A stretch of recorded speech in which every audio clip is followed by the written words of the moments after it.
Skydome, it's time to meet the members of the National and American League champions, and here now is Skydome public address announcer Murray Eldon. And now tonight's starting lineup, beginning with manager Jim Fregosi.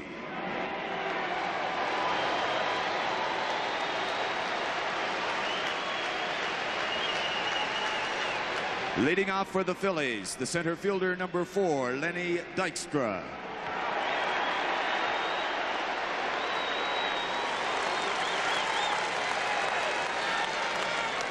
Batting second, the second baseman number 7, Mariano Duncan.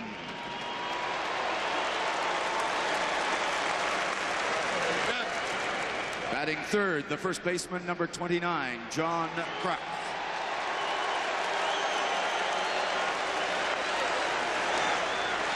Batting fourth, the third baseman number 15, Dave Hollins.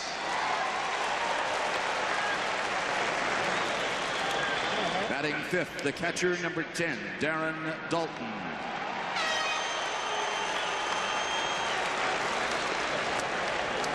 Batting sixth, the right fielder number 8, Jim Eisenreich.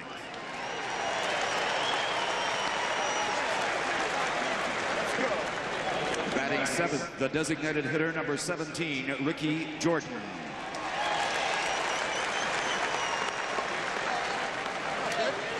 Batting eighth, the left fielder number 25, Milt Thompson.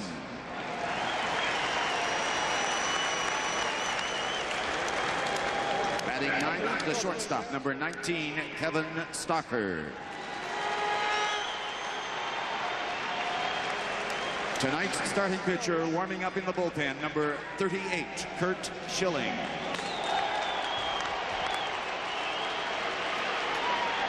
And now tonight's starting lineup, beginning with manager Cito Gaston.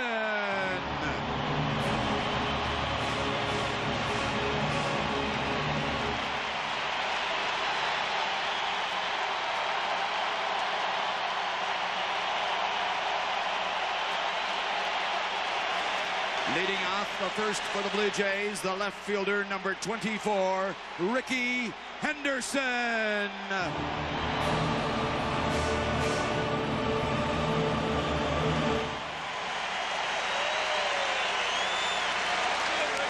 Batting second, the center fielder number 25, Devon White.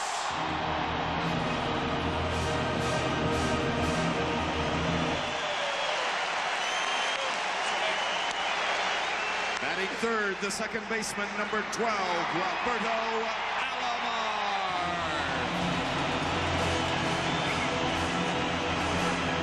Batting fourth, the right fielder, number 29, Joe Carter.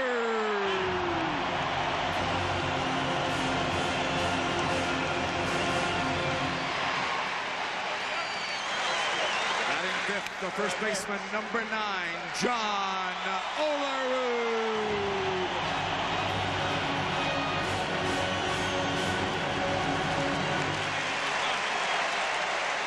Sixth, the designated hitter, number 19, Paul Molitor.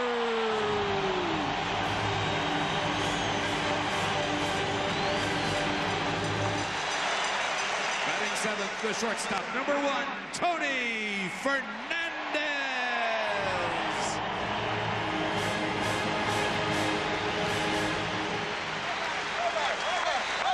Batting eighth, the third baseman, number 33, Ed Sprague.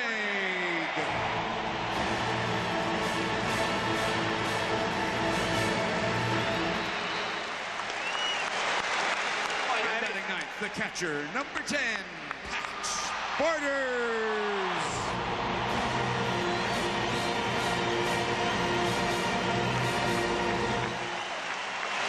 Tonight's starting pitcher, warming up in the bullpen, number 66, Juan Guzman.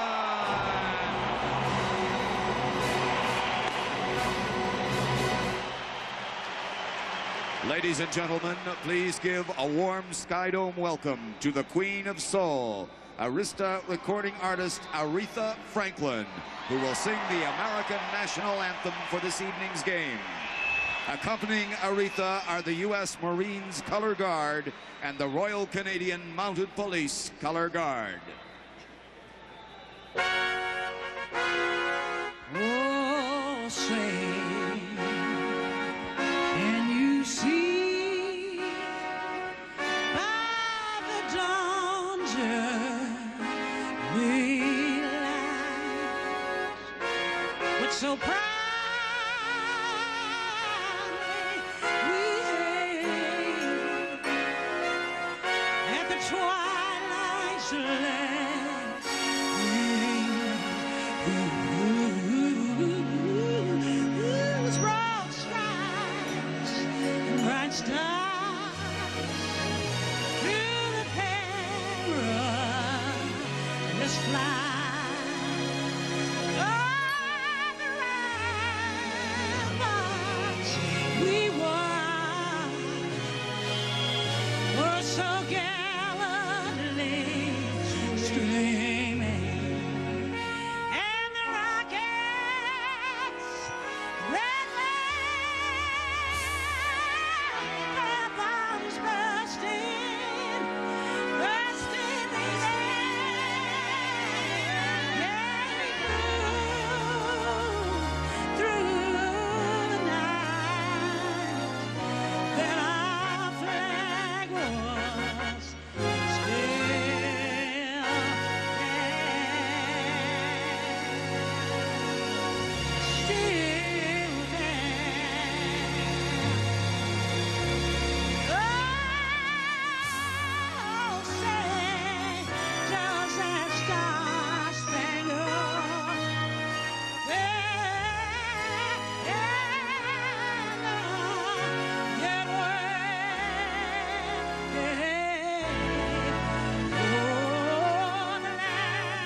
The brave.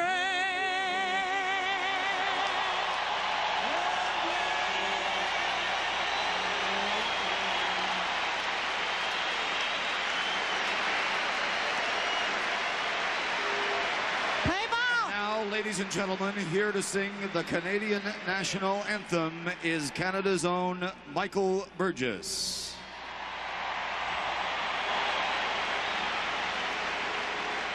Oh, Canada,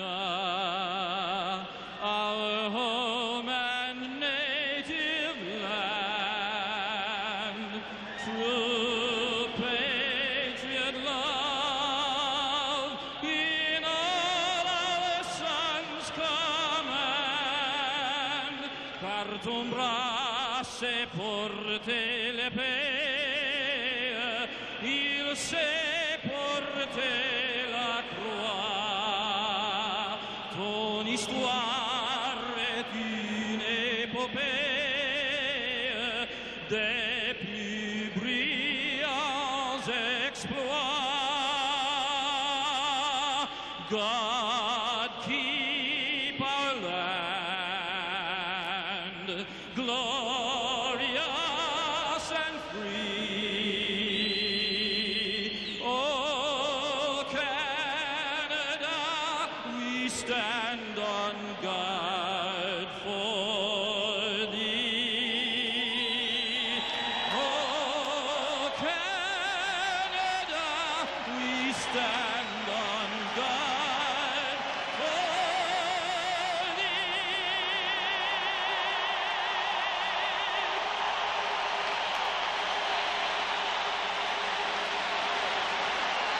Thank you and merci. Time now to put you in the capable hands of Sean McDonough and Tim McCarver, who will call the action for you as we close in on Game 1 of the 1993 World Series. Gentlemen, have a great series. Over to you. Thank you, Pat, and good evening, everybody. Sean McDonough with Tim McCarver. Great to have you with us for Game 1 of the World Series. And, Tim, they say that appearances can be deceiving, and certainly that is the case with this World Series. So much talk leading up to tonight about the difference in appearance of these two teams, the Blue Jays and their clean-cut image, the rough-and-tumble Phillies. But when you look beneath the surface, you see that these two teams have an awful lot in common. Well, the reputation of the Phillies is down and dirty, and they certainly are that, but you have to look beneath that. They are a very intelligent ball club, very intelligent hitters, and they know how to win. The clean-cut Blue Jays, on the other hand, are all of that, but they are also rough and dirty. As Cito Gaston says, they're the same as the Phillies. The only difference is they shave and get a haircut occasionally. Indeed they do, and they are similar on the field as well. The Phillies led the National League in runs this season. Toronto was second in the American League behind Detroit, so we expect a high-scoring series. What else can we look for? Well, I think some of the things to look for tonight, a re-emergence of Rickey Henderson as a force. Even though he only hit 120 in the American League Championship Series, he leads. As a matter of fact, he holds the record for stolen bases in World Series play and a .412 average in 2 World Series. The one thing I think that Blue Jays will be worried about, the lack of left-handed pitchers. If you remember, Tommy Glavine and Steve Avery of the Atlanta Braves pitched very well against the Phillies, and their left-handed hitters that play every day, Dykstra, Kruk, and Dalton, and the Blue Jays have only 2 left-handers on their roster, and both of them will probably work out of the bullpen. For Jim Fregosi, it's imperative that Curt Schilling work deep into the game. Larry Anderson and David West can be looked for late in the game, but the middle relief of the Phillies is poor. And also, as Rickey Henderson goes for the Blue Jays, Len Dykstra is going to be the catalyst for the Philadelphia Phillies. And if he's not, the Phillies will have a tough time scoring. The Phillies send Curt Schilling out to the mound in tonight's Game 1. He'll be opposed by Toronto's Juan Guzman. The first pitch of the World Series from Toronto right after this. CBS Sports coverage of Game 1 of the 1993 World Series is brought to you by Budweiser, Beechwood Age for a crisp, clean, classic taste. Lexus luxury automobiles, including the 1994 ES. McDonald's, what you want is what you get at McDonald's today. And by AT&T, we help put your world within reach. J.C. Penney would like you to meet some of the smartest men in America. They're not just scientists or scholars. They're men who know about value. These are the men of Stafford. From the wool and wool blend suits to the all-cotton shirts and pure silk ties, the Stafford collection gives these men a very smart look at a very smart price, which is why the smartest men in America are wearing Stafford, exclusively at...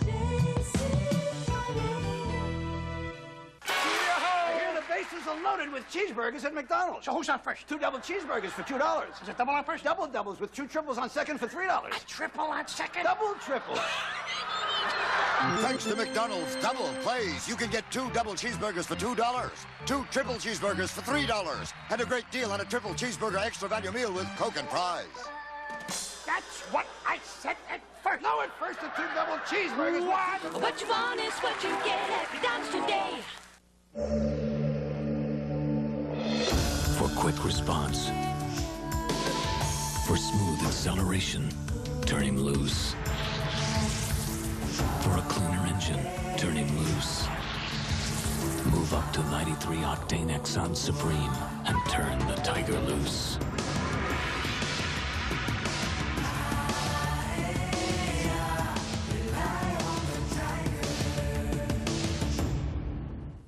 If you're taking prescription medicine, you may not think it makes a difference which pain reliever you use, but the truth is, it's an important decision, and you should be especially careful. With certain prescriptions, doctors recommend Tylenol when you need a pain reliever. In fact, doctors recommend Tylenol the most for people taking the leading ulcer, asthma, or high blood pressure medicines. If you're on any prescription medicine, talk to your doctor about Tylenol, the pain reliever hospitals use most. The starting lineup for Jim Fregosi and the Philadelphia Phillies tonight. Lenny Dykstra leads off in center field. Mariano Duncan gets the start at second base. John Kruk batting third at first base. The cleanup hitter is the third baseman Dave Hollins. Batting fifth and doing the catching, Darren Daulton. Batting sixth in right field, Jim Eisenreich. Ricky Jordan will be the DH tonight and bats 7th. Milt Thompson is the left fielder hitting 8th. And the shortstop, Kevin Stocker, bats 9th. The defense for the Blue Jays, it will be tough for the Phillies to get a line drive between left fielder Ricky Henderson and center fielder Devon White. They can both fly. Joe Carter in right field. Ed Sprague will be the third baseman this evening. The New York Mets traded Tony Fernandez on June 10th for Darren Jackson, and Tony's back in Toronto. Roberto Alomar has the best range of any second baseman in baseball at second. John Olerud at first base. And Pat Borders behind the plate with Juan Guzman on the mound. And we are pleased to be joined tonight here in Toronto by our colleague Jim Gray. Jim? Sean, there are some injuries of some concern for both of these teams. First, for the Phillies, Mariano Duncan has a sprained muscle in his rib cage. Now, he told me that he was unable to swing a bat for the past 3 days, but he came out for batting practice and he did do well, and so he will start at second base. Now, for the Blue Jays, Ricky Henderson has a very sore right hand. He injured it when he was hit by a pitch in late August. Now, Ricky told me that he feels that the hand may be broken, even though x-rays have been negative.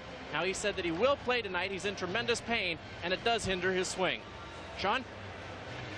And on the mound tonight for the Toronto Blue Jays, Juan Guzman, the 26-year-old from the Dominican Republic. Speaking of hindering swings, as Jim said, Juan Guzman can hinder a lot of good swings. 14-3 on the year.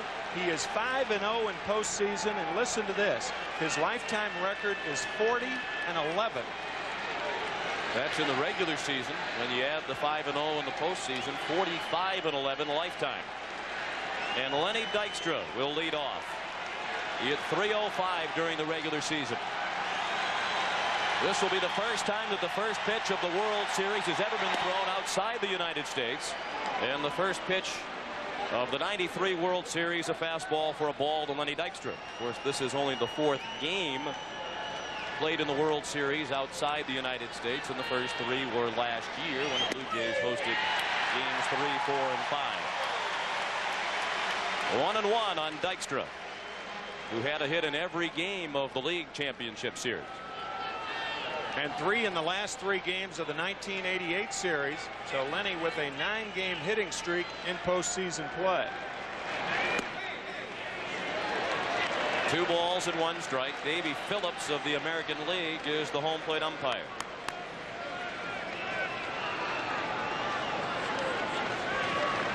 Paul Runge, Mark Johnson, Charlie Williams, Tim McClellan, and Dana DeMuth for the rest of the umpiring crew.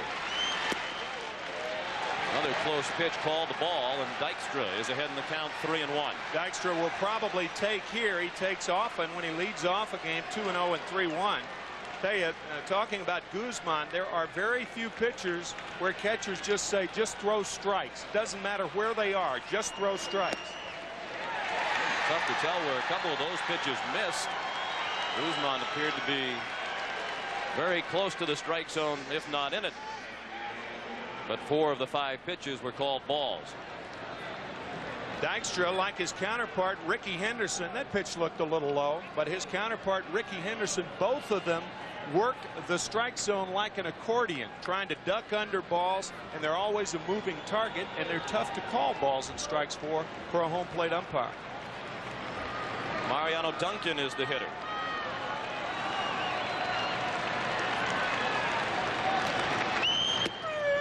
And he takes a fastball for strike 1. It is somewhat of a surprise that Duncan is in the starting lineup tonight, given that Mickey Morandini started the 3 games in the National League Championship Series, in which the Braves started a right-handed pitcher. And as Jim Gray told you, Duncan has been bothered for a while now by the sore rib cage.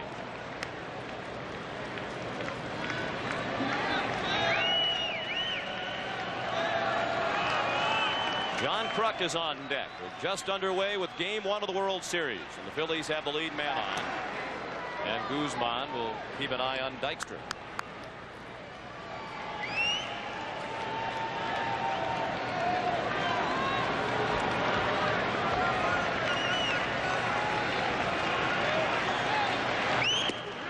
The ball outside, and a ball and a strike on Duncan. That last pitch registered 94 miles per hour on our radar gun downstairs. Talking to Pat Borders yesterday, and Pat said that he could put down one finger all night for Guzman. That's how much movement Guzman has on his fastball in the strike zone. It's all over the place. 26 wild pitches on the year.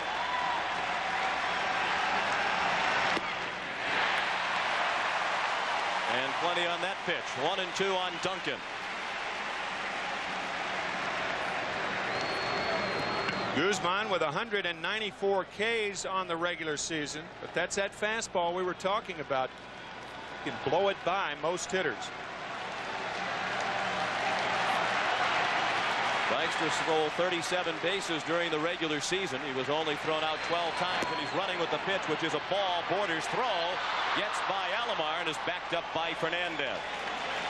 So Lenny Dykstra has the first stolen base of the World Series, and he's in scoring position with nobody out in the first.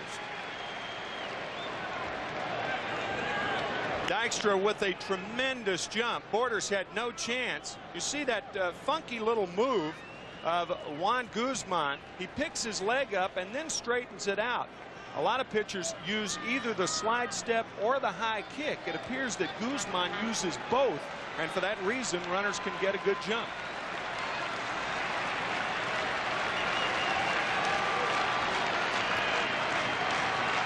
The 2-2 to Duncan.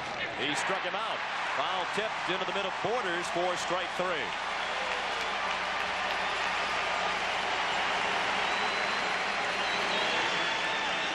Borders setting up outside, and that's where he got it.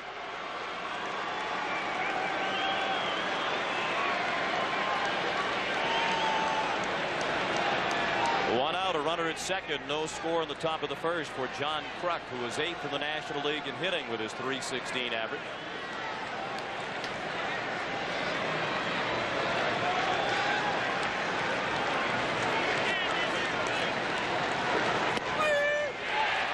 Because they play in different leagues, these two teams do not know much about each other, but Juan Guzman said he thought he got a pretty good idea of how to pitch to the Phillies by watching several of the NLCS games on TV. Juan particularly paid attention to Game 4, the game started by John Smoltz of Atlanta, because Guzman thinks that he and Smoltz have similar pitching styles. The scouts, by the way, before the Toronto Blue Jays that scouted the Phillies, Al Lamacchia and Moose Johnson. Moose Johnson was a scout with the Phillies for 25 years before coming to Toronto a couple of years ago. Mike Arbuckle was a scout for the Phillies against the Braves, and while he was covering Atlanta, Jimmy Stewart and Ray Shore covered the Toronto Blue Jays. They have passed along whatever tidbits they could ascertain about the opposition. And the 0-2 to Kruk. There's a fastball inside. Another 94 mile per hour fastball from Guzman. Jim Fregosi. The World Series for the first time as a manager or a player.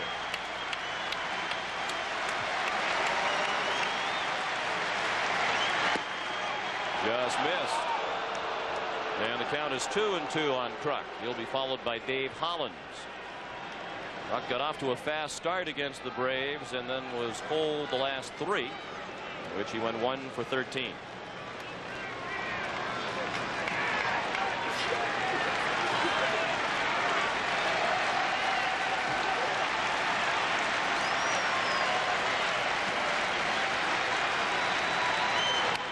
Of course, in many ways, John Kruk has become the poster boy for that rough and tumble Philadelphia image of which we were speaking. And when Juan Guzman was asked at the press conference yesterday his feeling about the Phillies and their appearance and all the conversation about, he said, well, to me, they look like a bunch of truck drivers.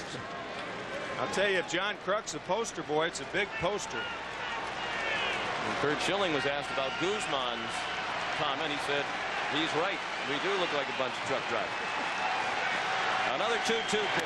Fastball fouled away to the left. 2 balls fouled away to the left. John Kruk, I think with 2 strikes, he has more of a tendency to go to left field, and a bit surprising that Devon White is playing John almost straight away in center field. In the air, John will go to left. 30 of his first 33 major league home runs were hit to left field.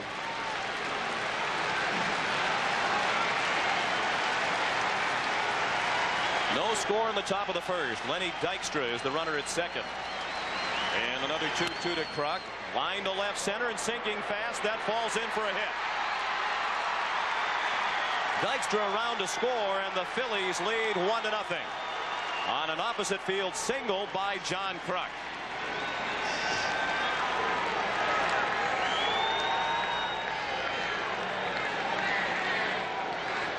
Kruk had 85 RBIs during the season.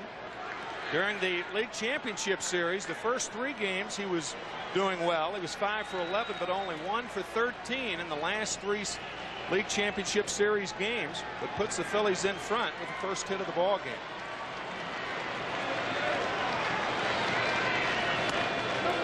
Dave Hollins looked at a ball. We mentioned the glowing record of Guzman in the postseason. And this is the first time in 7 postseason starts now in his career that he is allowed a run in the first inning.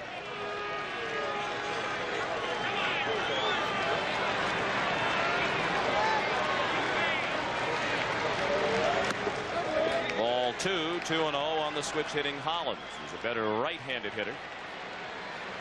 Dave hit .330 during the regular season from the right, only .237 from the left. Pat Borders at the mound to speak with Guzman, and manager Cito Gaston will join the conversation.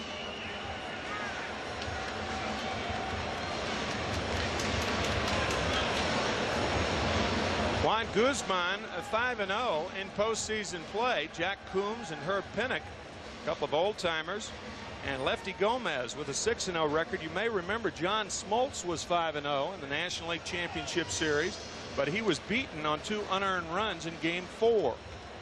So that takes John Smoltz out of that quartet. So Guzman with a win tonight would match Lefty Grove for the most postseason wins without a loss. Lefty Gomez, pardon me. 1 run in, and the Phillies have Kruk at first with 1 out and a count of 2-0 on Dave Hollins.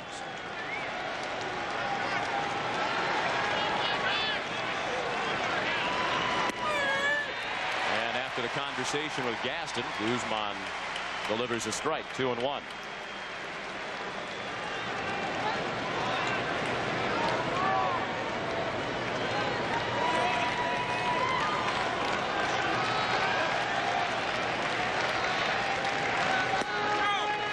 Outside, 3-1 on Hollins.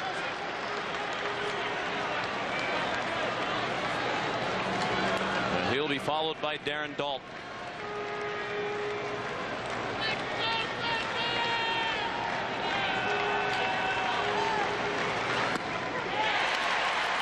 Hollins couldn't get to the high fastball. We talked about the notoriously quiet crowds here in Toronto, and we certainly saw an exception to that during the pregame festivities, but with the run the Phillies have scored here in the first, it is very quiet again.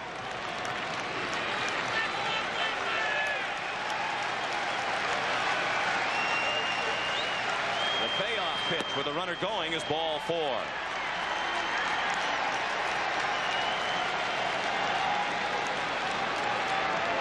The Phillies love to face a pitcher who has control problems because they're a power hitting team, and 3 of the top 4 positions as far as walks are concerned and leaders in the National League were held by Philadelphia Philly batters. So they will not help Guzman out and swing at balls out of the strike zone.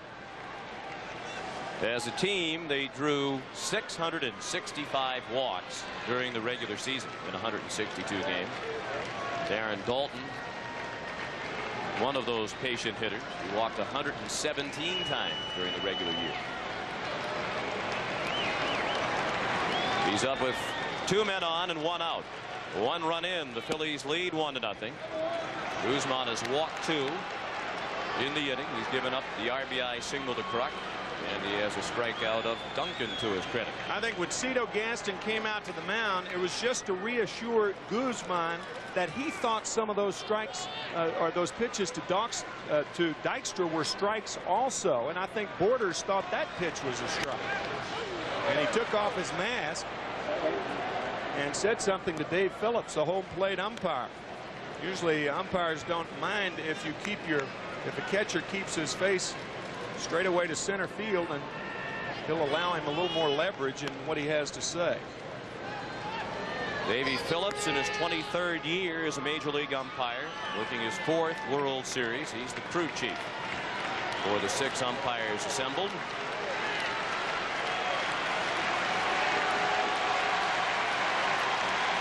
A double play is unlikely. Dalton batted in 136 double play situations this season, bounced into only 2.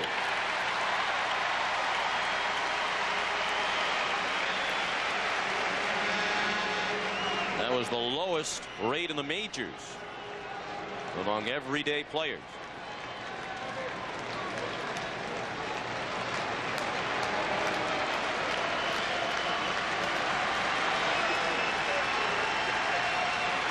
The 1-2 pitch. Lined in a right for a hit. Croc will be waved around by Boa. Carter kicked the ball in right, and the Phillies lead 2-0.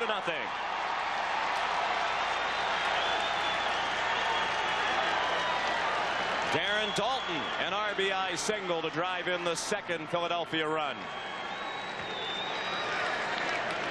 Dalton had 105 during the season. This ball in the right center field, and look at Dave Hollins. Watch as he looks at the third base coach, Larry Boa. See, he can't see that Carter dropped the ball, so he picks Boa up right there. Boa decides to send Kruk. Had Joe come up with the ball, Larry perhaps would have held Kruk at third base, but Hollins looking, making sure that third base was clear before he came over. It's a single for Dalton and an RBI. They've charged Carter with the first error of the World Series. Official scores with the judgment that Hollins went from 2nd to 3rd as a result of the boot by Carter.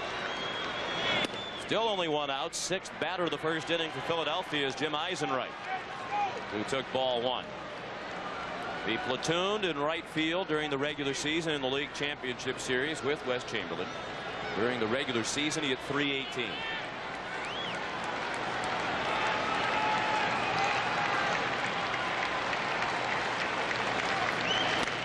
Check swing and a foul ball past Larry Boa in the third base coach's box. 1-1 on Eisenreich.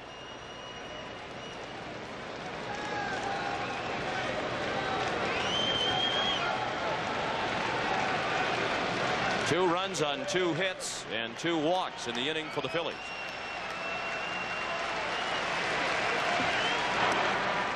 And Dalton will occasionally steal a base. He was 37 in his career. He was perfect 5 for 5 this year.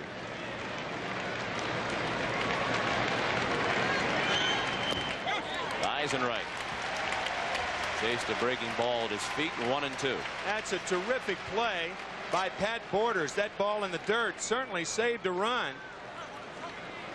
Borders, a converted catcher back in 1988, makes a nice play on that slider.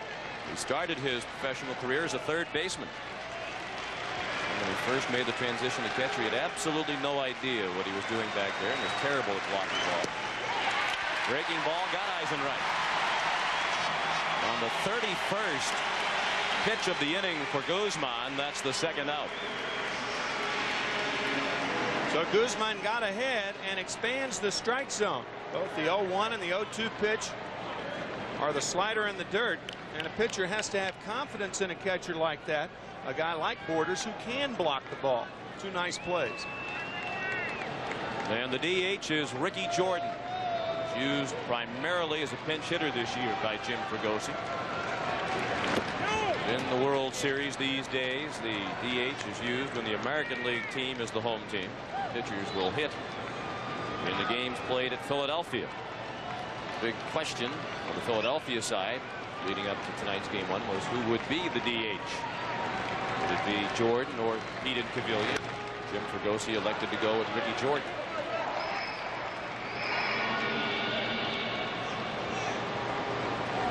Guzman up to 33 pitches.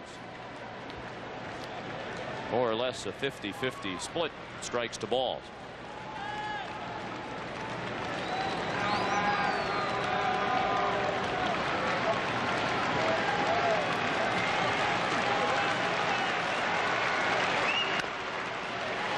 Jim Fregosi saying that Wes Chamberlain and Pete Incaviglia are probably upset that neither is a designated hitter tonight, but Ricky Jordan in there, because if Jim does make a move late in the game for a pinch hitter against either Al Leiter or Tony Castillo, the two left-handers for Toronto, he wants to have Incaviglia, who's available to play left, and Chamberlain, who may be available to play right field. That's why Jordan's the DH. The 1-2 pitch. Check swing at a ball low and away. No swing to Paul Runge of the National League, the first base umpire. There's Pete Incaviglia, a spectator at the start of the ball game. Jordan didn't appear to go around. That's an easy call there.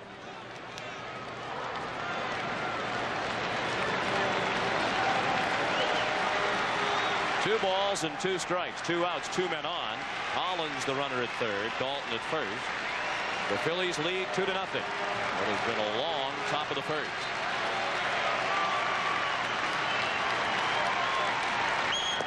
He struck him out. Guzman went to the breaking ball late in the inning, and it helped get him out of the inning, having allowed just the 2 runs.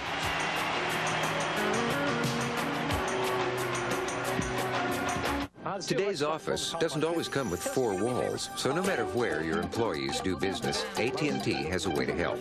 Call now for the AT&T Corporate Calling Card. We can customize a plan from over 70 features like flexible billing by location, individual, or account code, fraud protection, discounts up to 40%, and worldwide access. The AT&T Corporate Calling Card. Find out how customized a calling card can be. We're under budget. We're ahead of schedule. Over 1.5 million vacationers toured the canals of Venice last year. Not one of them, however, was a Lexus engineer. Why? Let's just say they were busy.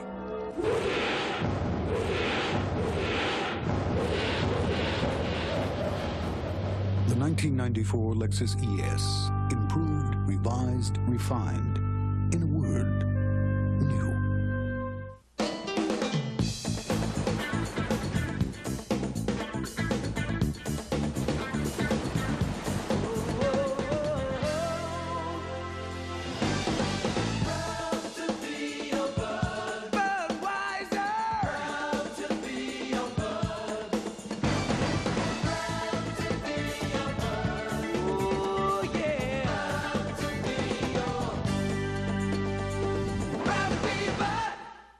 What would you do? Don't move, don't make a sound. Just give me the keys. How would you react? Where's your wallet? It's in my briefcase. Get it.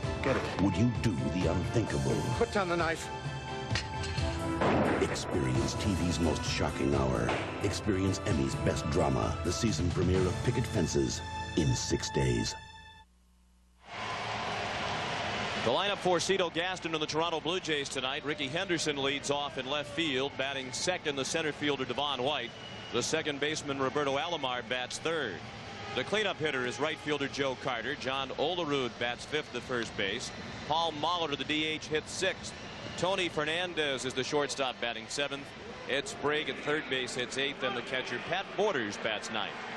The defense for the Phillies shows Milt Thompson, the left fielder, Lynn Dykstra in center, Jim Eisenreich in right, Dave Hollins at third, Kevin Stocker at shortstop, Mariano Duncan at second, John Kruk at first, and Darren Dalton behind the plate. With Curt Schilling on the mound, he had no decisions in the National League Championship Series, but was the MVP. That's how well he pitched. And he's pitching with a 2-0 lead as the Blue Jays come up for the first time in the World Series. Schilling's first pitch, a ball up and in to Ricky Henderson, who bent over the plate as if to bunt. And Schilling's first pitch clocked at 94 miles per hour, so both Guzman and Schilling have come out of the gate throwing hard. and throwing inaccurately. 2-0 the count.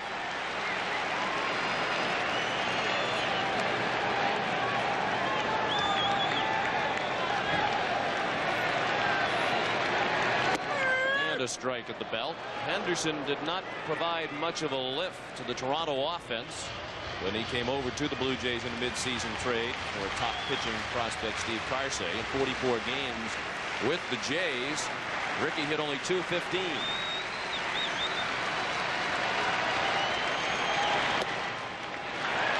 However, he scored 37 runs with only 35 hits, and he's one of the few guys in baseball who can help you when he's not hitting.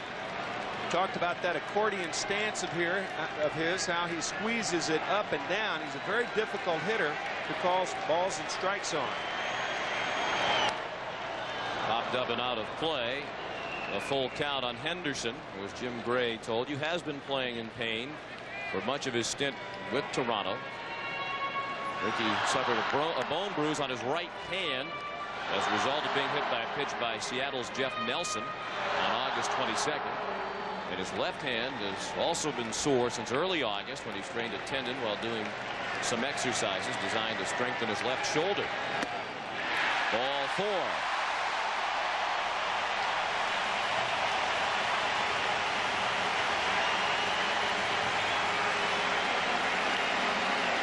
Curt Schilling has had that cap all year long, and that's what's written on the bill of it. No talk, just get it done. In the celebration of the Phillies at the Vet in Philadelphia, he lost that cap. A fan picked it up and called in on a talk show and said, I have the cap. He brought the cap back to Curt at Veterans Stadium. Curt said he thought he might have to leave him a ticket or two. Anderson at first. And the first pitch to Devon White is outside.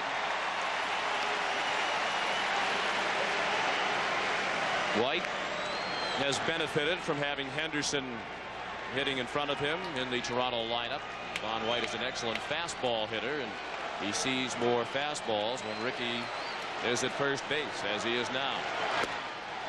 2-0. A fan who helped Schilling retrieve his lucky hat was Bruce Basco of Millville, New Jersey, a 37-year-old employee of an Atlantic City casino. He called WIP, the all-sports radio station in Philadelphia. Confessed to picking up the hat when he ran on the field during the celebration after the Phillies clinched the NLCS. At first, the talk show host didn't believe him, but Schilling was listening to the show and called up and said, I did lose my hat. Tell that guy to bring it in. So Bruce jumped on his motorcycle, drove 50 miles from his home, and got there just before the Phillies were about to leave Veterans Stadium. Schilling had to shake his hand out the window of the bus as they were driving off to the airport. Big rip by White, and a count of 2 balls and 1 strike. We're in the bottom of the first, and the Phillies lead 2-0.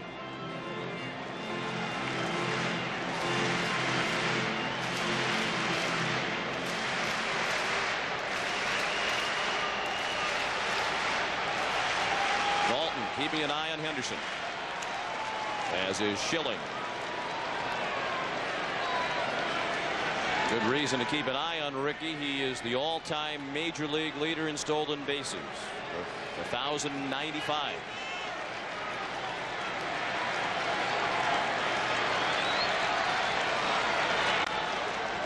That's 1,095 stolen bases during the season. He has 24 in postseason play. During the opening, I said that Ricky Henderson leads the World Series players, or players in the World Series, in stolen bases. That's not right. Ricky has 6 World Series steals in 8 games. The record is held by Eddie Collins and Lou Brock. World Series play only, they had 14, but Ricky in postseason with 24.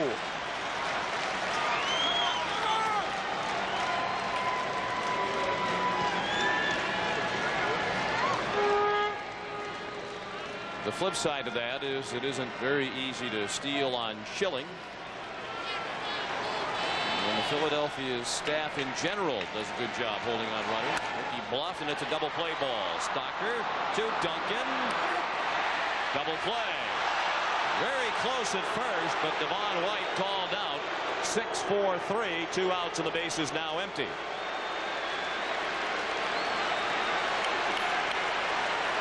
Well, this ball hit hard, and most double play balls have to be hit hard. But when you consider the speed of Devon White from the left side, getting down to first base in a hurry, and that was a very close play at first base.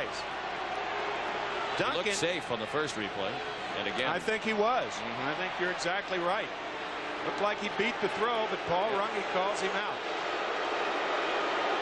You see he's on the bag there, and the ball is still not yet in the glove. Cito Gaston came out to argue, and first base coach Bob Baylor took up the cause as well.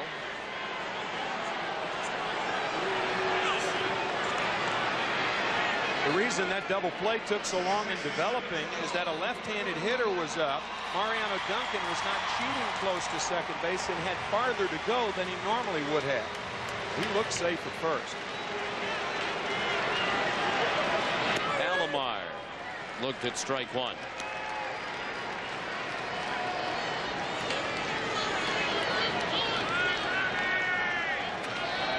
Two 2-0 Philadelphia. 2 outs, so the base is now empty in the bottom of the first.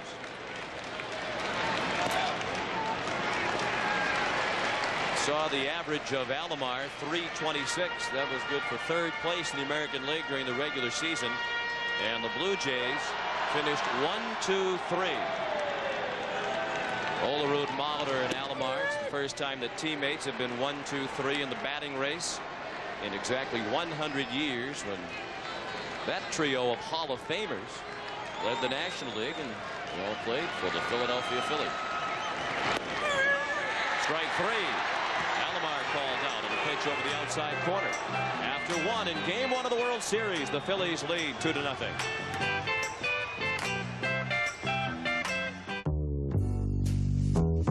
Over 20 million vacationers visited the city of Toronto last year. Not one of them, however, was a Lexus engineer.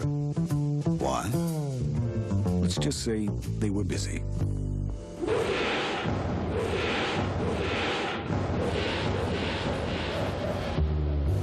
The 1994 Lexus ES, improved, revised, refined. In a word, new. We have to have a communication system that never fails. Patty was losing calls. Losing calls to her could possibly mean losing a life. If the ambulance crews can't talk to the dispatch center, we can't run an ambulance business. If I could bring my monthly costs down, I could afford to budget state-of-the-art telephone system. That's what MCI did. I had a great sense of responsibility. MCI backs the product. You try to do the good thing. She sat there and really listened.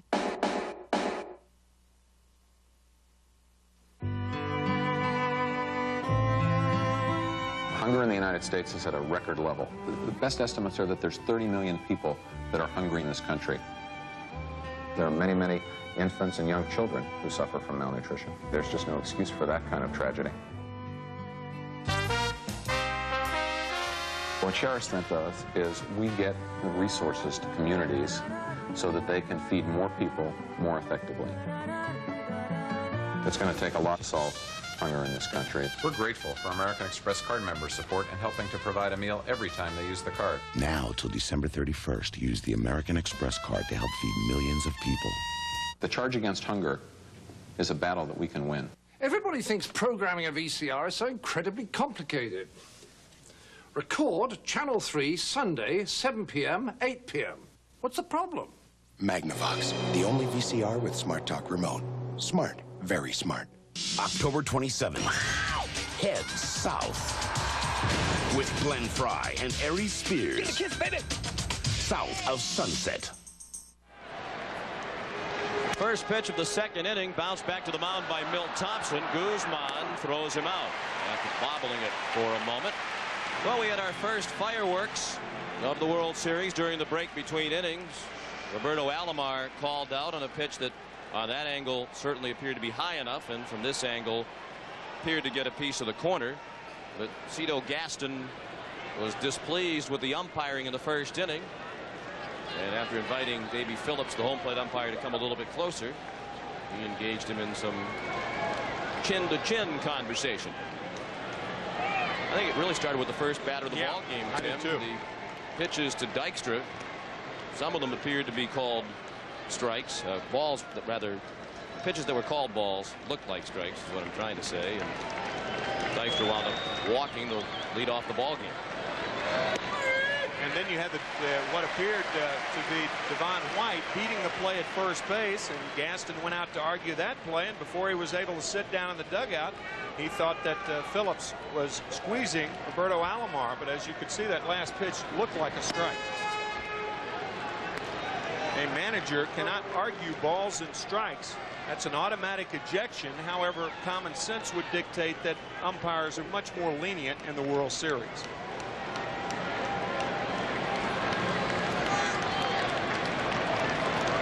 And of course, Cito Gaston is considered one of the most mild-mannered of the major league managers.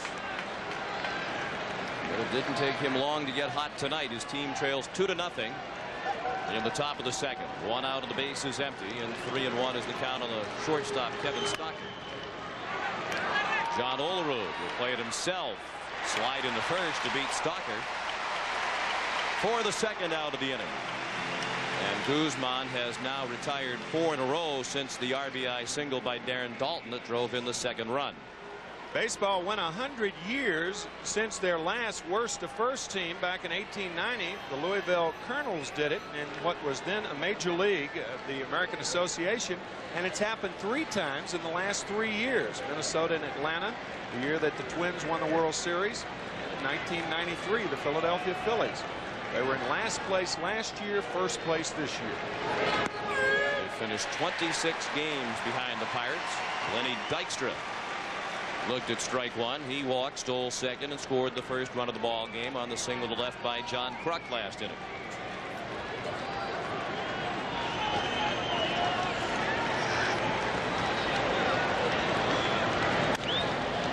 Fouled out of play, 0-2.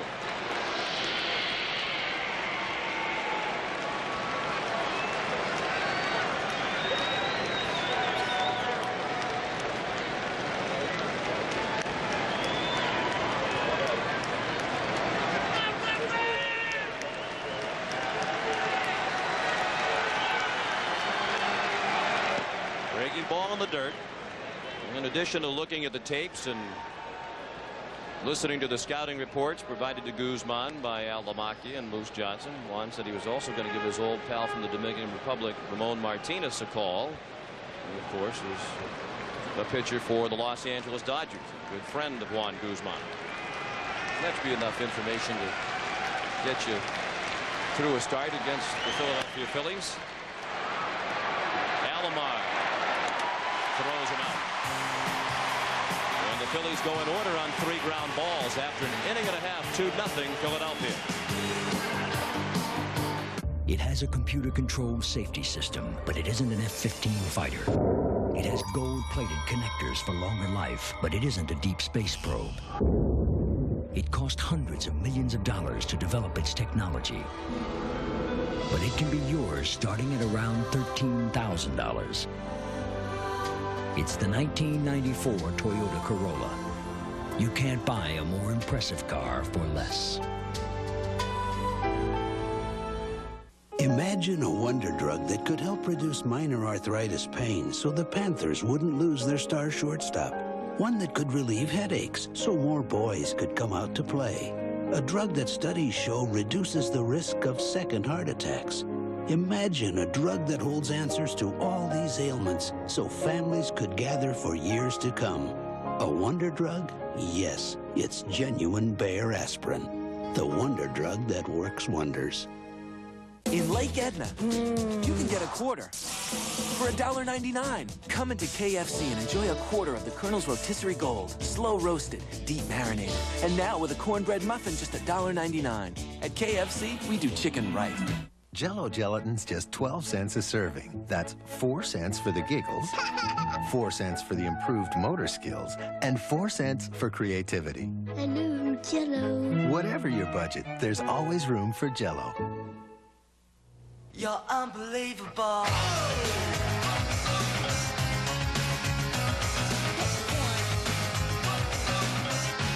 You're so unbelievable.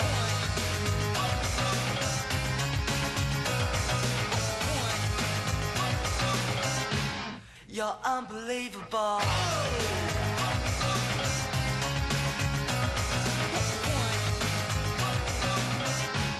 You're unbelievable. A thank you message from Major League Baseball. Get your game cards ready and stay tuned for the Budweiser World Series Classic Play at the end of the 5th inning. You could win $100,000. And welcome back to Sky Dome for Game 1 of the World Series. We're heading to the bottom of the 2nd inning. Philadelphia has a 2-0 lead over Toronto, and Kurt Schilling will face the middle third of the Toronto order in the 2nd. Joe Carter, John Olerud, and Paul Molitor. It was another season of big production for Joe Carter. With his 121 runs batted in. He got off to a flying start in that direction with a club record 25 RBI in April. 1-1 from Schilling. He tied him up with the fastball, 1-2. That's where pitchers try to pitch Joe, is inside, right at the hands. He's a low ball hitter and likes to extend his arm. What remarkable production. 893 RBIs over the last 8 years. Up the middle, a base hit. That's the first Toronto hit. The single into center for Joe Carter.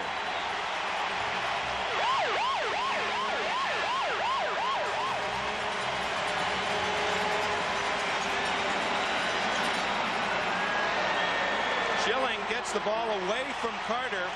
I'll tell you, those last 2 pitches, the 1-1 pitch in on the hands and the 1-2 pitch out over the plate, and that's what we were talking about Joe Carter. He loves to extend his arms. Well, a pretty good pitch to most hitters, but not to Carter. And it looked like Dalton was again set up inside, but Schilling missed the target. Now John Olerud, who led the American League with his .363 batting average. Much of the year he flirted with the 400 mark.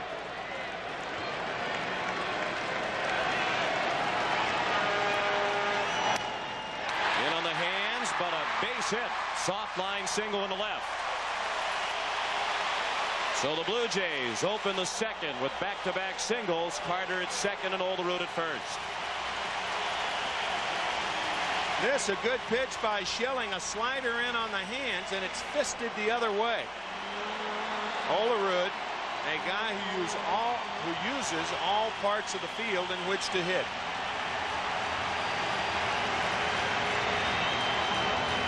Now Paul Molitor, who finished 2nd to Olerud in the American League at hitting at .332. He had 22 homers, drove in 111. It was his first season of 100 runs batted in or more in his 16-year career. It came at age 37.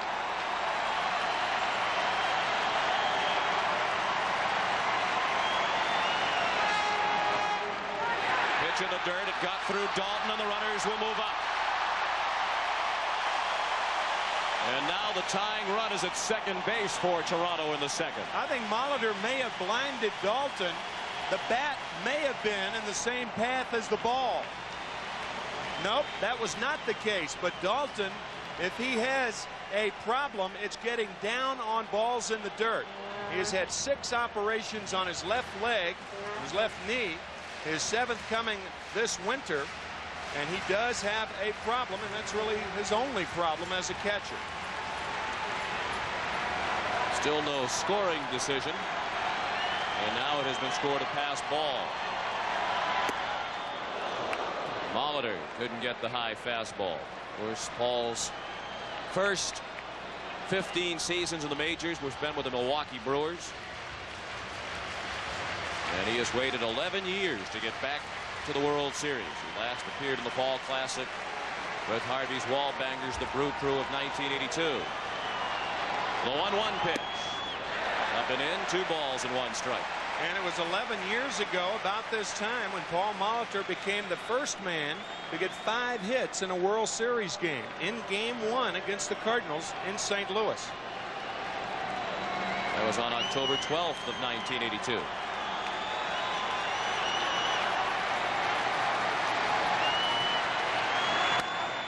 Well hit on the ground, backhanded by Duncan, and safe at first is Molitor. Carter scores the first Toronto run.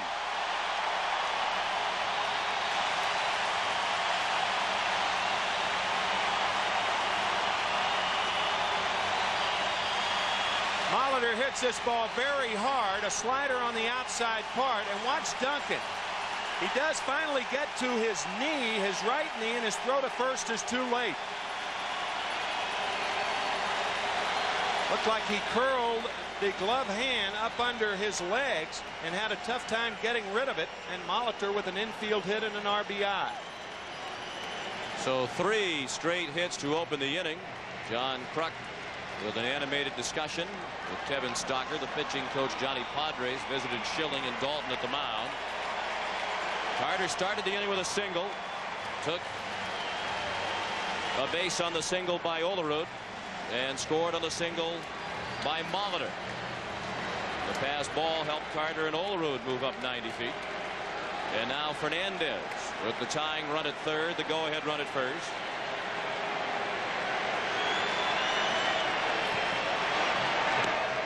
Swing and a miss for strike 1. Funny what that pass ball did. If you have runners on at first and second, nobody out, Duncan's closer to the bat. Of course, you don't know whether Molitor would have hit the same pitch out there. You don't know whether Schilling would have pitched him that way, but nonetheless, it could have been a double play with 2 out and a runner on at third. As it is, the Phillies have no one out. And runners at first and third, and a count of 1-1 on Fernandez.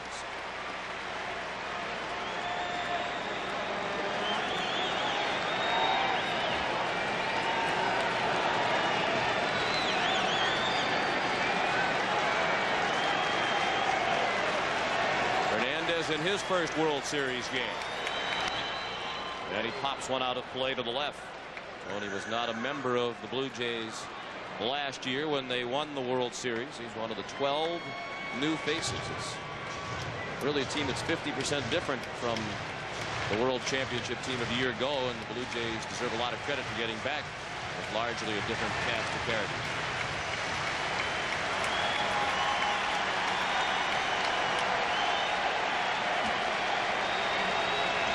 The 1-2, chopped slowly towards second.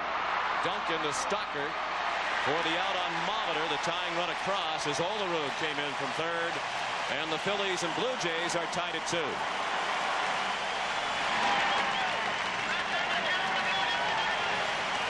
Ball not hit hard enough for a double play, a high chopper, and Duncan properly goes to second, and Stocker makes sure of one. Molitor almost beat that play.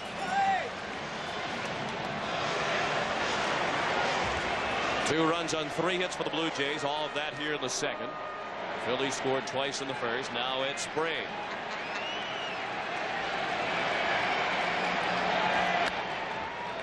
He popped up the first pitch straight back and out of play.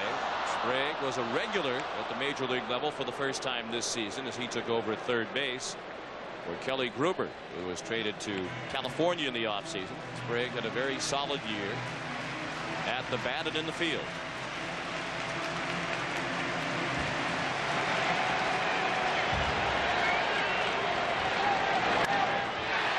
Base hit past the diving Stocker. Fernandez rounds second. He'll stop midway between second and third, and he's just back safely. At first it looked like Tony was going to stop, and then he appeared to decide to go to third, and then he decided to stop again, and that indecision nearly cost him. You've heard of middle infielders decoying a runner at first base. Well, runners going from first to second decoy outfielders too. You could see Fernandez almost came to a stop, then he turned it on, and now he gets back to second, and he's called safe. See, he almost stops right there, and now he's trying to decoy Dykstra into making a lollipop throw into third, but he's safely back into second base, not even close, really. 4 hits in the inning, still only 1 out. Pat Borders the hitter. And he looked at a breaking ball high, ball 1. It's certainly not where Schilling intended to throw that pitch. Borders was the MVP of the World Series last year.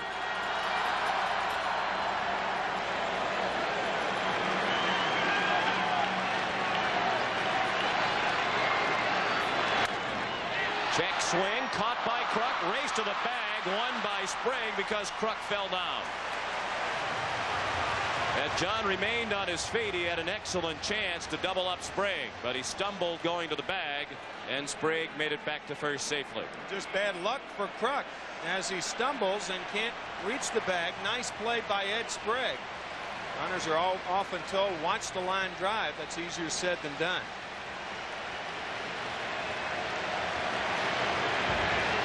Now 2 outs. And the 7th batter of the second inning is Ricky Henderson, who walked his first time up. He had a miserable league championship series against Chicago. He had only 120.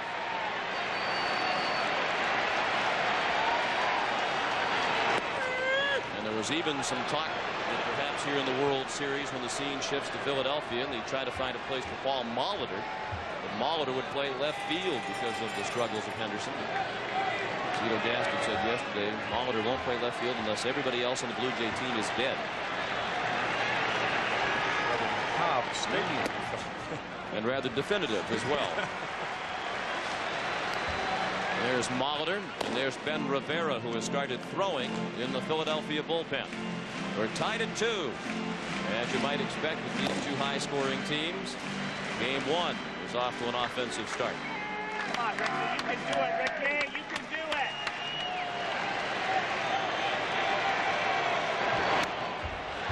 In the air in center. Dykstra drifting to right center, makes room for Eisenreich, and that ends the inning. 2 runs on 4 hits off Curt Schilling in the second after 2.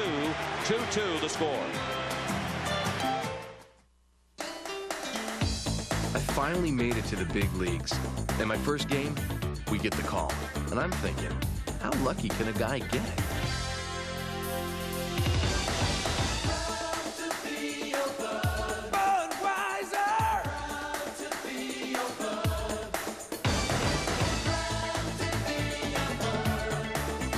Beechwood aged for that fresh, distinctive taste. Crisp, clean, classic.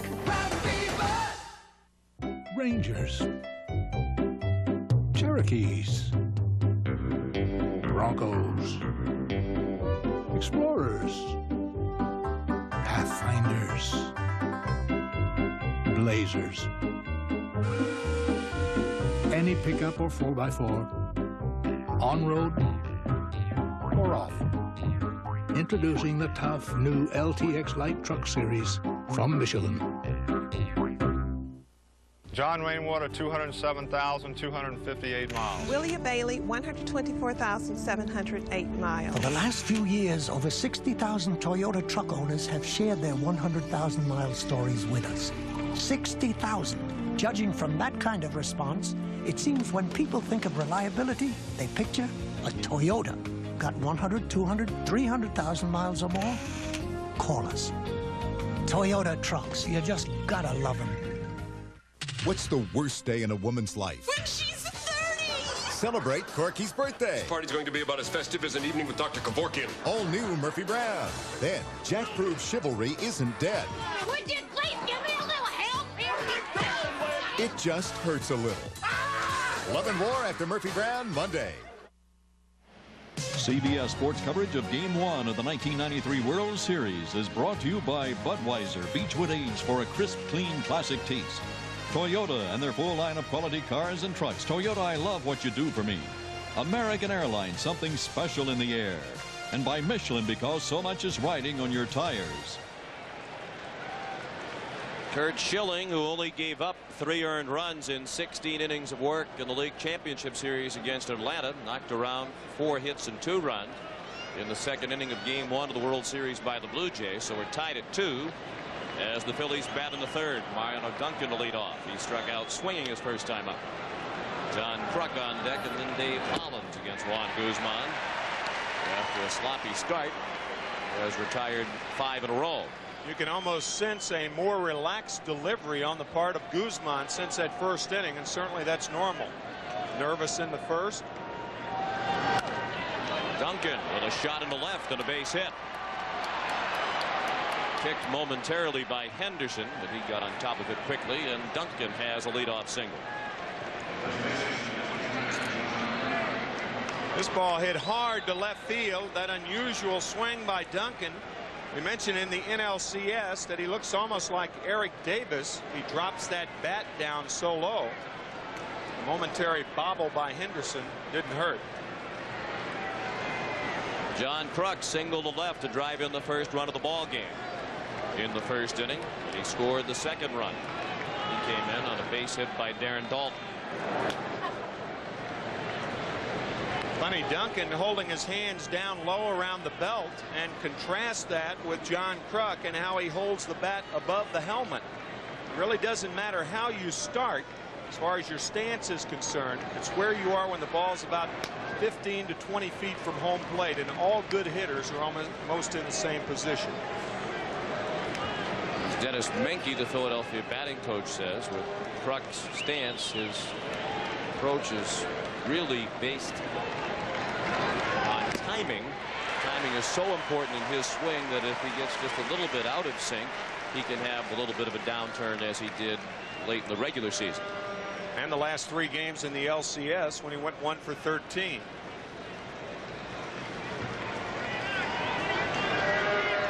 Oh, 1 on Kruk. 2-2 the score in the third.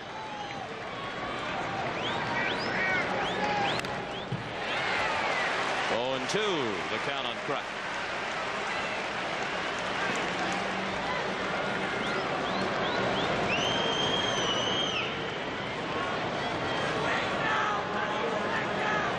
For the World Series, John didn't bother to clean the pine tar off his helmet. Earlier in the year, when Jim Fregosi asked him to do that, he went into a slump. And he's gone back to the junk all over his helmet.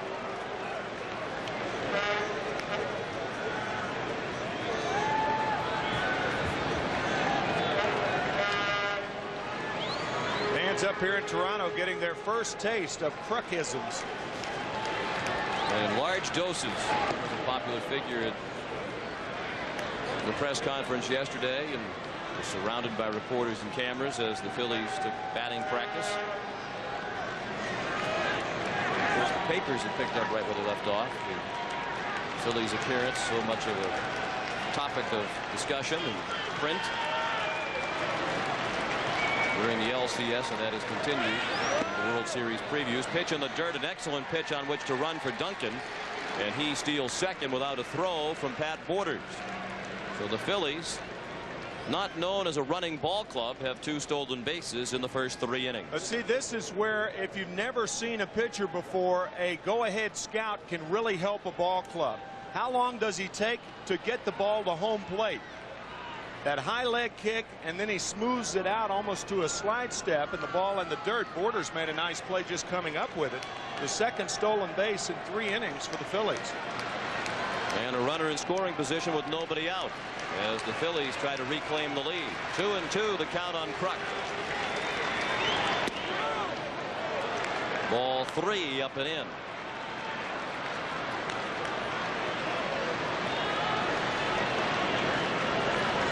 And the count is full. Guzman walked 2 in the first. And then settled down to retire 5 in a row before the base hit by Duncan to open the third. A payoff pitch. Fouled to the screen. That fastball clocked at 96 miles per hour.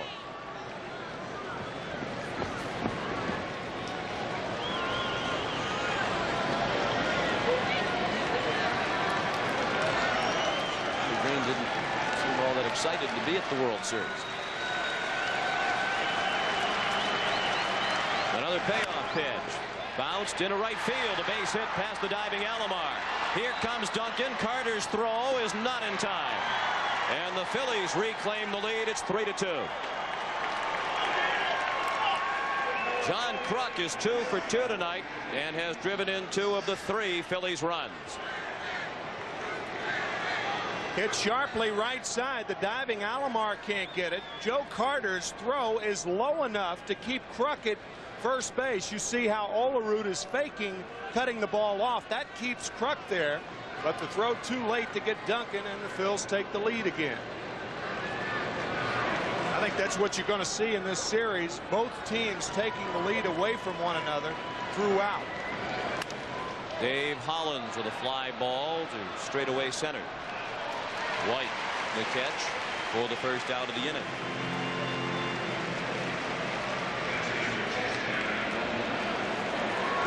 hits are even now at 4 apiece, and the Phillies lead 3-2 in the third. Darren Daulton steps in. He singled to right to drive in a run in the first. After a slow start, he picked it up in the last couple of games of the league championship series against the Braves.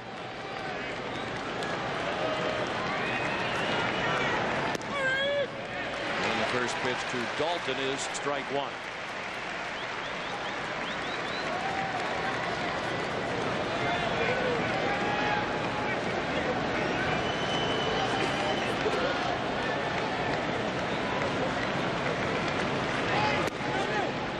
Phillies, Daulton has waited the longest and been through the most in a Philadelphia uniform leading up to the World Series, and you got the sense that his teammates were happy for themselves, but to a man they were happiest for Darren Daulton.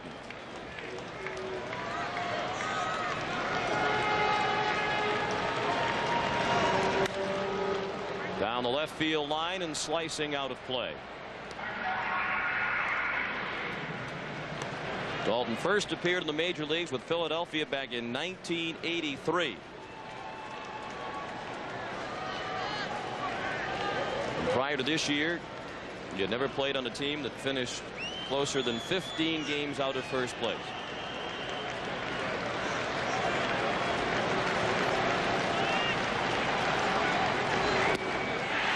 Strike three.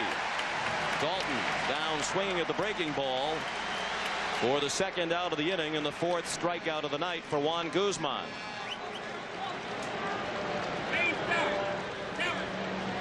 Guzman has 4 strikeouts and 3 have been on sliders down in the dirt. Those are nasty sliders from Guzman. It has a tight grip on them, similar to a Steve Carlton slider. Steve Carlton throwing out the first ball in game 4 at Philadelphia. Eisenreich slaps one to short. Fernandez to Alomar to end the inning.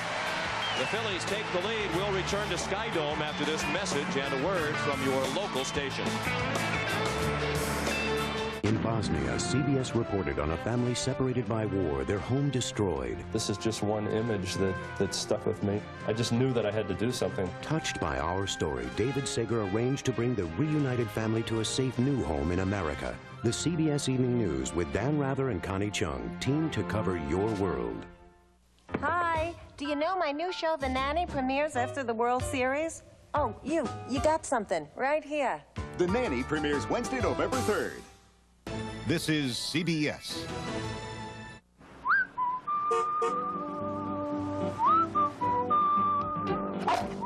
Boomer!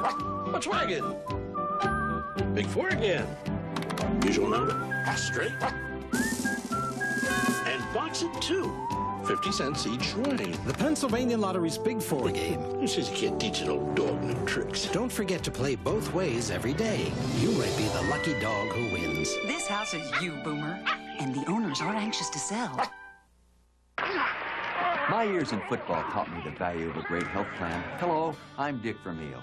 Everyday life has its bumps and bruises, too. And that's why Independence Blue Cross and Pennsylvania Blue Shield have added the new personal choice to our game plan. There's no need to enroll with a primary care physician, and you don't need a referral to see a specialist. Office visits are covered, and there are no claim forms. Now, what could be easier? Call 1-800-ASK-BLUE for all the benefits of personal choice. The health plan that controls cost, not people. Now, getting gasoline at the Big Red O is as easy as 1, 2, 3. Just drive into a mobile pay-at-the-pump station. Use your ATM or credit card. It doesn't cost you any more. Then, pump away. Take your receipt and drive away. Pay at the pump at Mobile. It's the fastest way to drive your engine clean. What makes the wild thing so wild? Herb will tell you Tuesday after the game. One of the many appealing features of Skydome, Sightlines Restaurant in straightaway center field, where you can enjoy what must be a delicious meal and enjoy a World Series ball game. Where Sightlines Restaurant is right below the Skydome Hotel, down in straightaway center. Devon White, the batter. He took the first pitch of the inning from Kurt Schilling high for a ball. White had a tremendous league championship series against Chicago, and Dave Stewart, who was the MVP of the ALCS, said he thought Devon White was going to win it. It shouldn't come as much of a surprise. Devon White, a .346 career hitter in postseason play.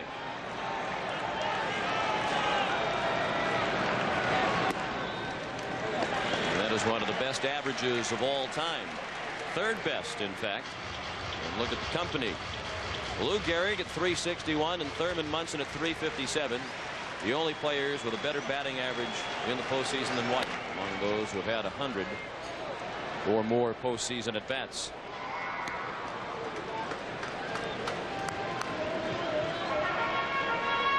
The Phillies lead 3-2.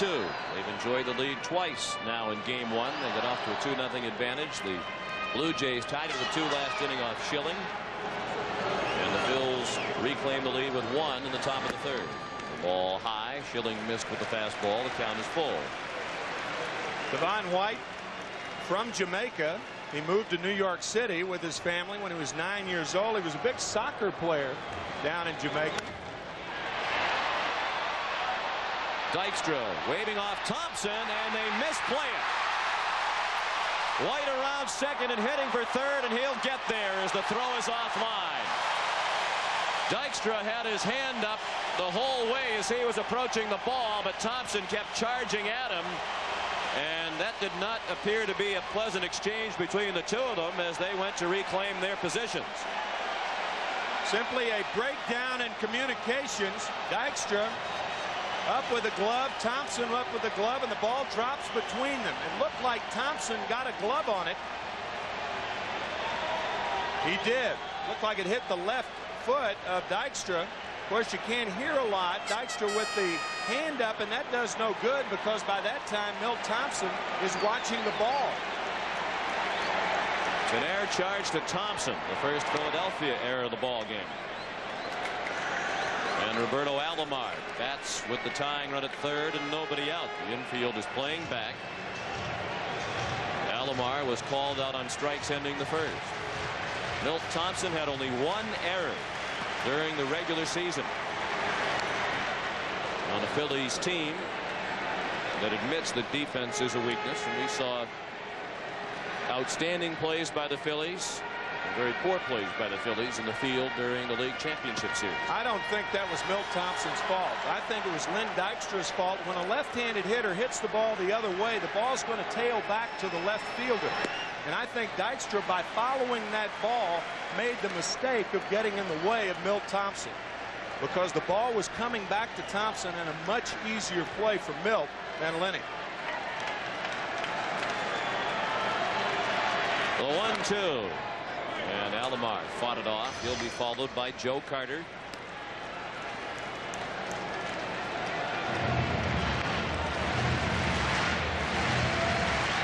Devon White at third. Thompson had only 1 error, and he played in 106 regular season games. A pop-up that won't get the run in as Hollins settles under.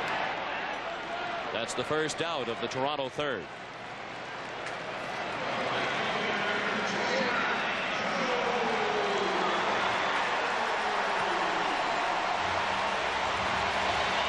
And it brings up Joe Carter, who singled to center leading off the second, and he scored the first Toronto run of the ball game.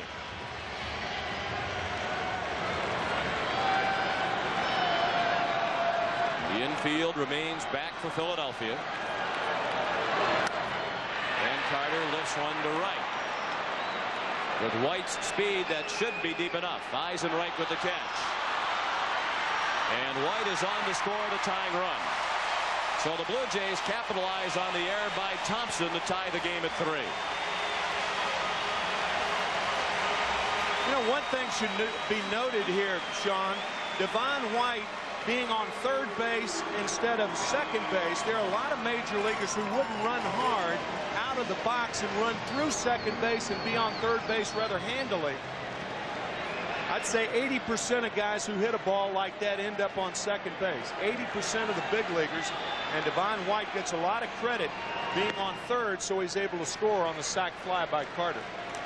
Of course, with Devon's graceful long strides and speed, he probably could have run backwards and made it to third on that play. Olerud ahead in the count, 2-0. John singled to left and scored the second Toronto run last inning. Line scores now identical. Each team with 3 runs on 4 hits, and each has committed an error. And that's a bounding ball past Bob Baylor in the first base coach's box.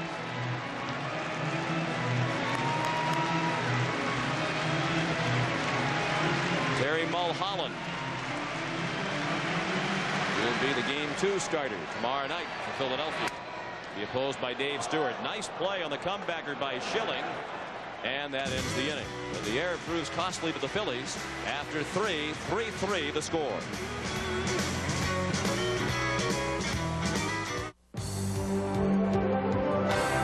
Toyota proudly presents All Around Champions. Kids love sports. It's an important part of growing up. And if they have the chance to watch and play with a hero like Cecil Fielder, then it also becomes an indelible memory. When a star takes the time and effort to give back to the community, it becomes an experience that has lasting benefits for everyone. Toyota is pleased to salute all-around champion Cecil Fielder by contributing $1,000 to the Boys and Girls Club of Detroit. Besides being an educator, Jim Elkins is a collector of antiques and an occasional Montana trout. Having owned a dozen Toyota cars, Jim naturally made the T100 his first Toyota truck. Your typical big truck owner? No. But then the T100 is not your typical truck. Observe the Detroit Free Press. The cabin reminds one of the Toyota Camry in equipment and comfort. The Toyota T100 puts you in a whole new class. Movie Jam. I love this place. It's not a party without the new Burger King Everyday Value Menu. Don't you have any refreshments around here? The Value Menu has tasty flame-broiled burgers fixed your way for just 99 cents. Anything you want. Almost. Like, can you get with a $1.99 per sandwich combo? No problem. And a Whopper Value Meal for only $2.99 every day. You know who we're doing it for. For me. Check your Burger King Value Menu for their everyday low prices. We all gonna shoot over to Burger King. Burger King? Try the new Everyday Value Menu. This is the jam. Fred's my AT&T sales rep. The country gives me the creeps, but I came out here to tell Jan about AT&T's Maximum Advantage. Everything about it is simple, except running it. Maximum Advantage doesn't work for you. You're automatically enrolled. You get AT&T's best service at our lowest price guaranteed. We'll look at your calling patterns quarterly and make new recommendations. Jan, with our international fax and calling plans for our 800 service, you could be hosting the whole world that you're in. Hi. We're the Raskins. Ah, welcome. Fred really knows my business.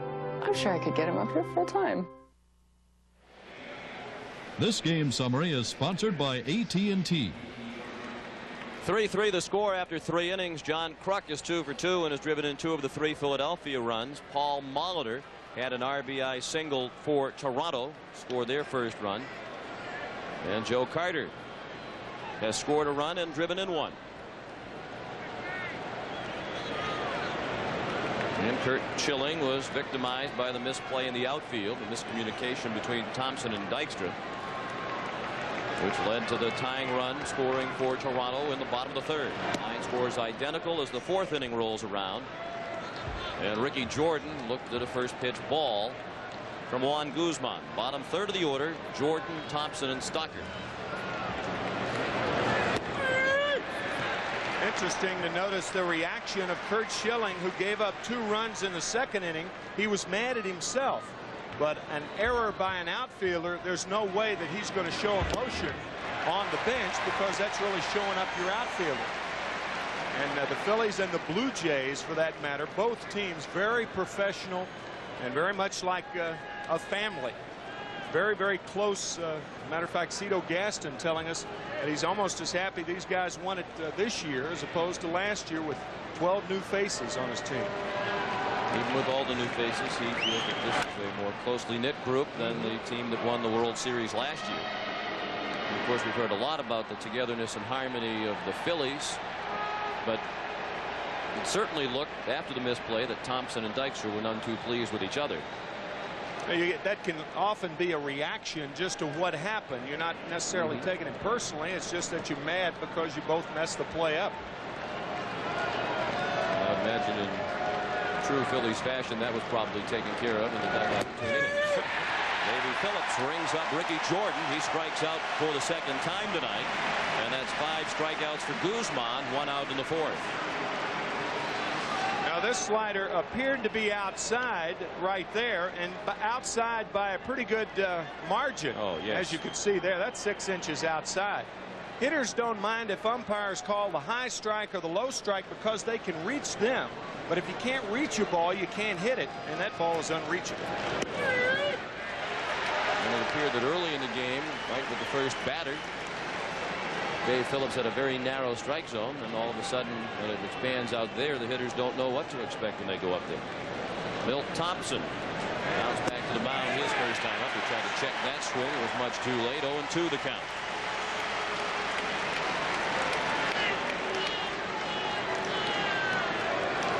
Thompson really went too far then.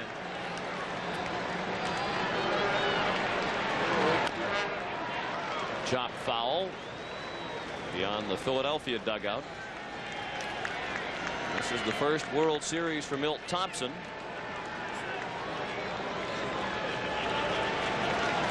He's played more than 1,100 regular season games in his career. The 0-2. And he fought it off the other way. This very easily could have been a World Series between 2 teams called the Blue Jays. Yeah. Back in the mid-40s for 2 seasons, the Philadelphia Phillies were known as the Philadelphia Blue Jays.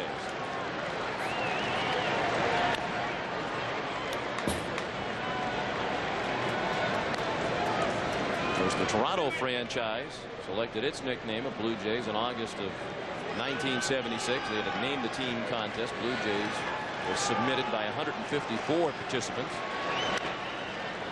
And it was then team owner Robert Carpenter who ran a contest early in 1944 to change the nickname of the Phillies. They hadn't had much success on the field. He thought the change of the name might change the image and perhaps turn around the results. 2 years with the Blue Jays, the Phillies officially restored as the nickname of the Philadelphia baseball team.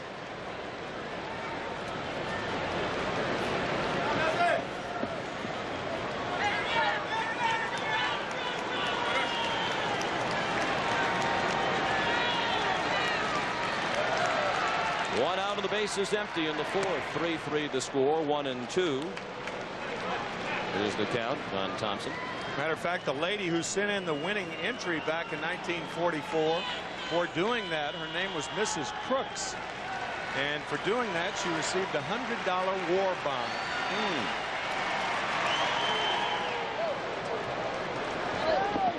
In her winning entry, which we obtained a copy of, I think it's exclusively the property of CBS.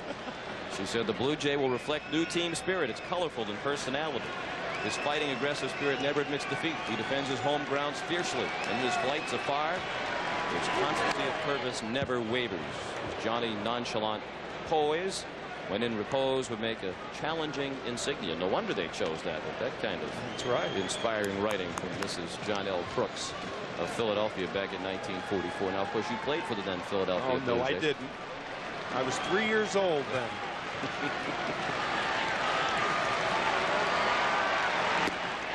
Strike 3. Thompson strikes out swinging. Back-to-back strikeouts here in the 4th for Guzman. He has fanned 6 tonight.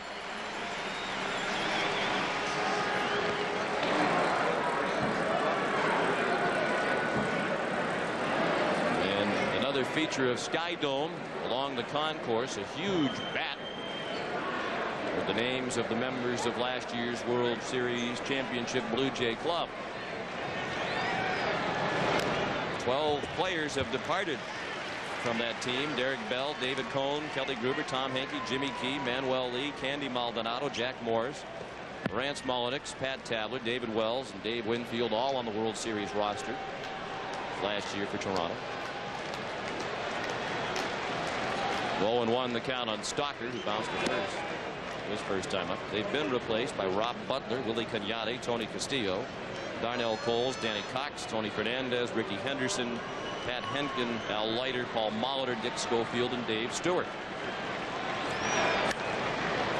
Stalker to center and pretty well hit. Devon White still drifting back at the warning track. He makes the catch just in front of the 400-foot mark. And the Phillies go in order in the fourth after 3.5, 3-3 the score.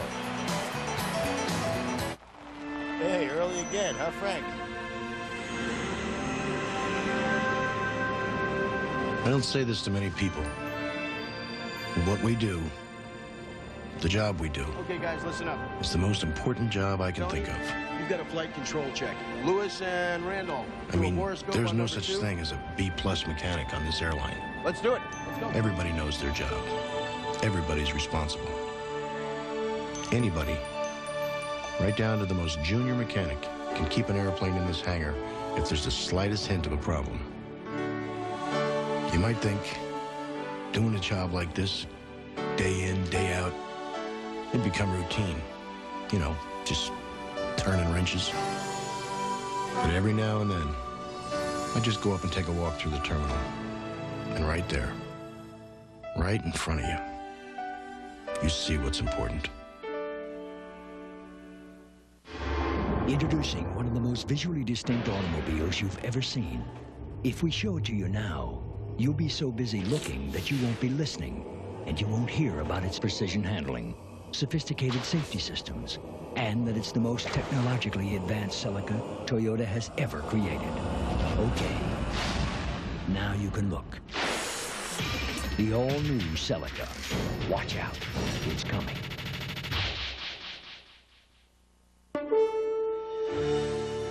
The days of ivory towers are gone.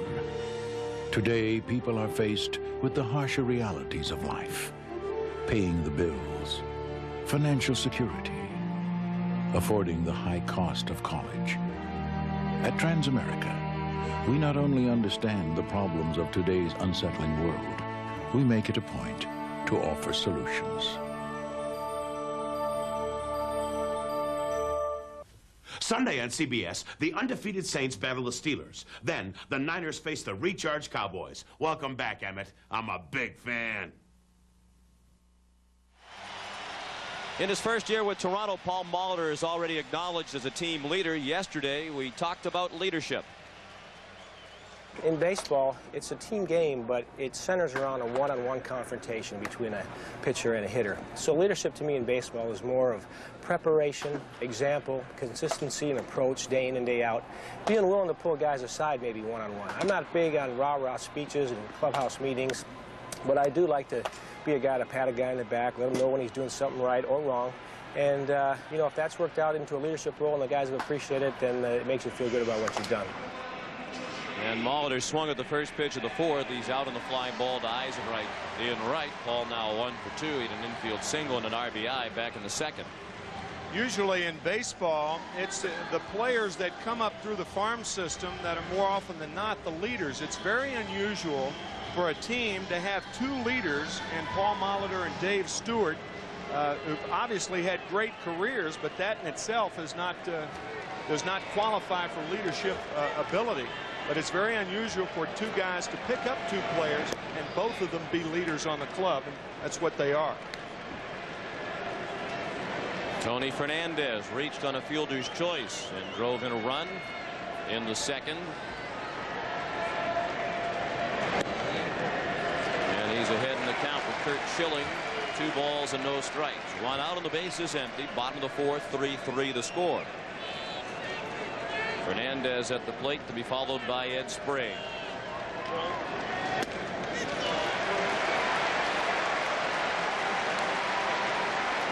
And in this ballpark, we have the 2 most sure-handed shortstops in Major League Baseball history. Tony Fernandez with the lowest career rate of errors. Larry Boa, now the Phillies' third base coach, is number 2. Actually shared the lead from time to time this year. Fernandez began the season with the lowest career error rate among Major League shortstops. Boa took over when Fernandez had a couple of errors earlier in the year. But Tony, with solid play down the stretch, reclaimed the lead in that category. Here's Larry Boa. Fernandez drew a walk. The second issued by Schilling. And here's Ed Sprague, who bounced a single through the middle his first time up. You might see some movement on the part of the Blue Jays now. They are in complete contrast to the Phillies. Most of the Blue Jays are first ball hitters. Fernandez runs late, and he's a dead duck.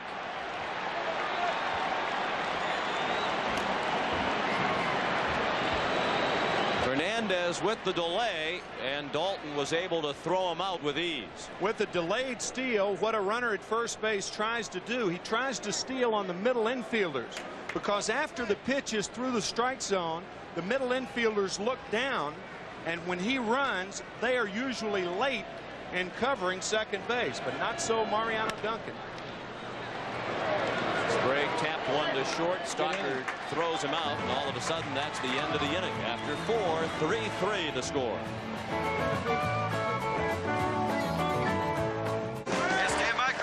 Welcome back, everybody. Fred, final question. Are you ready? I'm ready, Norm. Name the most affordable mid-size sedan with driver and passenger airbags, anti-lock brakes, and a V6. Okay, I know it's not an import. How about the Ford Taurus? Oh, Fred, I'm sorry. What? The most affordable mid-size sedan with all that stuff is the new Pontiac Grand Prix Sports Sedan. What? Did he show Fred what he could have won? Grand Prix is the most affordable. Who'd have guessed that? I was going to say Pontiac. I was going to say Pontiac. We thought we'd been everywhere, seen everything. We were wrong. We're back to the bone. We're back to the bone. These guys were weird, and we liked it. Later, they took us to the Tower of Bud. Brother, tomorrow we ride again. What tire do you trust in the wet? A tire that removes over 2 gallons of water per second from under the tread. The all-season MX-4. Another engineering splash from Michelin. It's coming over the hill, Sarge. Hit the lights, boys. Bigfoot. 2 square feet of pizza and a tasty new crust, all for $10.99. Bigfoot Pizza, the biggest pizza you can get delivered. Department stores may never be the same now that kids are discovering the Rookie League collection. It's Major League Kids clothes, built to stand up to the way kids play.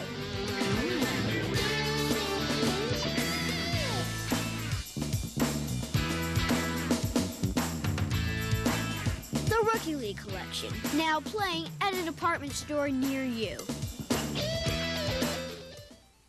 A message from Major League Baseball.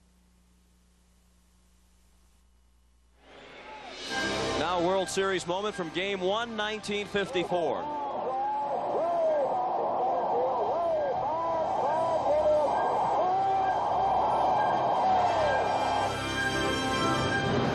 Willie Mays with the spectacular catch of Vic Wertz's drive to center in the 8th inning of that ball game with 2 men on and nobody out. It was a 2-2 game at the time. New York went on to win the game 5-2 in the series over Cleveland 4-0.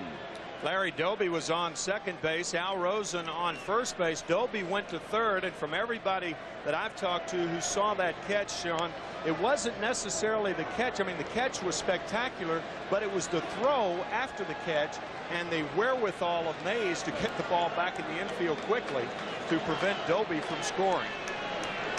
Of course, that was Cleveland's last appearance in the World Series, 1954. Philadelphia Phillies making just their 5th appearance in franchise history in the World Series. And they're tied with the Blue Jays at 3-3 as Lenny Dykstra begins the 5th. Dykstra walked, stole second, and scored in the first. He bounced to second in the second. Juan Guzman has retired 6 in a row.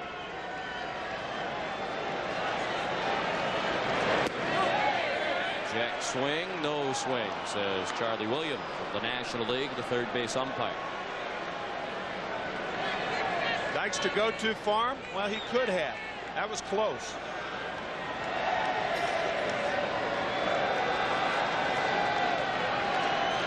Almost all replays looked like the hitter went too far, however.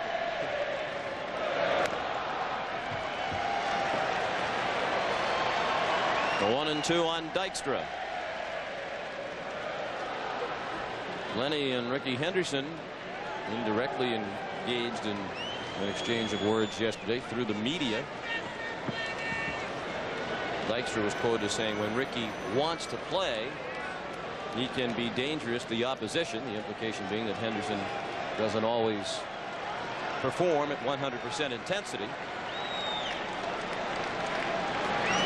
Ricky thought that Dykstra seemed to be claiming the mantle of the best leadoff man in baseball. And Ricky says 1 year doesn't make you the best leadoff man in baseball. Ricky maintains that he has earned that kind of respect with his performance over the duration of his career. In my opinion, he's the best leadoff hitter in the history of the game, hands down. Well, you could certainly say that Dykstra had the best season of a leadoff hitter this year in Major League Baseball. Even though Henderson, before the trade from Oakland, was having a terrific year with the Athletics, and by all rights should have been on the All-Star team, but didn't make it. Was left off by his current manager, Cito Gaston.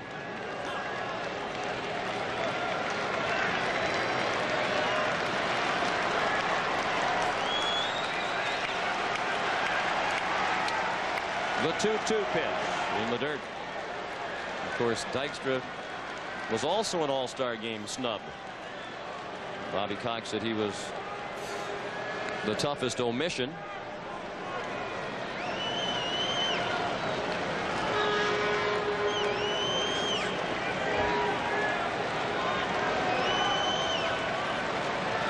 Guzman has walked 2. Both of those walks were in the first inning. He struck out 6. Payoff pitch. Sliced out at play. I think Lenny Dykstra was the toughest out in the major leagues this year because of what he just did, foul the ball back. He had 29 leadoff walks. He had a leadoff walk to lead off this game and scored a run. He is undeterred on the pitch count. 773 plate appearances this year. That's a major league record, surpassing Pete Rose in 1974. And that's a lob down the right field line, and a great catch by Alomar. The Gold Glover with a diving grab of the soft line drive over the head of Olerud. He was almost on the right field line when he made the catch.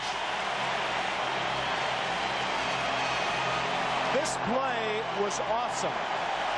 The ball didn't have a lot of hang time. We talked about Alomar's range. No second baseman in baseball comes close to that ball. That is a remarkable play by Roberto Alomar. Wow.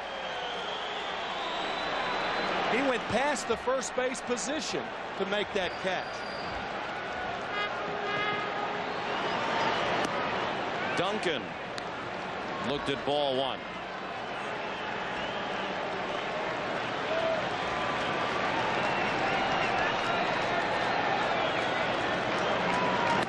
And ball 2. I don't think I've ever seen a second baseman roam from the line to second base any wider than Roberto Alomar. He is just remarkable. He made 14 errors this year, but he's never made an error in postseason play.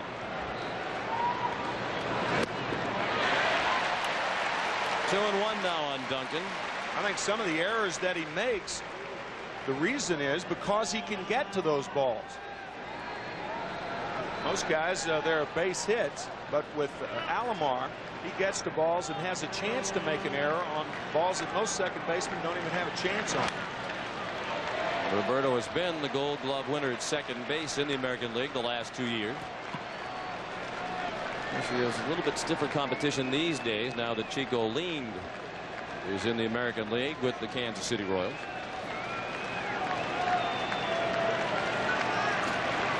Guzman has set down 7 in a row with the help from Alomar, and that's out of play. Still 2 and 2 on Duncan. John Kruk to hit next. 3-3 the score in the top of the 5th.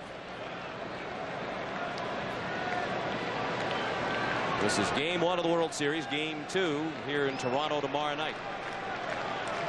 Games 3, 4, and 5, if necessary, will be played in Philadelphia. Game 6 and 7 are necessary. They'd be back here. And another full count for Guzman.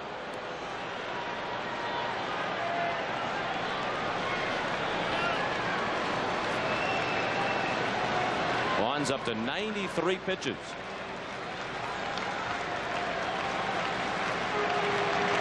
Payoff pitch. Popped up out of play behind the plate.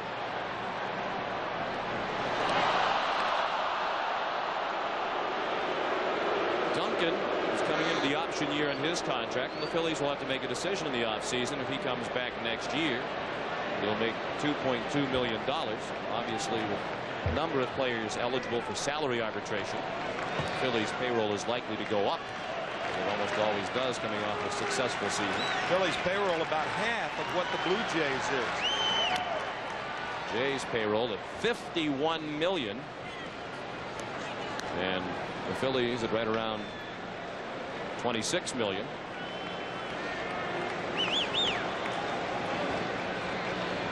And with a $7 million per team cut in the national TV contract, teams are going to have to look at those decisions that much more seriously.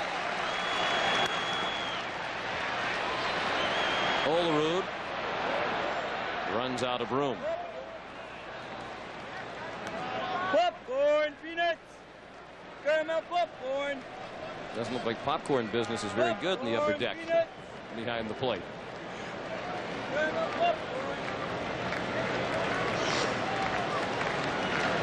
Mitch Williams, the Wild Thing.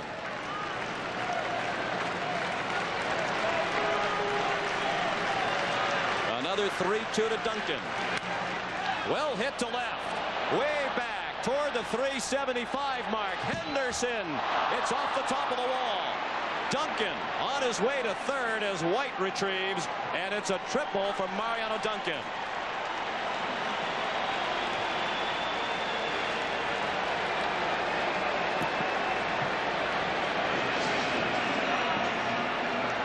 Duncan led the major leagues in triples back in 1990 when he played for the Cincinnati Reds.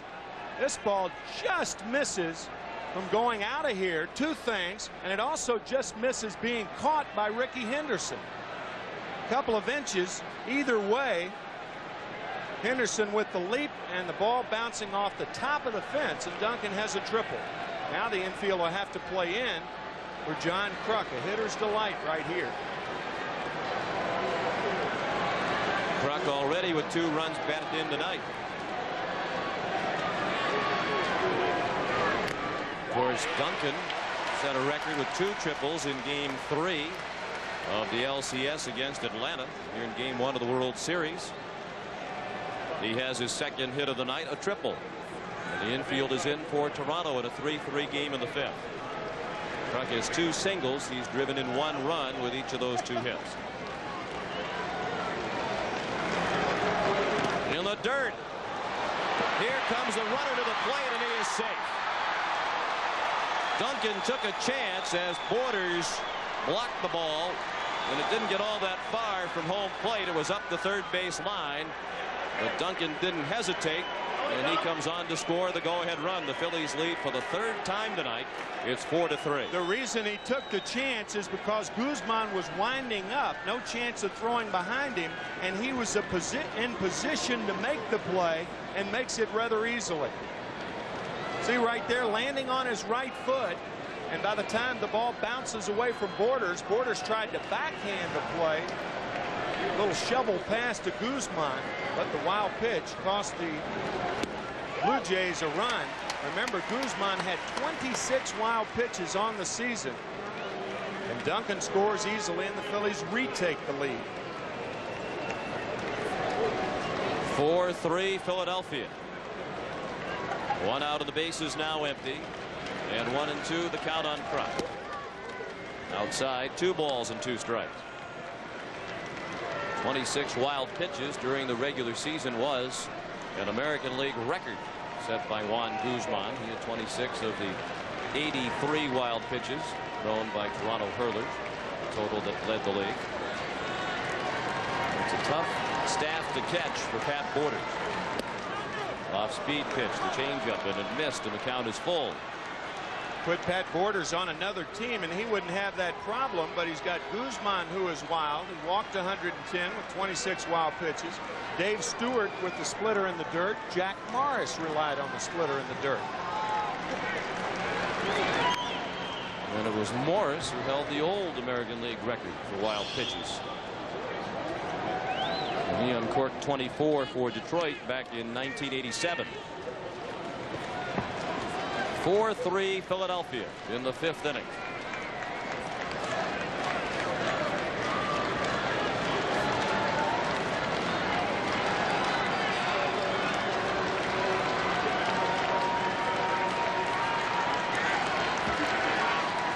Another 3-2 to Kruk. Is ball 4. He's on base for the 3rd time tonight. The 3rd walk issued by Guzman. The first one has thrown since the 1st inning.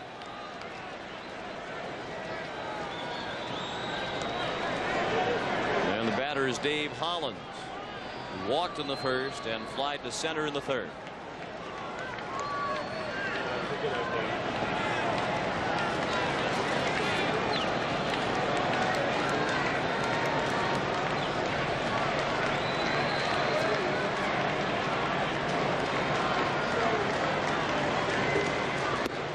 Hollins is from Orchard Park, New York, which is in suburban Buffalo, and that's not very far from Sky Dome, only about an hour-and-a-half drive.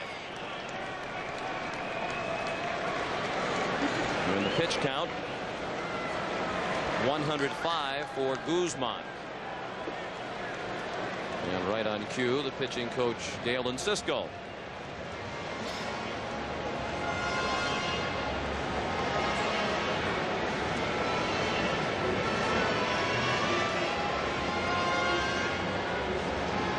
There is no action at the moment, but that will change momentarily.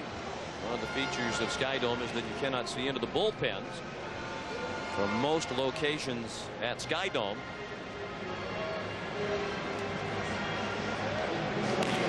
And Al Leiter is warming up. You see the sign in the background.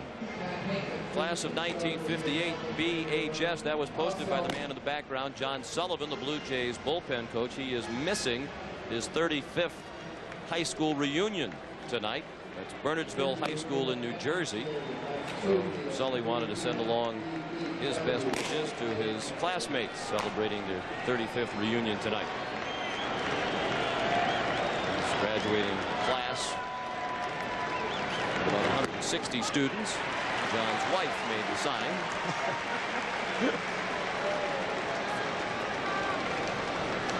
One and one the count on Hollins. I think I'd rather be a part of a World Series team than go to a reunion. Nothing against reunions. And Sully feels that way too. We should note that this is also a very special day. You mentioned you were 3 years old when the Blue Jays in Philadelphia were then the Philadelphia Blue Jays, not the Phillies. And today you are celebrating a birthday. And the folks could probably do the math. I'm 52 this evening. 5-2. Yes, indeed. Not this morning, this evening. I was going to wait as long as I could. Well, from all of us at CBS, and I'm sure many fans around the country, a happy birthday. Thank you. Well, rattled the mask of Borders.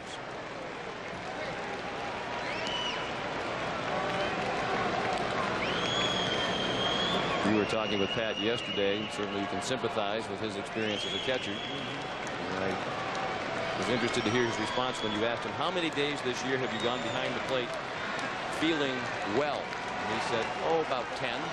10 out of 162. And that's one of the reasons right there. He gets one uncorked right off the mask, and now a ball in the dirt. Guzman has thrown one wild pitch in this inning that led to a run. And here's another one. Another idea of why this Toronto pitching staff is so hard to catch. A lot of bumps and bruises from Pat Borders, catching Dave Stewart in the pennant clincher against the White Sox last week.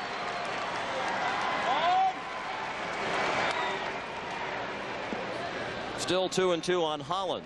1 out. Kruk at first. 1 run in here in the 5th. The Phillies lead for the 3rd time tonight. It's 4-3. We talked about that unusual move of Juan Guzman. Most power pitchers have a high leg kick.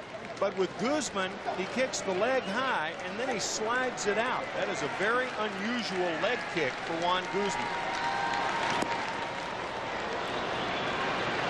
And Hollins had to kick his legs out of the way to avoid ball 3.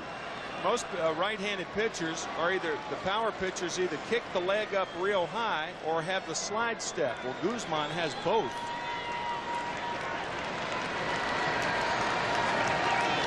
You think Kruk will be running? Oh yeah, absolutely. Phillies with the lead. He does run on the 3-2 pitch. Bounced down to first. Olerud looked at second, but he knew that Kruk was off with the pitch. So Jim Fragosi's decision to move the runner kept him out of the double play. Yeah, that's one of the reasons you do it. You send the runner to stay out of the double play. Ideally, as an offensive player, you'd obviously like to have first and third in that situation. Like to have a home run, but things like that, they don't happen that often. But the play is designed to first and third them and to stay out of the double play. And now Dalton will be walked intentionally. To put runners at first and second. And they'll take their chances with Jim Eisenreich. You know, it's tough to walk batters intentionally with a guy like Guzman pitching because he walks a lot of guys anyway. Sometimes an intentional walk can lead to a big inning, even though Eisenreich is 0 for 2 on the night. Gaston doesn't gain anything in terms of righty versus lefty. Eisenreich is a left-handed hitter, as is Dalton.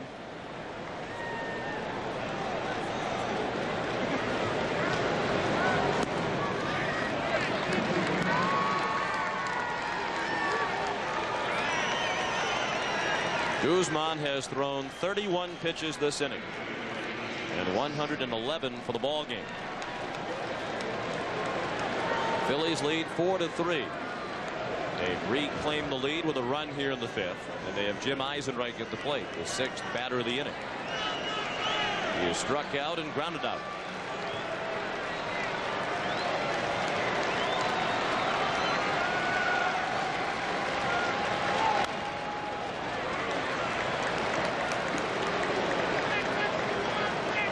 First pitch to Eisenreich at 95 miles per hour. He fouled it straight back and out of play.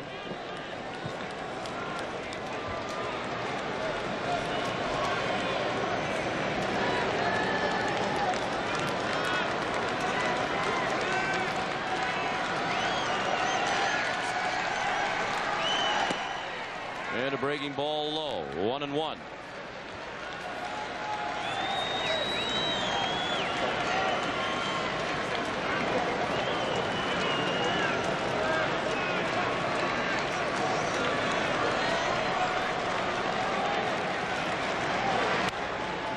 Pulled foul past Mel Roberts in the first base coach's box. 1-2 on Eisenreich. The Phillies brain trust: Dennis Menke, John Vukovich, Jim Fregosi, Johnny Padres.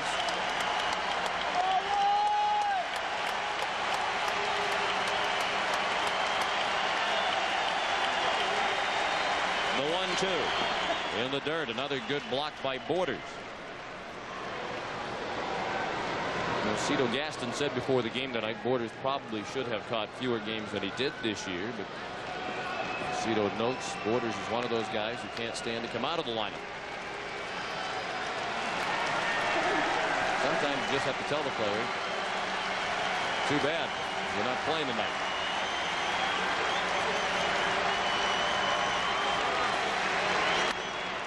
Half swing, and it's bounced down to Sprague at third. He goes to first to end the inning. Halfway through the ball game, Philadelphia 4, Toronto 3.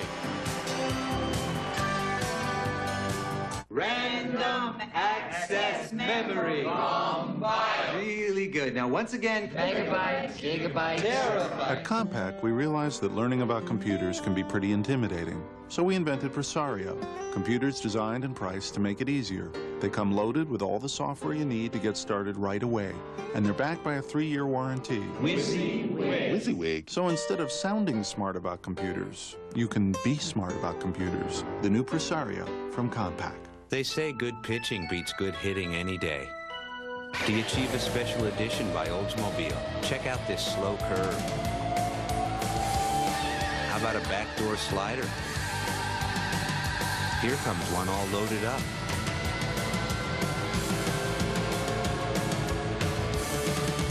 Yeah, and here comes the money pitch. It's your call. My dandruff and itch are awful. I'll try anything. Denorex tingles. Head and Shoulders doesn't. Both have effective dandruff medicine, but Denorex has something extra that tingles. That's why I started using Denorex. No flakes, no itch. Denorex, the serious dandruff shampoo. When ashes turn to ashes and dust returns to dust, betrayal is the only friend some men can never trust. This November, return to a time of courage. You fight my people all my life. Return to Lonesome Dove.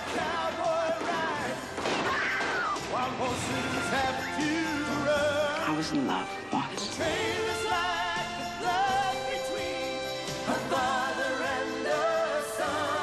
This is the next great chapter of the story that became a legend.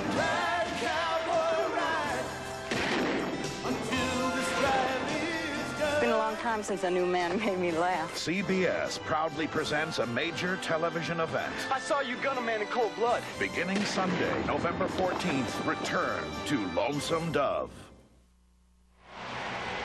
Well, it's good to see that the folks here at Sky Dome appreciate the magnitude of this historic occasion. Tim McCarver's 52nd birthday. Well, that's mighty nice. Look at what our crew has whipped up for you. Our producer, Bob Degas, and our director, Bob Fishman, spent all day in the kitchen today. No, that's very nice. After 4 years, it's a piece of cake. Hope you're hungry. I am. Look at the size of this. Looks like you need a tarp to cover it. Isn't That is beautiful? very nice. Very, very nice. I look forward to that after the game.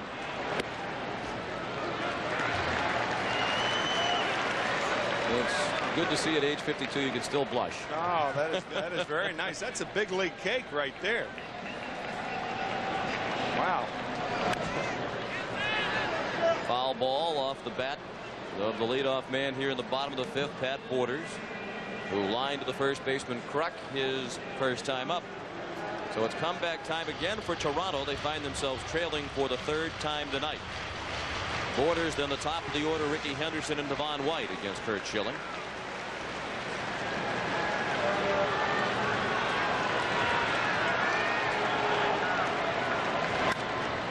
Down the right field line and slicing toward the corner. It is a foul ball, and not by much.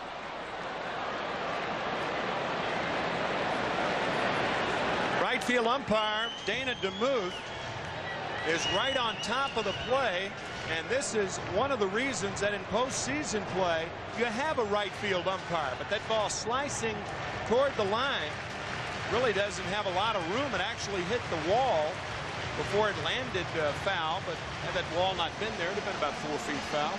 That's part of our new contest too. Hit a CBS Sports banner, win a cake. Sorry. Didn't last long. Pat Borders honing in, trying to take it away from you very quickly. I don't think he actually hit the sign. You have to keep the cake momentarily at least. Strike three. Borders called out on strikes. Leading off the fifth. That's just the second strikeout of the night for Schilling, who struck out 19 in the National League Championship Series in 16 innings. This ball right on the front corner of the plate. Doesn't matter where the catcher catches the ball. He could catch it off the plate. But that ball, as you could see, caught the front corner. Only the second strikeout, but Schilling overpowering against the Braves has not been so tonight. His first pitch, a strike to Ricky Henderson. Ricky walked in the first inning, flied to right in the second. He took a big cut and then immediately looked at his hand. Mentioned that both hands are sore for Ricky. And the count is 0-2.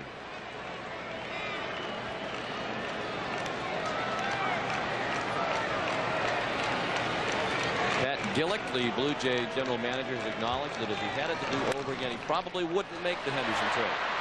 Duncan throws him out. Ricky went sliding into first, head first, but it was too late. 2 down in the 5th. Tomorrow on the NFL Today, join Greg and Terry for all the latest NFL news, including a special look at 49ers quarterback Steve Young. Is he ready for the NFC Championship rematch versus Dallas? Jimmy Johnson talks about the Cowboys' chances, plus an update on Bernie Kosar and Warren Moon as they ride the bench. Our studio guest tomorrow is Eric Dickerson. It's all tomorrow at 12:30 Eastern on the NFL Today. It's all you need to know.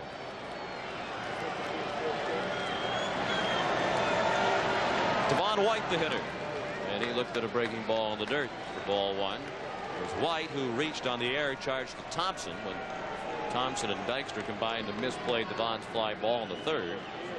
He scored an unearned run, charged to Schilling in the 3rd. Out of play to left, 1-1 on White.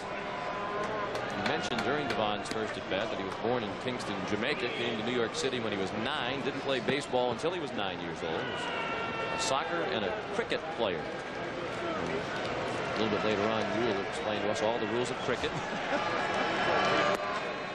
Without being a good low ball hitter, you have to be in cricket.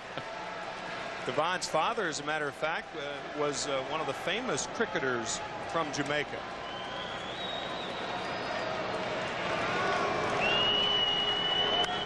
A bullet to right. That one might land in Jamaica.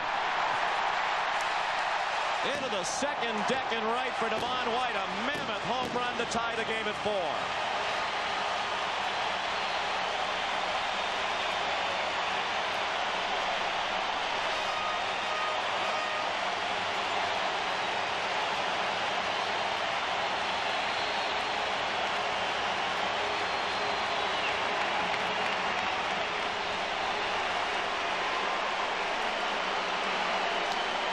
Like a splitter or a slider, but not for long.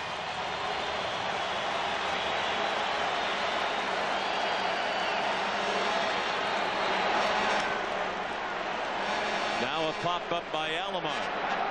Collins in foul ground, puts it away to end the inning. But the Blue Jays have tied it again on the home run by White, 4-4 after 5. They say good pitching beats good hitting any day. The Achieve a Special Edition by Oldsmobile. Check out this slow curve. How about a backdoor slider? Here comes one all loaded up.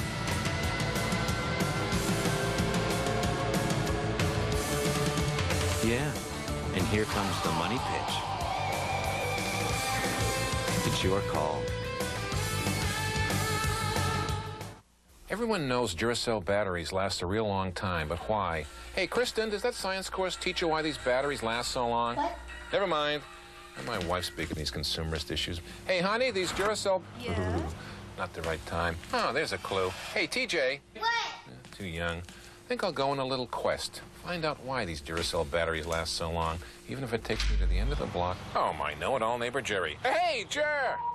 Duracell. No other battery lasts longer. And I'm going to find out why. So, Mike, you're one of the last of the neighborhood pharmacists, I guess. That is correct. Seems you only carry Duracell batteries back there. That is I correct. don't figure out what makes them last so long. It's a mystery. Someday I'm going to solve it. But they're so dependable that there's no question or doubt I haven't any hesitation whatsoever in selling them. Any other kind of product in here you'd equate with Duracell batteries? None whatsoever. Nothing else in the store is as reliable? Nothing. Not even you?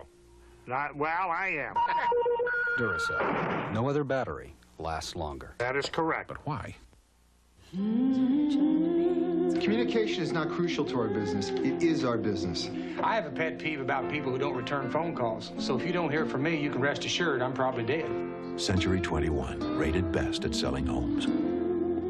In Lake Edna, you can get a quarter for $1.99. Come into KFC and enjoy a quarter of the Colonel's Rotisserie Gold. Slow roasted, deep marinated. And now with a cornbread muffin, just $1.99. At KFC, we do chicken right. Get out your game cards. It's time for the Budweiser World Series Classic Play. Game 1, 1988. Dodgers pinch hitter Kirk Gibson powered a dramatic home run in the ninth to beat Oakland 5-4. Gibson's home run. Write it down. You could win $100,000 from Budweiser. Moments ago, this was the reaction of Curt Schilling as he came off the mound after having surrendered the game-tying home run to Devon White. So it's 4-4 as we go to the sixth. The line scores again identical. And after 5 innings by Juan Guzman, Cito Gaston has handed the ball over to Al Leiter. Al Leiter traded for Jesse Barfield back in 1989. And after years, about 3 as a matter of fact, of struggling, all sorts of operations on the elbow and shoulder, he's back in fine form. He worked 34 games this year. He started 12, and one of the big questions was whether Al Leiter would start Game 4 of the series. Maybe Cito Gaston will work him a couple of innings here as a tune-up.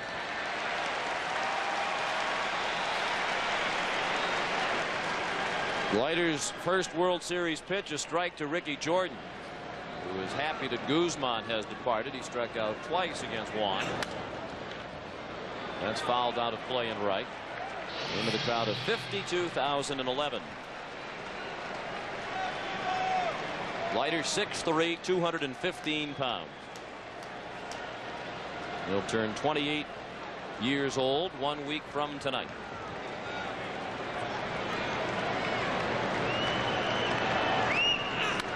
And Jordan fouled it away with a half swing.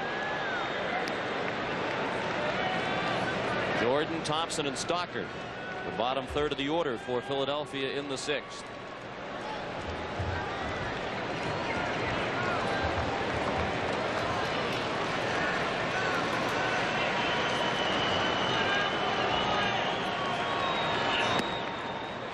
Up and in, 1-2.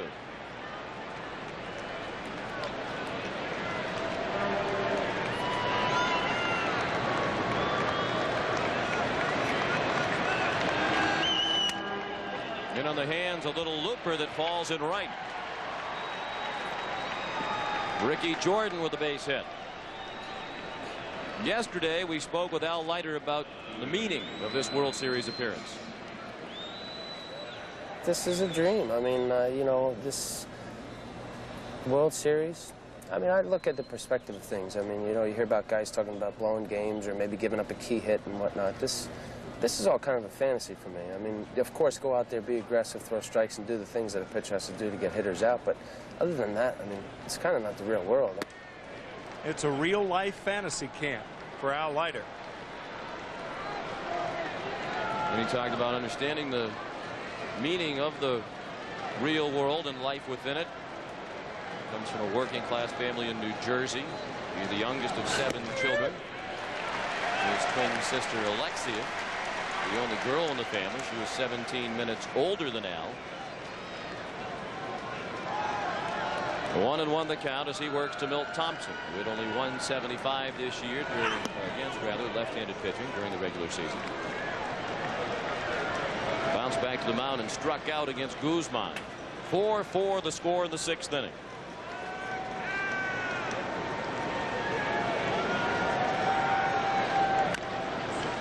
Chopped to short. Fernandez. Double play, and that's about as easy as it will get for Tony Fernandez.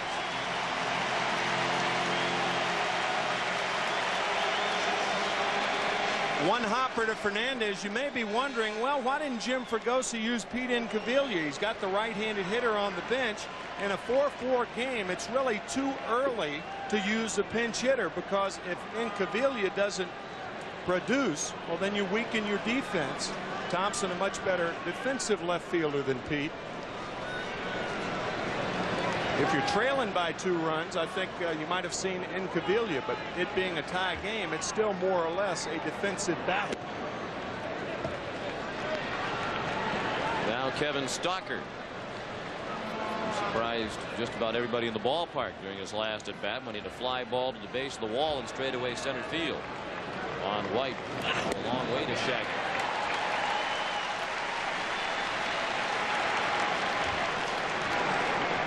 You can't see into the bullpens here, and consequently when those in the bullpen are at field level, they can't see the action through the fence, so they have raised seating in each bullpen. Check swing and a ball low and in. 2-1 on Stalker.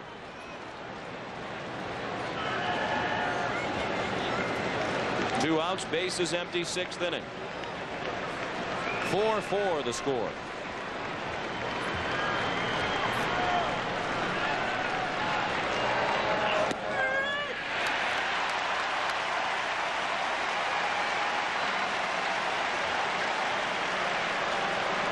Right on the corner to Stalker.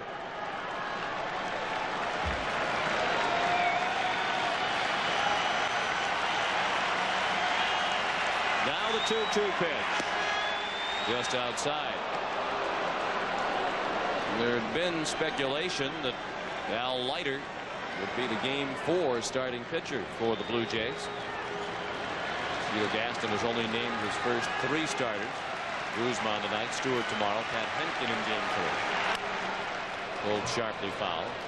Leiter and Stottlemyre have been considered the candidates to start Game 4 if Gaston decides to go with 4 starters. But Jim Fregosi thinks Cito might only use 3. We asked Al Leiter yesterday whether he would rather appear in 4 games and contribute or start 1 game and contribute. He said, I'd rather appear in 4. Payoff pitch is ball 4 up and away. At the conclusion of tonight's game, Tim and I will select the Chevrolet player of the game. Chevrolet will donate $1,000 in the player's name to the Special Olympics.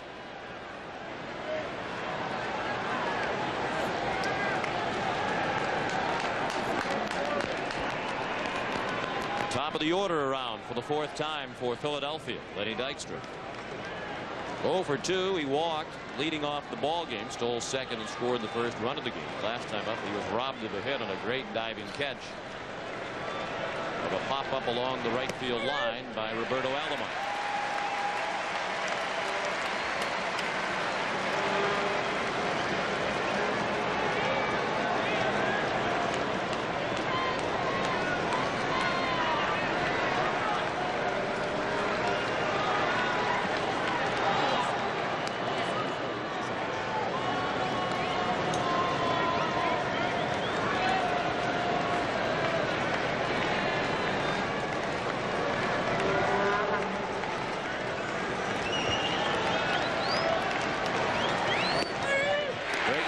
Strike 2. 0-2 on Dykstra. Now it's more of a running count than it was earlier because the count 0-2. If Stalker is thrown out, then Dykstra leads off the 7th inning. Stalker with 5 stolen bases during the season. He was not caught. And the Phillies have stolen 2 bases tonight. Up the middle, base hit. Stalker will stop at second. And perhaps he was fortunate that White didn't throw in behind him. He made a very wide turn around second base. Dykstra has his first hit of the night. Here's a situation, depending on the out count, you may try to go to third base. With 1 out, you definitely try it. With none or 2 outs, you don't try it. It's really not worth the risk. With 2 outs, for the most part, you're going to score from second on a ball just as well as you're going to score from third. Of course, a wild pitch. If you got Guzman pitching, you take a chance to go to third because of all the wild pitches he throws. But normally, you just can't take the chance with 2 outs. Runners at first and second with 2 down. 4-4 the score in the 6th inning. Here's Duncan. Mariano has singled and tripled tonight. stolen a base and scored 2 runs. Leiter has given up 2 hits and a walk in the inning. Duncan up the middle. Alomar, great play to keep it in the infield. He lost the handle, but Stalker was diving back into third head first. If Stalker had remained on his feet, he would have been able to score once the ball slipped out of the hand of Alomar. Well, Larry Boa, middle infielder, and now the third base coach for the Phillies, sees Alomar make the play. Another remarkable range play by Alomar. Stalker is making the turn. He doesn't know whether the ball's gotten through or not, but look at Boa, up with the hands, go back because he thought Alomar was going to come up and throw behind Stalker at third base. Boa, as a matter of fact, managed Alomar in AAA with the Padres, their AAA farm, and the Padres. Great play by Alomar. Bases loaded with 2 outs. And John Kruk, the batter. He's working on a perfect night. He has singled twice and walked. He has driven in 2 and scored 1. He looked at ball 1, and Borders goes to the mound to speak with Leiter. The runner at third is Kevin Stalker. He reached with 2 outs on a walk. Then Lenny Dykstra singled to center. He's now at second after the infield hit by Mariano Duncan. Phillies hope to give Kurt Schilling the lead for the 4th time tonight. Inside corner, 1-1 on Kruk. Kruk didn't fare very well during the regular season with the bases full. He had only 1 hit.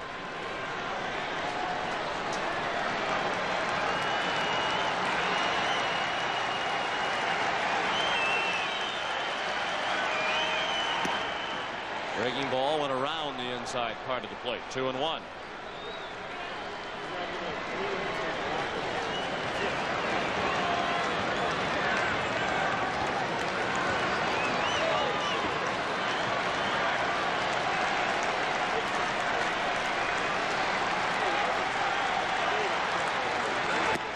Big rip and a miss.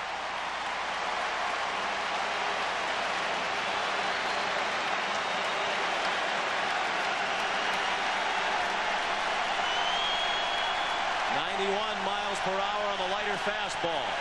Will try to emerge from this inning unscathed, despite having surrendered 3 hits and a walk.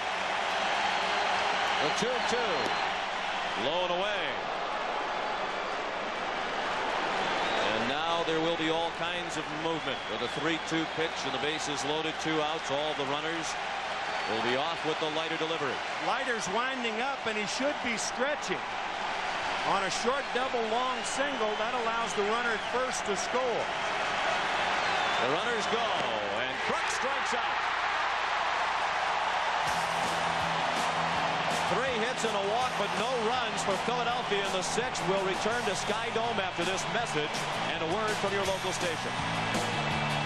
John Ritter and Marky Post are moving back home. I thought everyone around here was supposed to be happy. They were when I left. Maybe you should leave again. Hearts of Fire returns October 27th. Every Friday, Dick Van Dyke is a crime-solving doctor. Somebody murdered my patient. Now, it's a case of holy murder. Who are you, Father? I'm not sure I like that question. I'm sure I like the answer. And with Scott Baio on the team, will Dr. Sloan catch the killer? Robert Guillaume guest stars. I think you better be careful, Doctor. Diagnosis Murder premieres October 29th. This is CBS.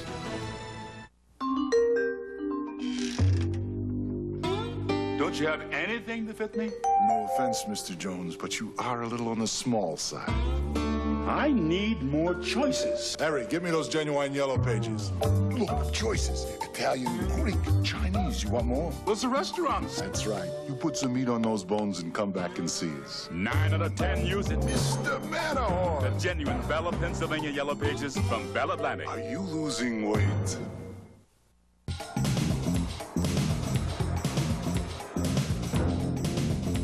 It's interesting. The same pickups that overall carry the most powerful line of engines on the planet also carry the most safety features.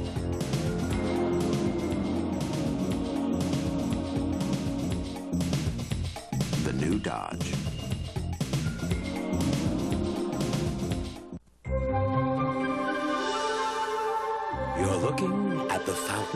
youth. Advanced Formula Mobil 1 synthetic motor oil. In a test, it protected an engine for 200,000 miles. The result? Vital engine parts that looked as young as the day they were born. There was virtually no engine wear. If you're looking for the fountain of youth, you'll find it in a container of motor oil. Mobil 1 synthetic. It keeps your engine running like new. What makes the wild thing so wild? Herb will tell you Tuesday after the game. Game 2 of the 1993 World Series is tomorrow night here at Sky Dome. We're on the air at 8 Eastern time with the first pitch scheduled for 8:29. Airtime on CBS for all of the World Series games is 8 o'clock Eastern time. And the pitchers tomorrow night, Terry Mulholland for Philadelphia and Dave Stewart for Toronto. Game 1 tied at 4. Blue Jays with a chance to take the lead for the first time tonight. And they have the middle third of their order coming up against Kurt Schilling. Joe Carter looked at ball 1. He singled and scored in the second and had a sacrifice fly in the third. 1 ball and 1 strike. Schilling has needed only 74 pitches to reach this point. Juan Guzman, the Toronto starter, his 5 innings threw 120 pitches.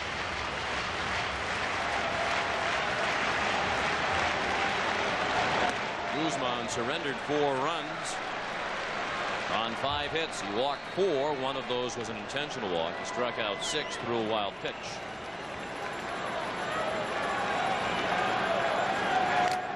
All the runs against Guzman were earned runs. 2 balls and 2 strikes on Carter. We talked about all of the new faces on this Blue Jay roster. Joe Carter almost needed to be replaced by the Blue Jays. He came very close to going to the Kansas City Royals as a free agent in the offseason. They turned down more money to stay in Toronto. That was especially a difficult decision because the Carters make their home in the Kansas City area and will always live there. That it had gotten to the point where he had written letters to the people in Toronto telling them that he was not returning. And his agent had collaborated to write an open letter to the fans that they hoped would be published in the Toronto paper. Sean, you asked him yesterday how close was it, and he held his thumb and forefinger together about 1/10 of an inch apart. He said that close. Chopped back to the mound. Schilling makes the play. That'll bring up John Olerud, the league's leading hitter this year. We talked with him about his hitting philosophy. I think it just depends on how I feel, how up at the plate. When I'm feeling good, I'm able to react to pitches a lot better, and I'm picking up the ball sooner. And I don't know, I try to be as selective as I can because I can't hit those tough pitches out of the strike zone. He hits that one down the right field line and deep, hooking toward the pole. Home run!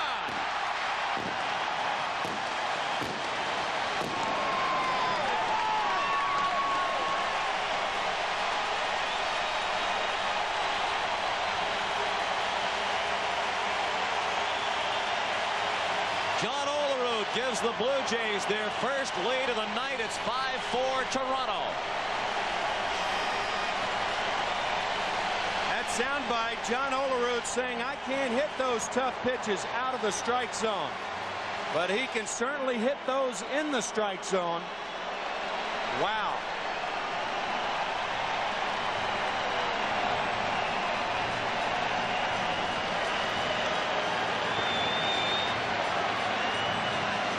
Second home run of the night for the Blue Jays. Devon White hit the first last inning to tie the game at 4-4.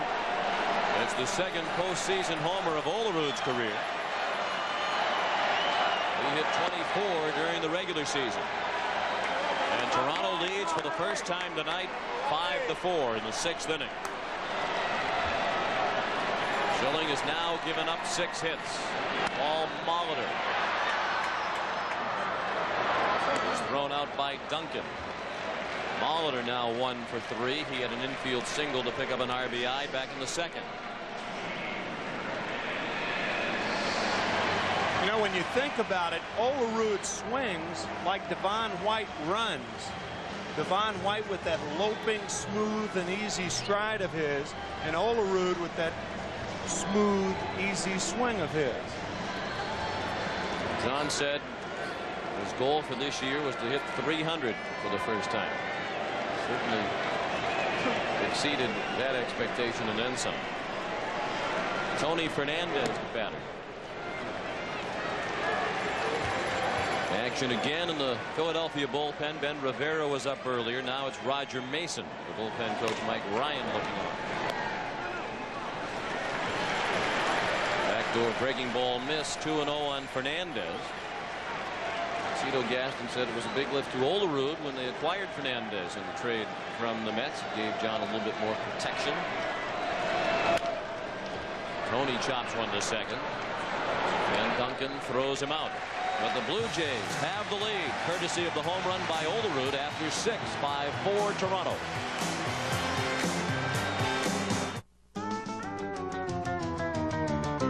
You've got to attack the courses. You've got to master the machinery. You've got to use all your resources. It's not really that difficult to earn the name Goodwrench. All it takes is all you've got. Goodwrench, raising the standards of performance on the track and in your GM dealership. You have a son. Sometimes life gives us just what we hope for. And sometimes it doesn't. You don't have a lot of time left. I'm looking for a miracle here. You believe in miracles? From the makers of Ghost. I'm gonna repeat this thing, yeah? Michael Keaton, Nicole Kidman. My Life. Rated PG-13. At theaters November 12th. Hi, this has to be in LA tomorrow. No problem, sir.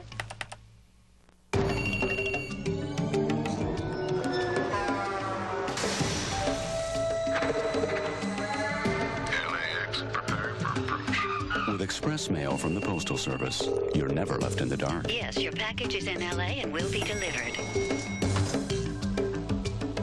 Morning. From just $9.95, we track, we trace, we deliver for you.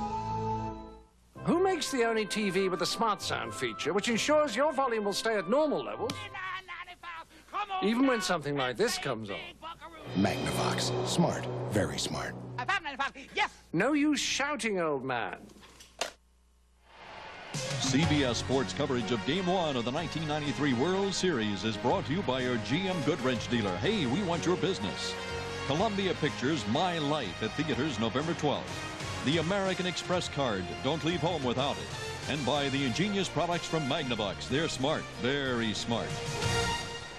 We're heading to the 7th inning in Game 1 of the World Series, and the Toronto Blue Jays lead for the first time tonight by a score of 5-4. And Roberto Alomar's 2 defensive plays loom large right now. Yeah, that kind of gets lost in the shuffle. In the 5th inning, he makes the play on the Lenny Dykstra little looper over first base, and this shows you the extraordinary range of Roberto Alomar.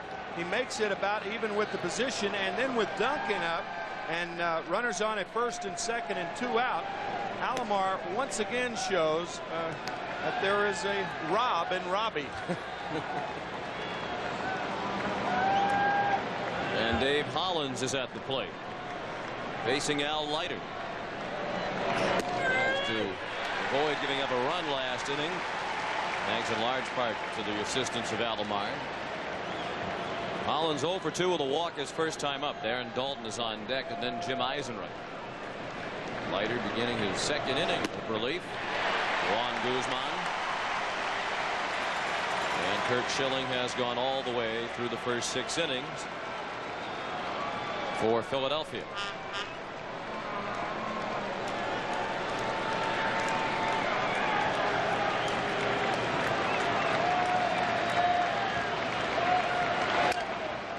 Broken bat, dribbler down to third. Sprague on the move. Nice play.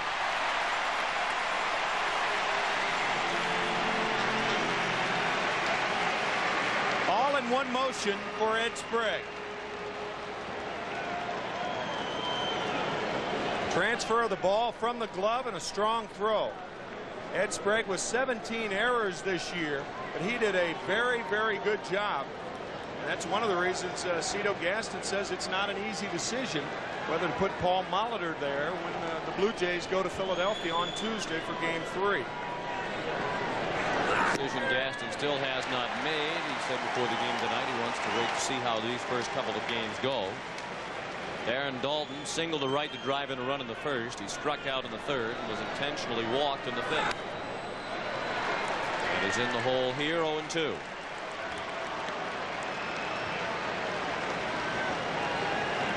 It wasn't all that long ago that Al Leiter experienced what he called the lowest of several low points in his career. That was in 1991 when he spent much of the year at Dunedin in Florida on 2 injury rehabilitation assignments. He and his wife, and at the time they were newlyweds, were in a hotel.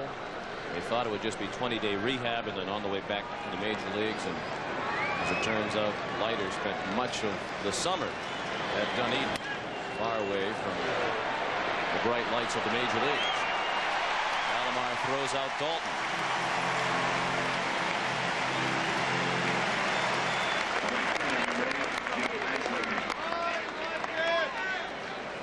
As we mentioned Dunedin, that's where the Blue Jays hold their spring training, and the Phillies train in Clearwater. Their 2 spring training ballparks are only about 5 miles apart. And as a result, they do see a lot of each other in the spring. Played 4 times in spring training to the Phillies and the Blue Jays. The Phillies won all 4, prompting Cito Gaston to make the Phillies his pick to win the National League East before the season began. So that's why you're picking the Phillies. He said, well, we can't beat them, so they must be pretty good. Cito Gaston and Jim Fregosi, very close friends. They belong to the same country club, Crescent Oaks Country Club in Tarpon Springs, Florida. Fregosi said they don't play much golf together, but they have met from time to time at the 19th hole. Charlie Williams said it was not a swing by Eisenreich, who's 0 for 3 tonight. Wow. Tough pitch to take and a tough pitch to call a ball. That's a swing. I thought the pitch was a strike, too. No question about that one. Leiter works a 1-2-3 inning. 7th inning stretch in Toronto. The home team has a 1-run lead.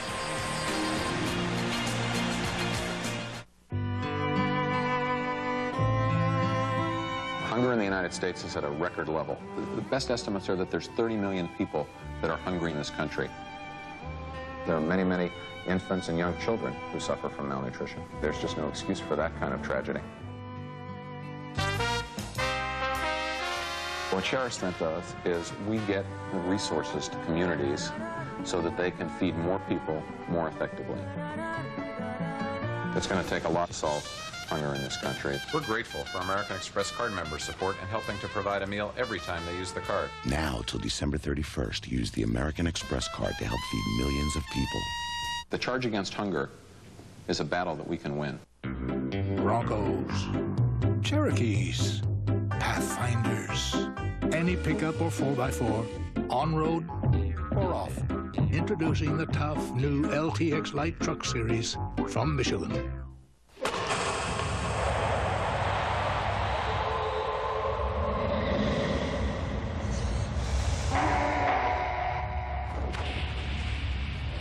When I slide into home, it's like 2 trains colliding.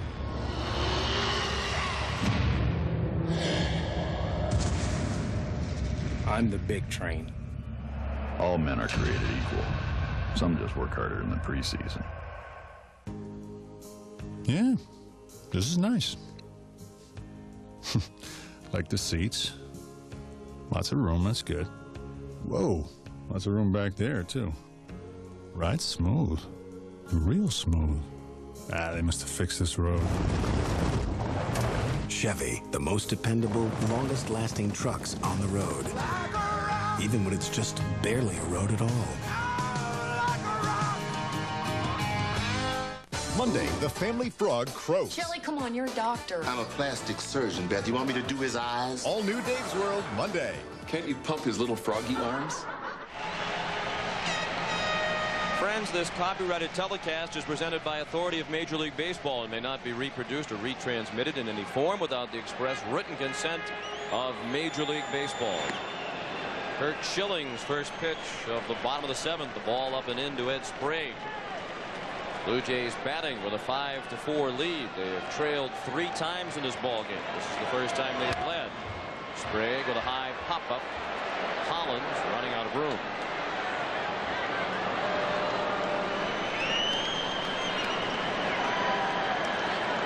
There is action in the Philadelphia bullpen. The right-hander is Larry Anderson and the lefty David West.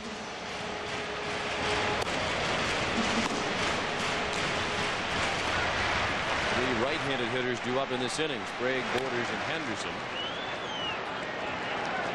I mentioned the possibility of Paul Molitor going into play third base when the scene shifts to Philadelphia and the DH will not be employed. And Ed Sprague has a great attitude about that. He said, if that's what's best for the team, I am more than willing to go to the bench and allow Molitor to play. Molitor has to play somewhere.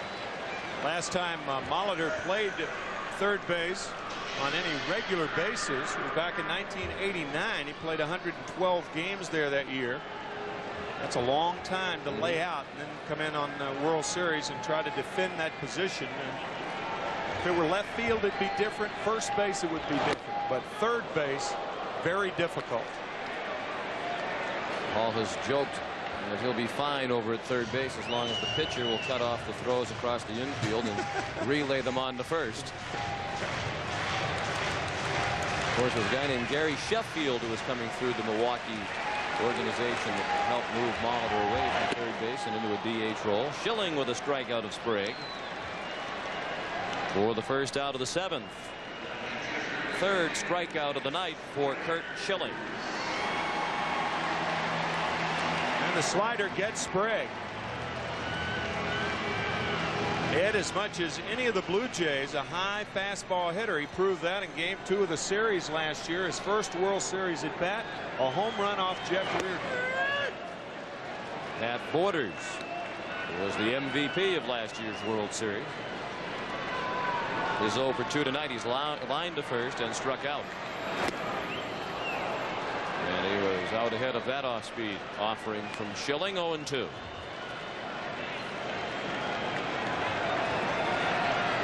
Toronto leads 5-4. The Blue Jays bat in the 7th. One out of the base is empty. That's well hit up the middle. Duncan couldn't get it. And Borders has his first hit of the night. The Blue Jays 7th. Good piece of hitting. Borders does not try to pull the slider. He hits it hard the other way, and it goes under the glove of Duncan.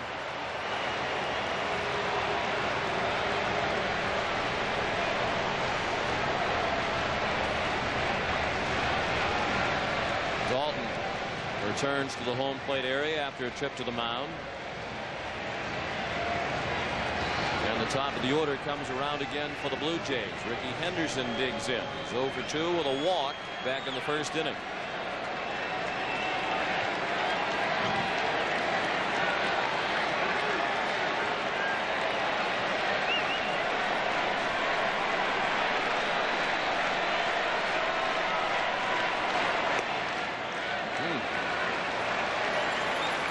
Again, tough to tell where that one missed. Kurt Schilling makes his home now in the Philadelphia area in New Jersey. We're up in Arizona, but he was born in Alaska. And as Pat O'Brien told you during the pregame show, he's the first native of Alaska to start game 1 of the World Series. He's actually boasting of the northernmost birthplace of any game 1 starter in World Series history. Anchorage sits on the 62nd parallel.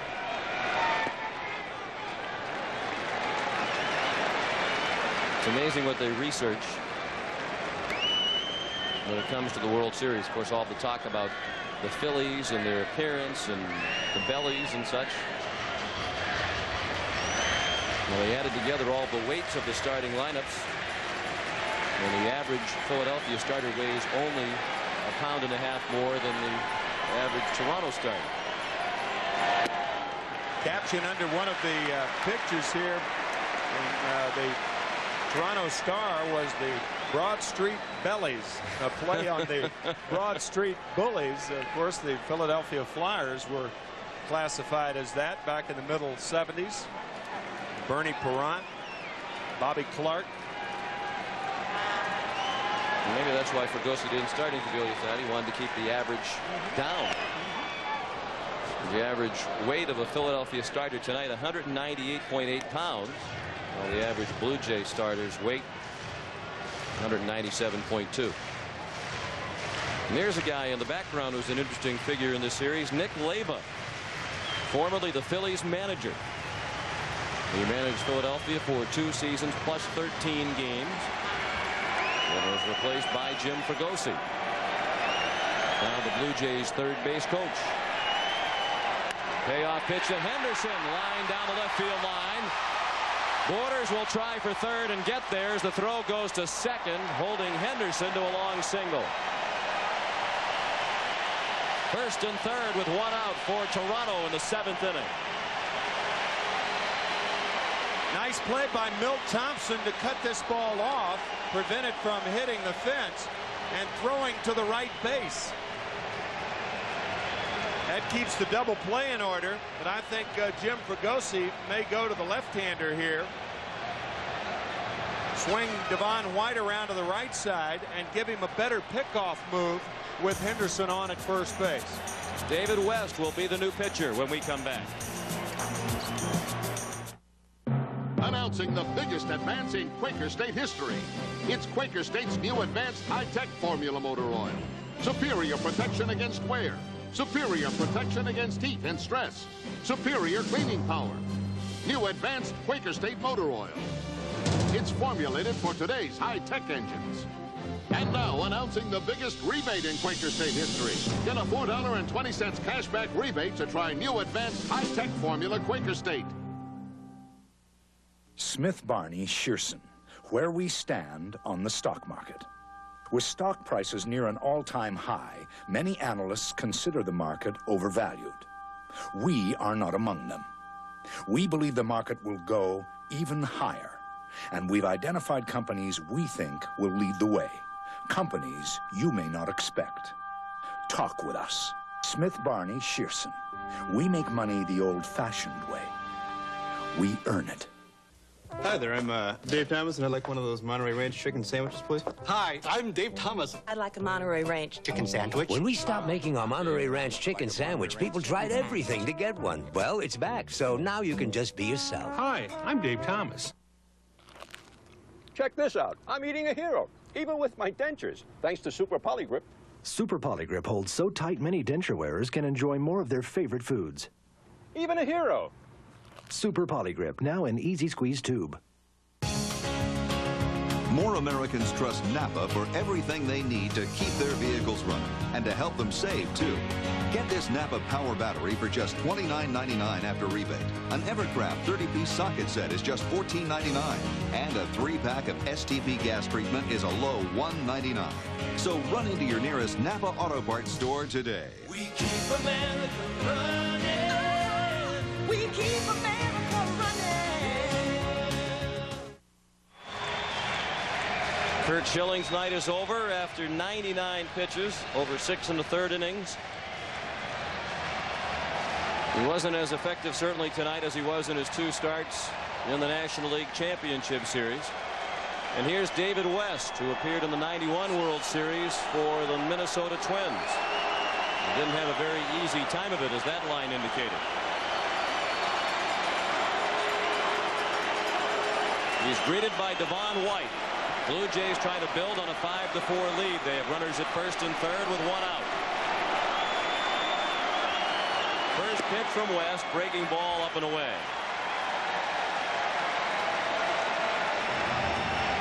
That is Colleen White, Devon White's wife, looking on in the Blue Jays live section.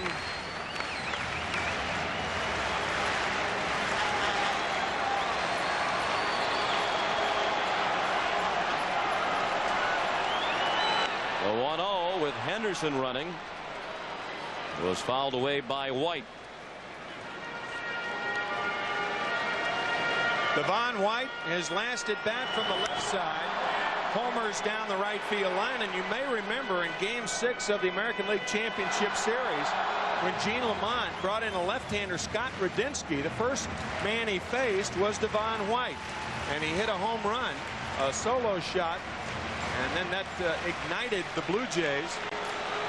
They blew out the White Sox, scoring 4 in the ninth.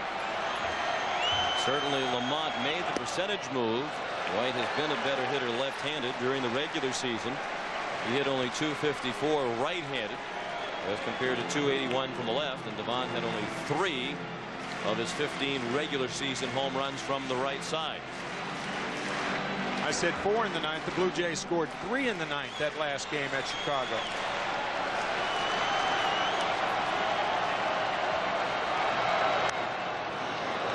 Two balls and 2 strikes. David West trying to erase the memory of his 2 appearances in that '91 World Series while with the Twins. He faced 6 batters and retired none. He allowed 2 walks and 4 hits, including a home run to Lonnie Smith. So his World Series ERA is infinity.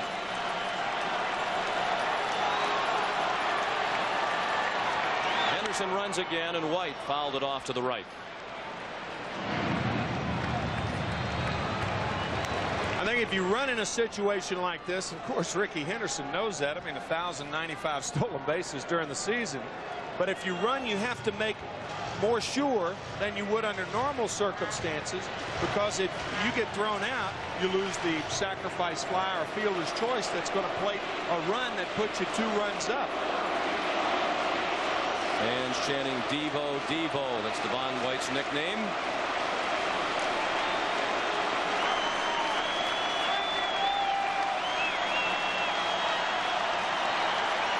The 2-2 pitch. Well hit down the left field line. Fair ball. Borders in to make it a 2-run lead. Henderson to third. Throw to second. Not in time. And the Blue Jays lead 6-4.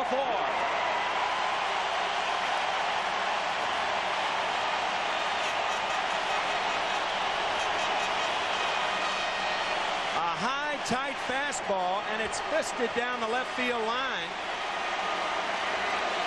White had 42 doubles during the regular season. And he just has tremendous plate coverage right now. A world of confidence, and you can see it in his eyes. One of the top hitters ever in the postseason, as we showed you earlier. And he has driven in 2 big runs for the Blue Jays tonight. Now a chance to break it open. They lead by 2. They have 2 men in scoring position. The infield in for the Phillies. And Roberto Alomar went spinning out of the way of ball 1. Tell you, an option for Jim Fregosi right now is to walk Alomar and bring in Larry Anderson to pitch to Joe Carter. He's opted to pitch to Alomar. This is a dangerous situation for Jim Fregosi.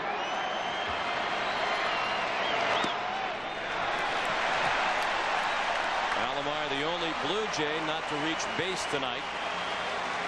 And if you are going to pitch to him, that's the reason why you stick with the left-handed pitcher. Roberto fared much better against right-handers. The 2-0 in the dirt. Check swing. They wanted to peel down to first. Strike, says Paul Runge. It appeared that he went around Alomar a little too anxious, and he goes too far. Nice play by Dalton on the scoop.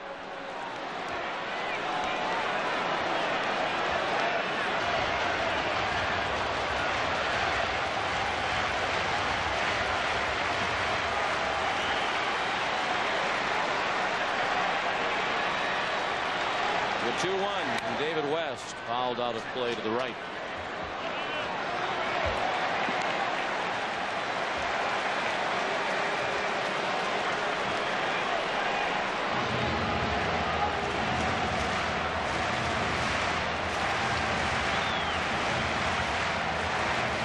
in this inning charged to Kurt Schilling, and he's also responsible for Ricky Henderson standing at third. White at second, the responsibility of David West. The 2-2 pitch, fouled out of play.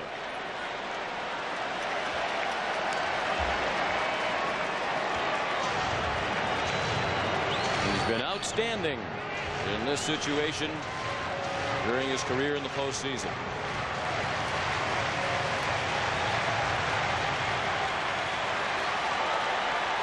West could use the strikeout. The 2-2. Ripped down the line. Fair ball to score 2.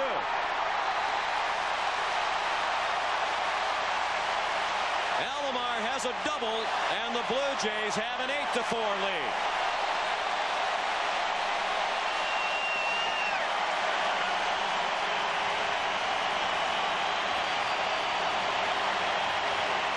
And David West still hasn't gotten anybody out in World Series play. 6 straight batters got on in 1991, and the first 2 here with doubles pulled down the line. First White and now Alomar. And remember, Fregosi did have the option of walking Alomar, but you know what he's looking at? He's looking at Alomar's production from the right side and opted to go that way. Larry Anderson to pitch for Philadelphia after this. Bob is back. Bob is back. He's back.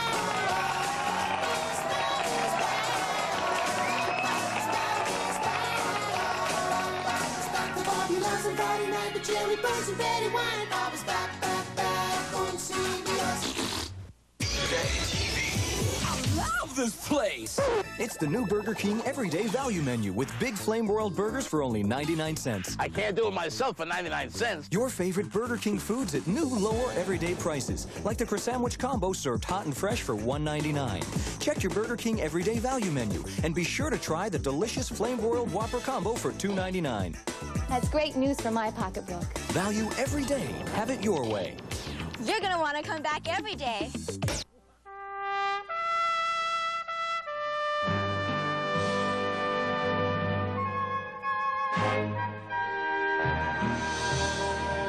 Cellular One has set up state-of-the-art cellular service that reaches clear across America.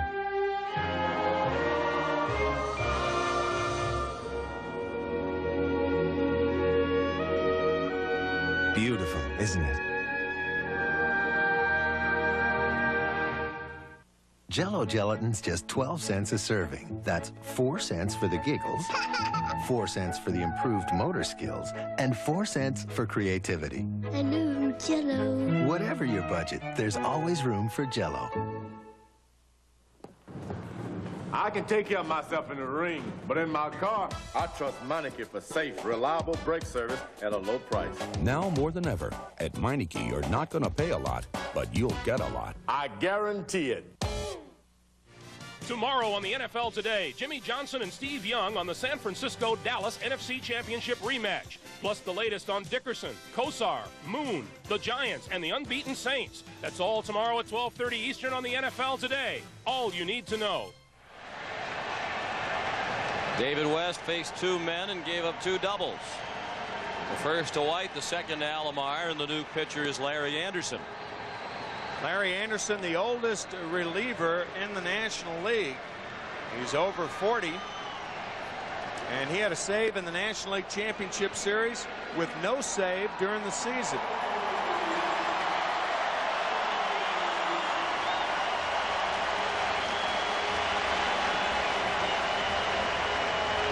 He did a very solid job during the regular season as the right-handed setup man for Jim Fregosi. He's on to try to put out the fire. The Blue Jays have scored 3 times here in the 7th, and they have Alomar at second, still only 1 out, and the batter is Joe Carter.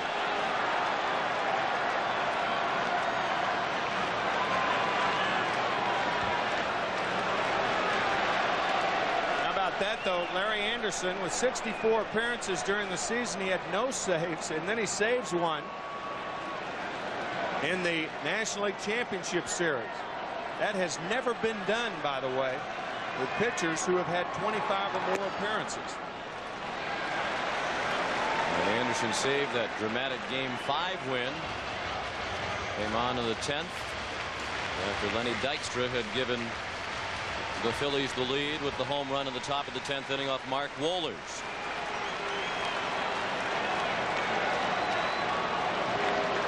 He looked to second to keep Alomar close.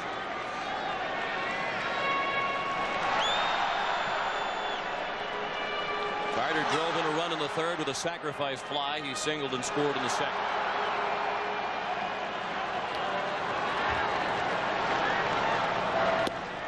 And he chased the ball out of the strike zone.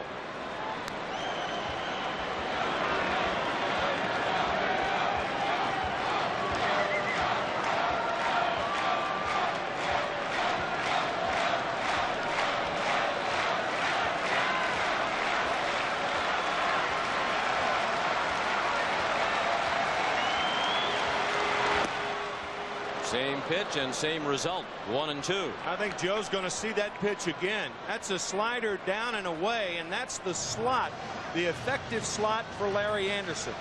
Away to right-handers, and the more he gets ahead, the more he'll move off the plate. So if you're Joe Carter now, you ought to be looking away. Alomar takes off. Carter strikes out. Dalton doesn't try the throw. So Anderson went right back to the same pitch to get Carter for the second out of the inning, and Alomar a stolen base. Alomar had 15 steals of third on the season. He and Ricky Henderson tied for the most. I think had Carter not swung at the ball, then Dalton goes ahead and makes the throw. But because after Carter swung, there are 2 outs, there's no sense in taking the chance of throwing to third.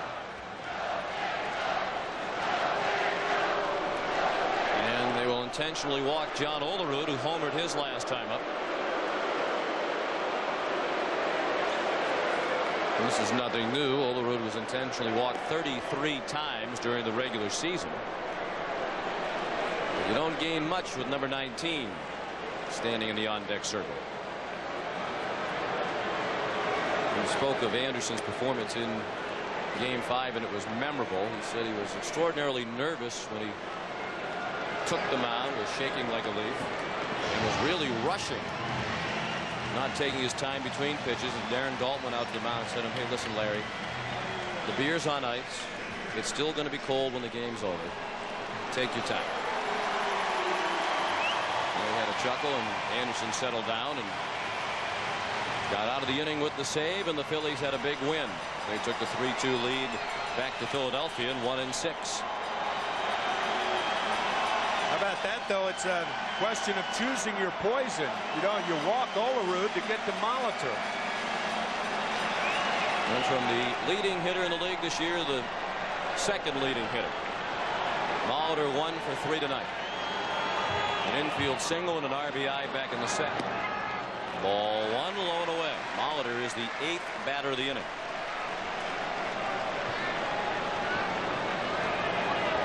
Blue Jays lead 8-4 in Game 1. Game 2 is tomorrow night, airtime 8 Eastern time here on CBS, with first pitch scheduled for 8:29. Terry Mulholland, the lefty for the Phillies. Dave Stewart, the MVP of the ALCS with his 2-0 record against Chicago, will be on the mound for Toronto.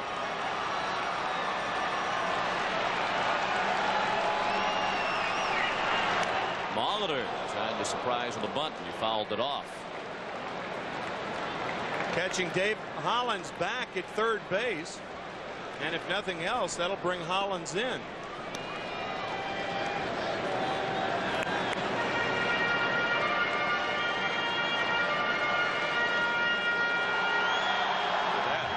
Wow. That's including his hit tonight.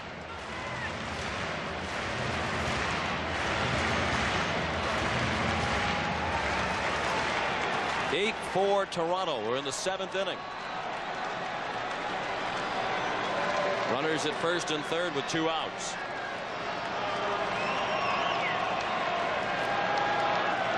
The 1-1. Well hit to left. Thompson drifting back at the wall. And a great catch Reminiscent of his catch off Mark Lemke in the League Championship Series. Milt Thompson to the wall to take an extra base hit away from Paul Molitor.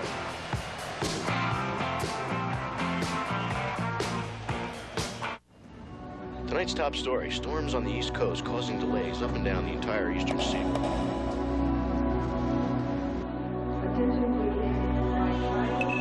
No, my plane's stuck somewhere back east. Your flight has been canceled. The 5 most hated words of every business traveler. It's an absolutely guaranteed instant headache. You're just suddenly helpless. On a day like this, I know it's not the airline's fault. That's not the point. Sir, your plane has been held up by I'm weather. just looking for some answers. There's a couple ways we can I go. want somebody to tell me my options. Los Angeles at 7 p.m. I just want somebody to tell me when I can get out of Let's see here. if we can reroute you through another city. Those are the people I come back to. They try and find a way and make it happen. They give me my best option, maybe even on another airline. I appreciate that, because, you know, a little honesty goes a long way. Tell Billy to look for me at halftime. I'll be there.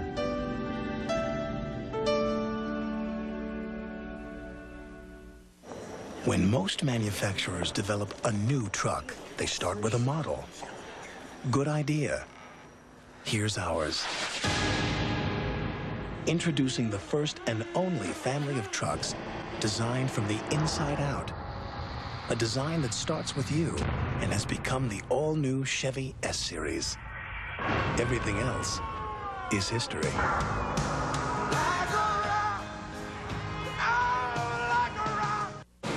Enterprise Rent-A-Car. Look to us for special delivery. Call us. We'll arrange to pick you up at your home, office, or repair shop. That's special delivery. That's Enterprise. Oh, my back hurts and I had a game this afternoon, so I'm taking Advil. More doctors recommend Advil by name to relieve backaches than any other brand. With Advil, a sore back won't keep me from swinging. Advil, advanced medicine for pain. This game summary is sponsored by Budweiser. Devon White has driven in 2 runs and has scored 3 for the Blue Jays tonight. Sparky Anderson says you can't pitch to the top 6 hitters in the Blue Jays order without expecting to be damaged by them. And the 2, 3, 4, 5 hitters have combined for 6 of the 8 runs batted in. The Phillies have stranded 8 runners, including the bases loaded in the 6th. And here's the catch that kept it a ball game. If Milt Thompson doesn't come up with that one, it's a 6-run game. Well, that's a fine play by Thompson, and certainly you're right, Sean, reminiscent of the ball hit by Lemke off of Mitch Williams.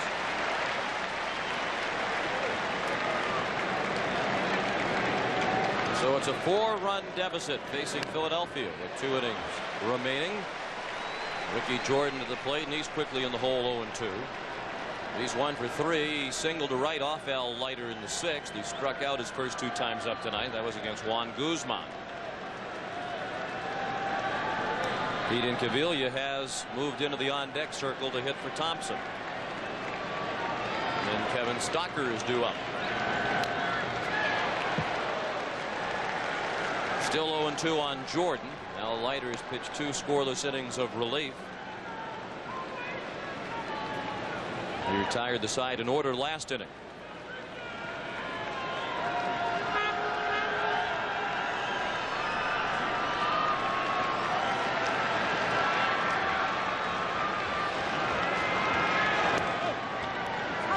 One ball and 2 strikes.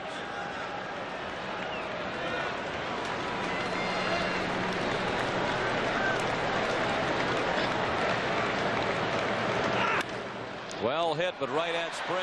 Bobbled it momentarily. Still had plenty of time to throw out Jordan with as sharply as that ball was hit. 1 out in the 8th inning.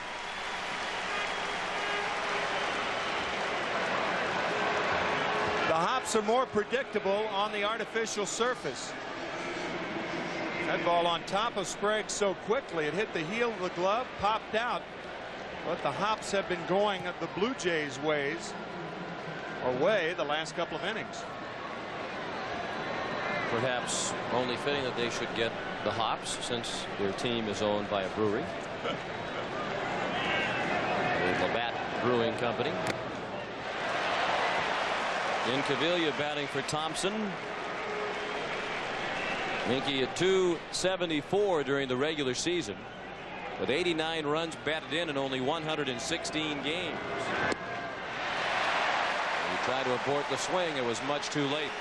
0-2.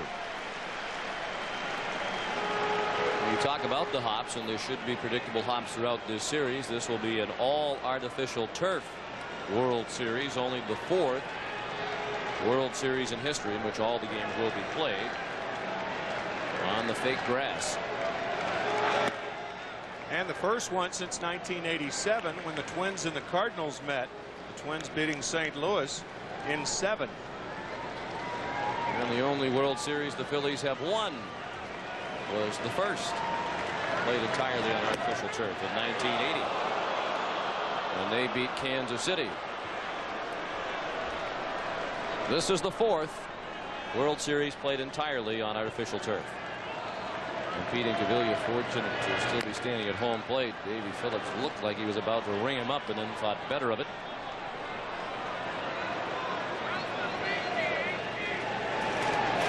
Dwayne Ward is warming up in the Toronto bullpen. Here's their ace closer.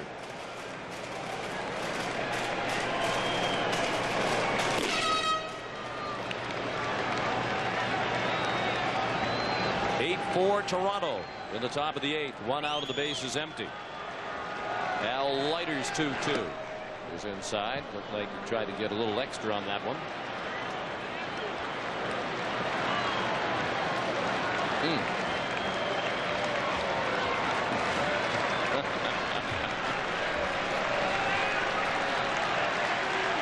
Didn't look like a big gum night though. Maybe what, 8 or 10? 8 to 10. Nowhere near as high as 30. Near the dugout. Borders has a play and makes it.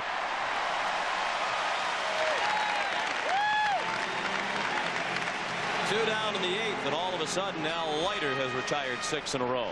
That's since that play by Alomar when he went behind second base with runners on at first and second, and it saved at least 1 run after saving a run the inning before. Something about pitching and defense, how it can keep things close and give you a chance to catch up and come from behind. And that's what the Blue Jays have done. They haven't come from behind, but they did come from that 4-4 score in the bottom of the 6th inning. Kevin Stocker 0 for 2 with a walk. We showed you during the Budweiser game summary the effectiveness of the Blue Jay batters 2 through 5. The bottom part of the Phillies order has not had a good night. With that base hit by Stocker, batters 6 through 9 are 2 for 15 for the Phillies. Only Ricky Jordan and Kevin Stocker in the bottom 4 have hits. Jordan a harmless single. He was erased on a double play in the 6th inning, and now the 2-out single by Stocker. He's at first for Lenny Dykstra. Lenny singled his last time up. He walked and scored in the 1st inning. Blue Jays have 10 hits. Philadelphia now with 9.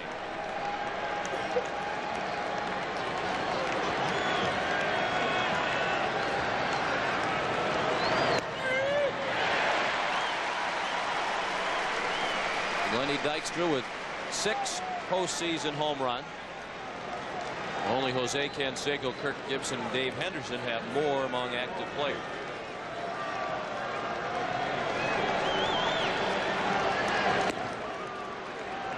We talked at the top of the broadcast tonight about the likelihood of this being a high-scoring series with these two proficient run-producing teams. 12 runs tonight, the most in the first game of a World Series since 1980, when the Phillies beat Kansas City 7-6.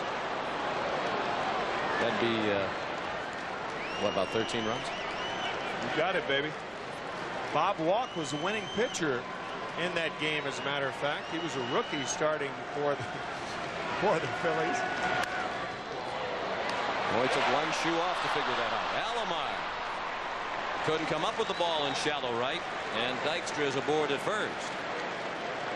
Robbie, who has made a couple of outstanding plays tonight, nearly made another, but Dykstra is safe. And they have scored that an error on Alomar. It was a tough chance, but one ordinarily he gobbles up. And after the error, he does have the presence of mind after he drops the ball. It is a routine play. Like a frog hopping from one pad to the other. That ball gigaping out of that glove. An error on Alomar. He did have the presence of mind to try to throw behind the runner at second. And Dwayne Ward's going to be seen for the first time in the series.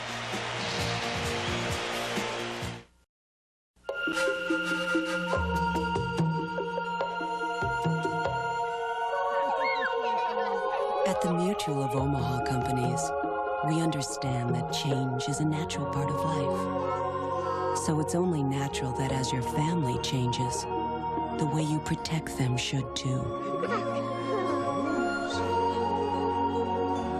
Mutual of Omaha.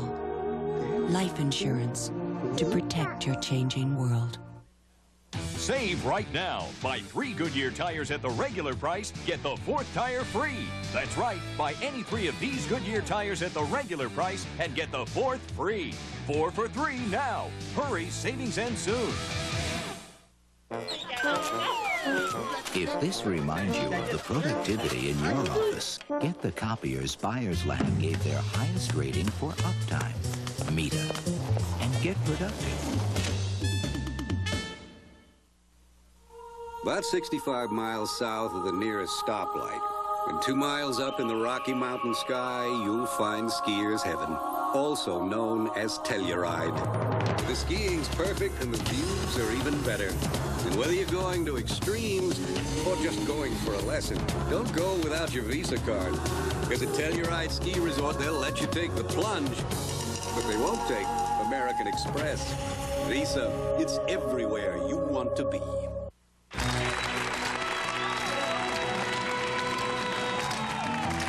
Corning presents an exciting debut, Pink Plus, a new insulation that's silky to the touch.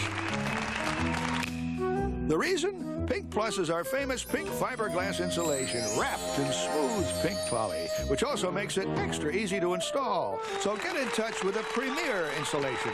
For the Pink Plus dealer nearest you, call 1-800-GET-PINK. Dwayne Ward on a save situation for Toronto. He talked yesterday about his pitching philosophy.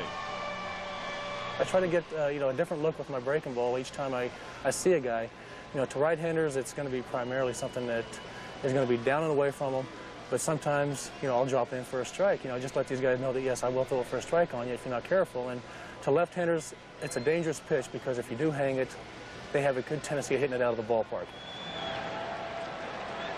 Ward, the closer this year, once Tom Henke decided to move along to Texas via free agency. Ward, for so many seasons, the effective setup man for Henke. And in the role of closer, he has performed brilliantly. He led the league with those 45 saves. Tying run in the on-deck circle. So this is just about the most generous save opportunity a closer can be afforded. And that tying run in the on-deck circle is John Kruk. 8-4 Toronto. Phillies trying to rally with 2 outs in the 8th inning. Big swing by Duncan. He's been a standout tonight with 3 hits. But Ward is ahead of him 0-2. The second pitch, a 93-mile-per-hour fastball. Kevin Stocker, the runner at second. Lenny Dykstra at first. The error by Alomar, his first ever in the postseason, in 24 postseason games. Duncan, 2-shot foul off the end of the bat. Interesting when you talk about the saves of Dwayne Ward. When he came in the 9th inning this year, he was 41 for 41. However, when he came in the 8th inning, he was only 4 for 10. All 6 blown saves this year was when he came in the 8th inning.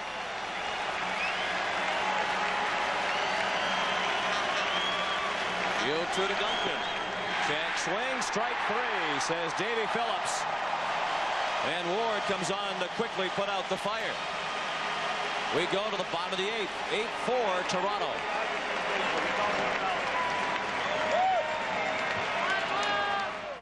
Two summers, 2 winters, 2 springs, 2 falls. All this, just $2.99 a month. The S-Blazer 2-year lease. Why drive an imitation when you can drive the vehicle that originated the species? Chevy S-Blazer.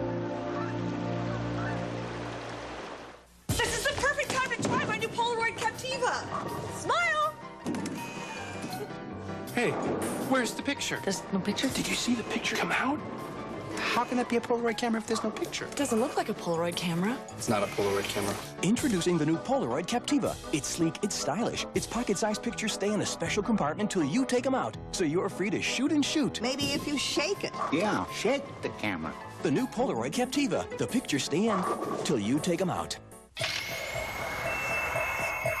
Lasers. Satellites. Cellular data networks. What exactly have we launched here? UPS Total Track. The only tracking system that can confirm delivery of your air and designated ground packages coast to coast in seconds. Package was signed for at 9:26 this morning by Mr. The arms race may be over, but the package race is just heating up. How about that flashlight you got in your hip back there? That's a pretty important piece of equipment to you? Yeah, it is. It's my eyeballs when the rest of the boat's shut off. Oh, yeah? What kind of batteries you got in there? Duracell. Yeah, there they are. Any reason for picking Duracell? They last long. And you're sure about that, huh? I'm positive. That's a piece of old lore that was passed along to you by some ancient tugboat captain? No, that's personal experience. Personal experience only. It's kind of like the old Bermuda Triangle. Duracell. No other battery lasts longer. One of the mysteries of the sea. John Ritter and Marky Post are moving back home. I thought everyone around here was supposed to be happy. They were when I left. Maybe you should leave again. Hearts of Fire returns October 27th.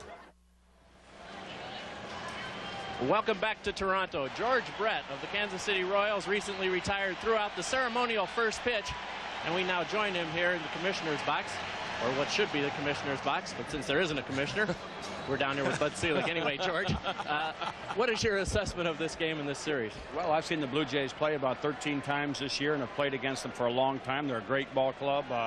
I haven't seen Philadelphia play, with the exception on TV. It's kind of going the way I thought it would right now. How about Robbie Alomar? He's had some kind of night. Yeah, he's saved a lot of runs. Had the big key hit double, I think, the last inning, and he is right now my MVP of the ballgame. George, would you ever consider getting into managing? Well, that's one of the reasons I retired, because I got tired of the travel. So right now I'm looking forward to my job as Vice President of Baseball Operations for the Royals, and who knows, in 3 or 4 years I might miss the traveling and then want to do it. But right now, no, I don't want to be a manager. George, it's great to see you. Enjoy the series. Thanks, Jim. Thank you. Sean?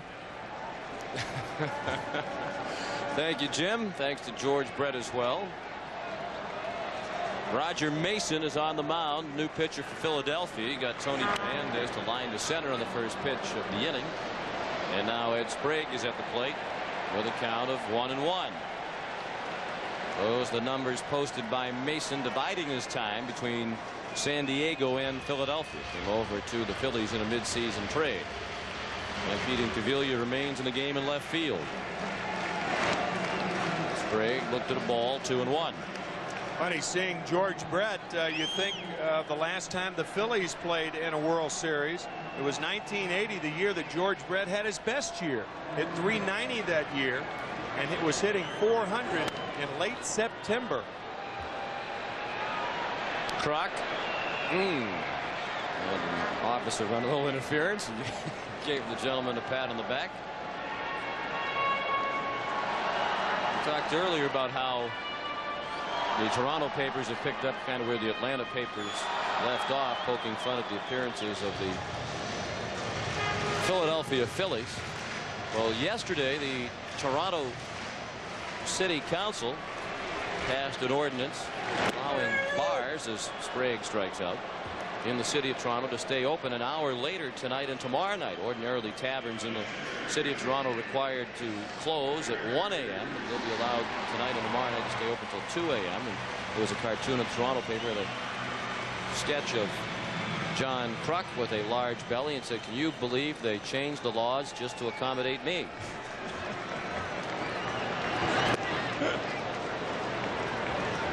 Of course, if you want a libation after the game, you don't have to go very far here with the Hard Rock Cafe out in right center field.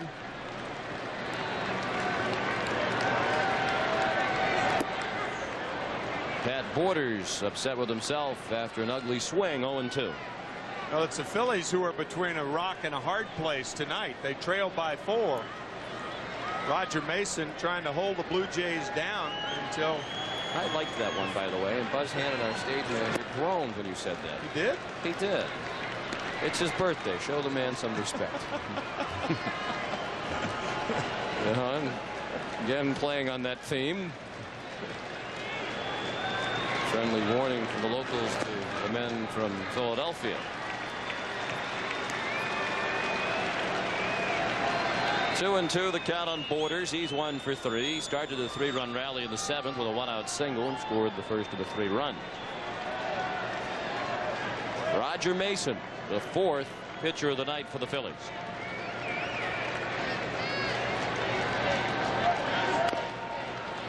Chopped down to third. Hollins throws him out. So we go to the 9th. Last chance for the Phillies. Kruk, Hollins, and Dalton do up. It's 8-4 Toronto. Before you buy a new car, consider the comfort. Consider the quiet. Consider the power. Consider the fit and the finish. But most importantly, before you buy a new car, consider these options. The Chevy S-Series, so new from the inside out, everything else is history.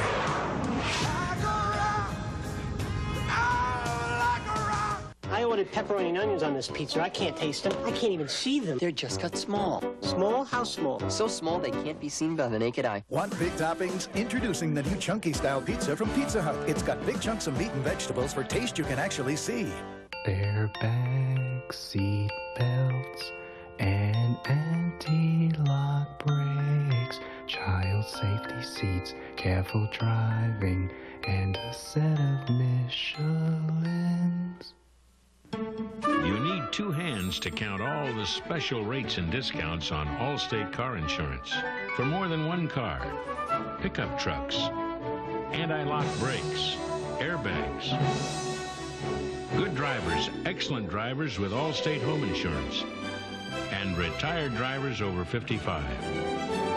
Just pick up a phone and call an Allstate agent for details. For lots of ways to save, you're in good hands with Allstate. So what do you want for breakfast? You got something different? Kellogg's Just Right. Sounds good. Honey, what do you want for breakfast? Something different. Kellogg's Just Right. Sounds good. Honey, what do you want for breakfast? Something different. Kellogg's Just Right. Sounds good. Kellogg's Just Right is just what you want. An exciting blend of sensational tastes and textures, so you always get something different. What do you want for breakfast? Kellogg's Just Right. Sounds good.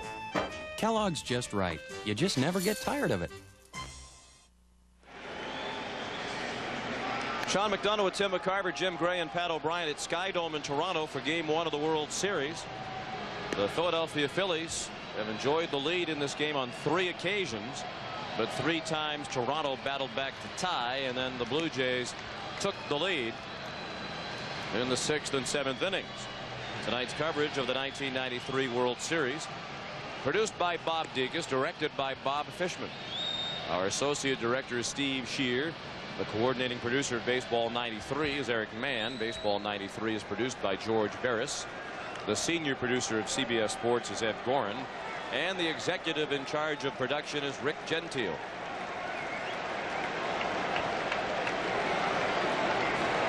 John Kruk, the leadoff hitter for Philadelphia. He was retired for the first time tonight in his last at bat when he struck out against Al Leiter to end the 6th. Kruk has 2 singles and a walk. He has driven in 2 and scored 1. Wayne Ward's first pitch of the 9th outside. Kruk, Hollins, and Dalton do up.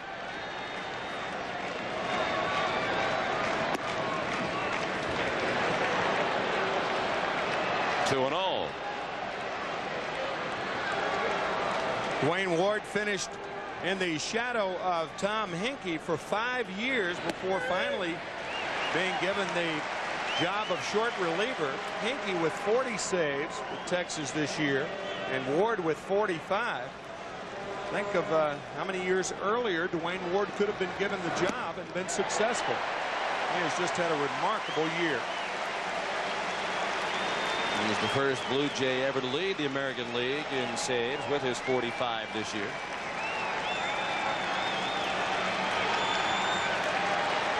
He's battled back from 2-0 to the 2-2 pitch. Check swing, bouncer down the line. Sprague on the run, throws it away. It got by Olerud, tracked down by Alomar, and even though he's still chasing after it, Kruk just now takes off for second and gets there ahead of the throw. Took John Kruk a long time to realize that that ball was rolling with plenty of momentum and foul ground off first out toward the right field corner. I would imagine it will be scored an infield hit and an error on Ed Sprague. Of course, when you're 4 runs down, you want to make sure you're not thrown out trying to advance a base. You have to play more of a passive game. Sprague would have had the throw been on line. The ball appears to scoot under the glove of John Olerud. And it just kept going and going and going, and Alomar couldn't catch up to it. Kruk finally went to second. They have posted an error for the Blue Jays, their third of the night. They have not yet posted a hit. Ward's first pitch to Hollins at 97 miles per hour on our gun. Hollins 0 for 3 with a walk back in the first inning. This is starter Guzman. 0-2.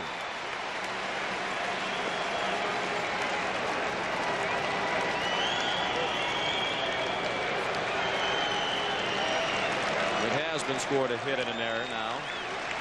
An infield hit for Kruk, his third hit of the night. And the error on Sprague, the third Toronto error. And Holland stays alive at 0-2. Aaron Dalton is on deck. So each team has 10 hits.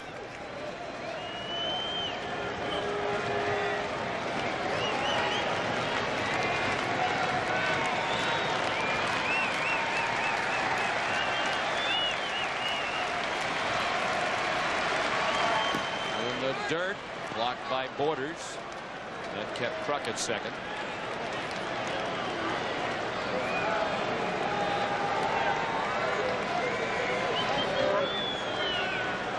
Ward facing Hollins. Both men were all-stars for the first time in their careers this year.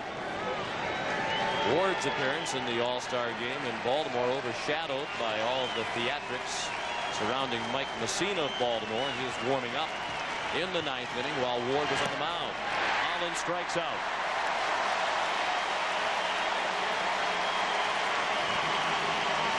One out in the ninth. Game 2 tomorrow night.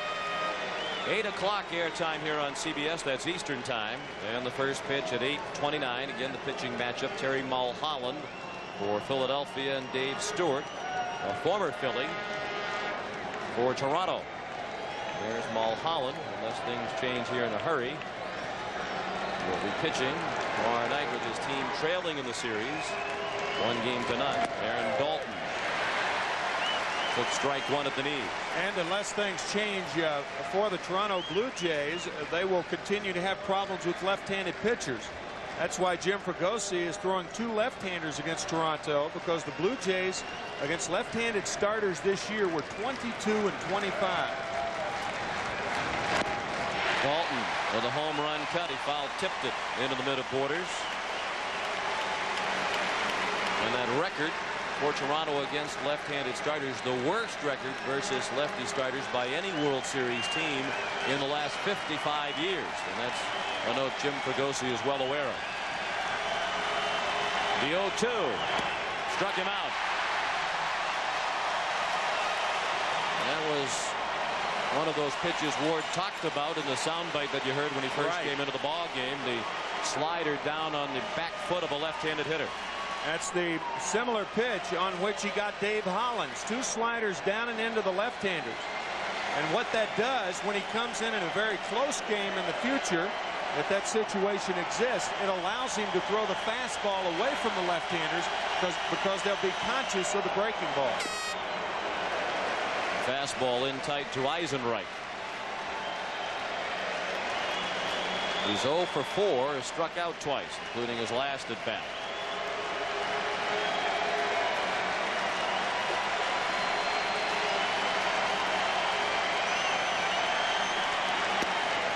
All 3 outs recorded by Dwayne Ward have come via the strikeout. That gives him 30 strikeouts now in 21 postseason innings in his career, the best ratio, as you saw, in postseason history. A 1-1 to Eisenreich. Well, that's just not fair when you throw it 97 and then follow it up with that.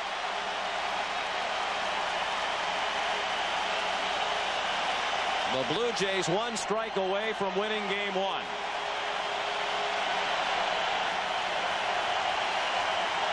The 1-2 pitch. Eisenreich laid off it. Where you could see the eyes of Dwayne Ward, how much he wants it. He is sniffing out the save right now. He tried and go an inning and a third with 4 strikeouts. All the outs on K's. Very close, but now the count is full. And should Eisenreich reach, Ricky Jordan would bat next.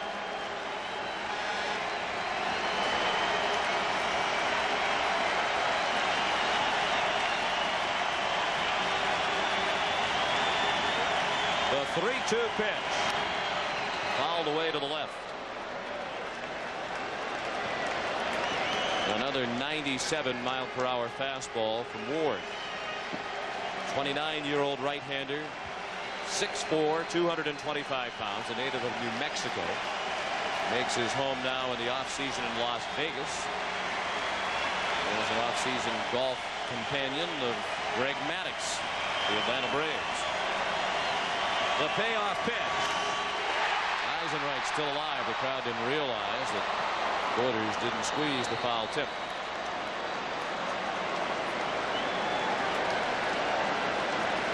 The Blue Jays lead 8-4 with 2 outs in the top of the 9th. Phillies have John Kruk at second base.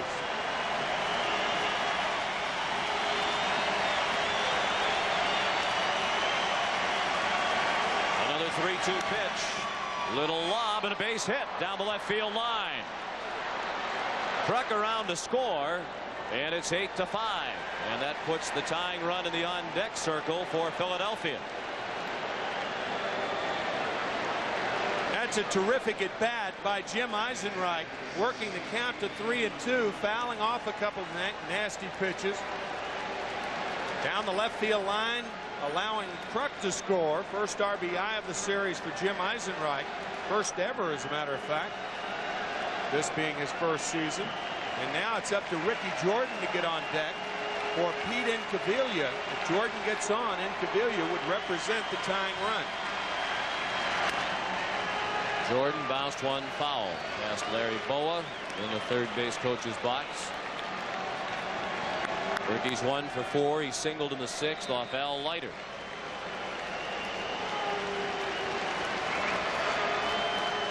There's Incaviglia representing the tying run in the on-deck circle.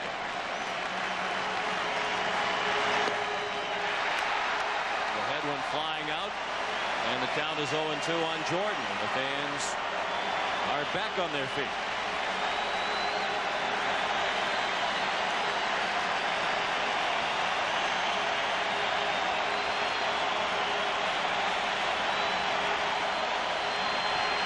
The 0-2. Well outside.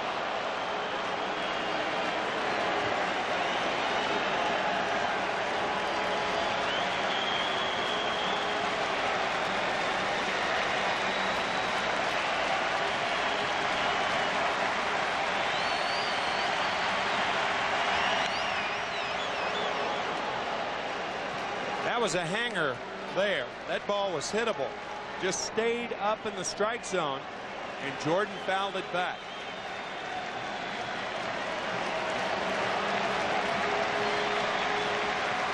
And at the very least, the Phillies are extending Ward here in the 9th, which might reduce his effectiveness tomorrow night.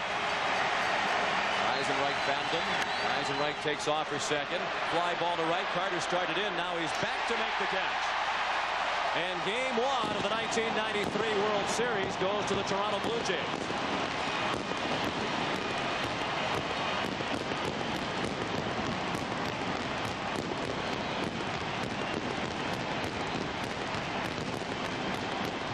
The final score, Toronto 8 and Philadelphia 5.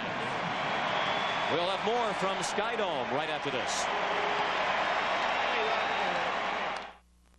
Still going. Nothing outlasts the Energizer battery. It keeps Gentlemen, this pink fuzzy bunny is killing us. The future of Supervolt batteries looks bleak. And the latest attempt to develop our own mascot, the Supervolt Weasel, has fallen dreadfully short. To survive, we need to neutralize the Energizer bunny. But how? His battery. If we get his battery, no more Energizer bunny. And I'm in the process of finding individuals who can, how shall I say, assist us.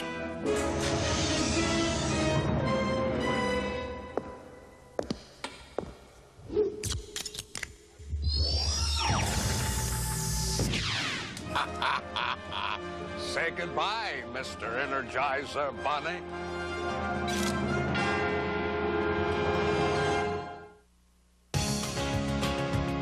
More Americans trust Napa for everything they need to keep their vehicles running and to help them save, too. Pick up these halogen headlights as low as $4.99. Napa antifreeze is just $1.99 after rebate. And this Napa power battery is only $29.99 after rebate. So run into your nearest Napa Auto Parts store today. We keep America running. We keep America running. CBS Sports coverage of Game 1 of the 1993 World Series is brought to you by the new Chevy S-Series line of trucks. So new from the inside out, everything else is history. Your Allstate agent, you're in good hands with Allstate. Pizza Hut, who reminds you that any time's a great time to stop and smell the pizza. And by Kellogg's, the best to you each morning. Game one goes to the Toronto Blue Jays by a count of 8-5. The Chevrolet player of the game is Roberto Alomar. He was only 1 for 4 at the plate, although his one hit was a big one, a 2-run double in the 7th inning. But Alomar, our selection, in large part because of his defense tonight. He had 2 big defensive plays. And besides, if George Brett says he's the pick, who are we to argue? Yeah, that's right. With a surefire Hall of Famer. And Roberto is standing by down on the field with Jim Gray. Jim? All right, thank you, Sean. I am with Roberto Alomar. Roberto, you had 2 sensational plays in the 5th and 6th inning in the field. Was this your best night in the field? Well, I think so. Postseason and World Series, yeah, this is my best night. I've been having a lot of fun out there. I think so. You have to be able to play good defense to win a lot of games. And today I proved that defense is a real important part of the game. The team battled back. You were down by 2 runs, 2-0. Was there any concern on the bench?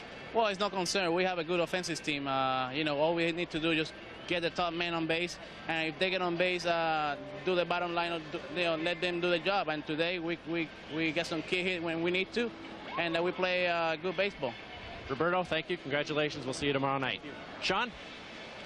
And a tip of the cap to Al Leiter as well, who pitched 2 2/3 innings of scoreless relief. Now for Tim McCarver, Pat O'Brien, and Jim Gray, I'm Sean McDonough saying so long from Skydome. The final score of Game 1, Toronto 8 and Philadelphia 5.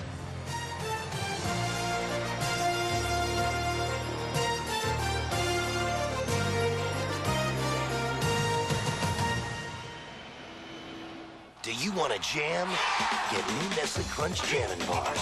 Rip into rock, unwrap the rap, jazz, and reggae. Collect all 12 Nestle Crunch Jammin' designs. You want a jam?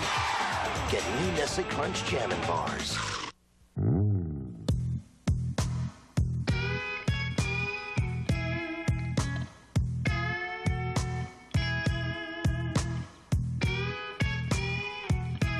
Brute, men are back.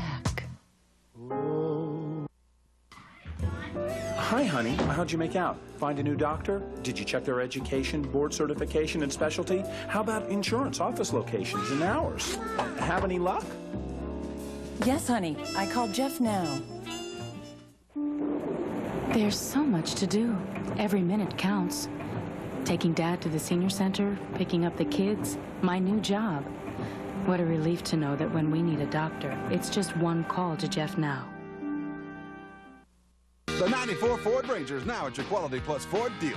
No other truck is built for tough. Now choose from 9 exciting Ranger models, including the newest, a Ranger Splash Super Cab 4x4. Plus, every Ranger now comes with a 24-hour roadside assistance program and is backed by a 3-year, 36,000-mile warranty. Now save $1,800, including $300 cash back from Ford. See the Truck Authority, your Quality Plus Ford dealer today. You better hit the ground running in a new Ford truck. Hey, hey. On Late Show with David Letterman, Dennis Miller, and Tony Bennett. What is John Kruk really chewing?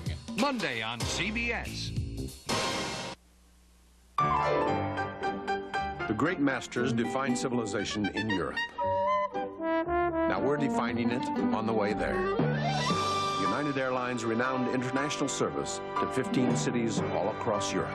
Come fly the airline that's uniting the world. Come fly the friendly skies.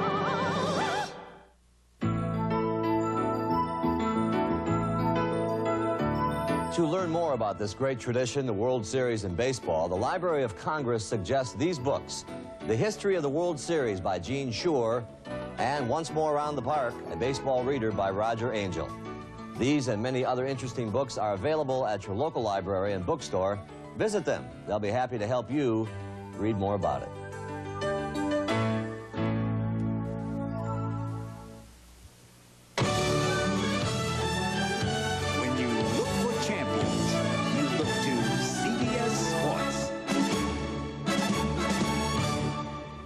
This is CBS. If you're looking for a sports sedan with a 24-valve, 214-horsepower engine, 4-wheel anti-lock brakes, and traction control, the new Eagle Vision TSI should suit your taste. Allow us to whet your appetite. Test drive the new Eagle Vision TSI at your dealer now. There's only one Jeep, and it's only at your Key States Jeep and Eagle dealer. He's our Phillies reliever Mitch Williams makes hearts stop and fans scream with his late-inning antics. But Philly can't get enough of him, and Herb Denenberg is in search of just what it is that makes him wild. I'm not wild. I mean, I throw the baseball like I know how to throw the baseball. Sometimes I get it there, sometimes I don't. Well, if you're not wild, Mitch, you certainly give us a scare. Well, thank you. I appreciate that. It's Herb on The Wild Thing, Tuesday after the game on Channel 10 News. WCAU-TV Philadelphia. Now, Janet Zapala, Gene Crane Weather, and Bruce Casella Sports. This is Channel 10 News. Hello, I'm Janet Zapala. Our top story at just past midnight. Game 1 of the World Series goes to the Blue Jays, but Phillies fans hope we'll get them next time. And, of course, we will. What started out as a slugfest for the Phillies unraveled in a single inning late in the game. Toronto was up 1 run going into the 7th inning. Then the Blue Jays drove in 3 runs to take the lead 8-4. Then in the top of the 9th, John Kruk scored, bringing the score to 8-5, and that's where the score stayed for the rest of the game. So the Phillies lost tonight, but they will be back, folks. And, of course, the Phillies had plenty of local cheerleaders in Jay Country today to root them on. Take these folks.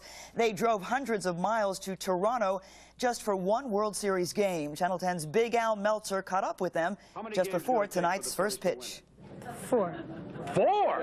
Yes. Remember now, you're representing Philadelphia. We want you to act naturally. Oh, right. Birthday. Well, that's mighty nice. Now, during the game, this World Series cake was rolled out, but it won't be kept for the winning team, no. Instead, it's for CBS announcer Tim McCarver's birthday tonight. Well, happy birthday, Tim. And you didn't have to be at the Sky Dome to have Phillies fever. All over the Delaware Valley, people huddled around TV sets watching the opening game of the World Series. In Northeast Philadelphia, some young fans, well, they took their TV sets outside for a natural perspective on the game. And fans in Philadelphia were stuck like glue to their TV sets tonight.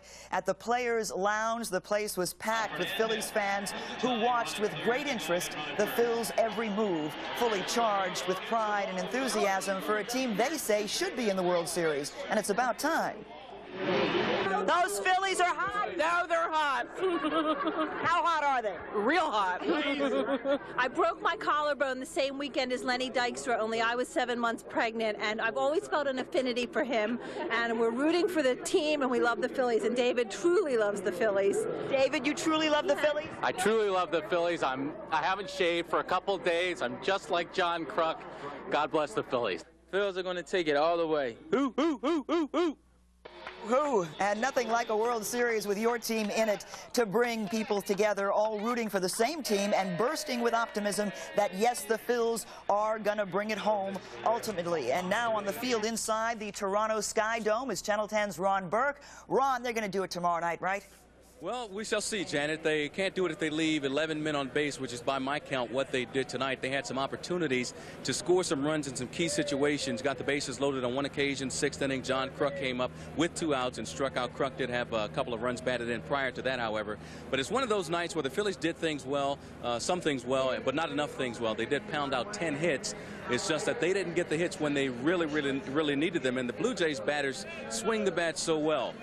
Now, right now, Channel 10's Big Al Meltzer is in the Phillies clubhouse gathering some post-game sound, so we will bring that to you as quickly as we can as the Phillies now try to come back tomorrow and focus on Game 2 after an 8-5 loss where they probably feel like they had some opportunities and are disappointed because they didn't cash in on it. Shortly after the game, the Phillies players heading into the clubhouse and no doubt reflecting on some chances that were, but didn't particularly work out for them.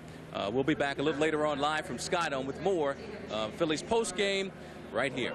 And this is Ron Burke reporting live from Toronto. Back to you, Janet. It was indeed a tough loss, but you got to believe they'll come back. Thanks, Ron. Live in Toronto. They did it in the Brave series. That's right. And now, as we told you earlier, fans intensely watched every move up in Jay Country today. Channel 10 Steve Levy is live now in South Philly, where there are more fans rooting for the Phils. Steve. Janet, there are a lot of fans here, but you said intensely.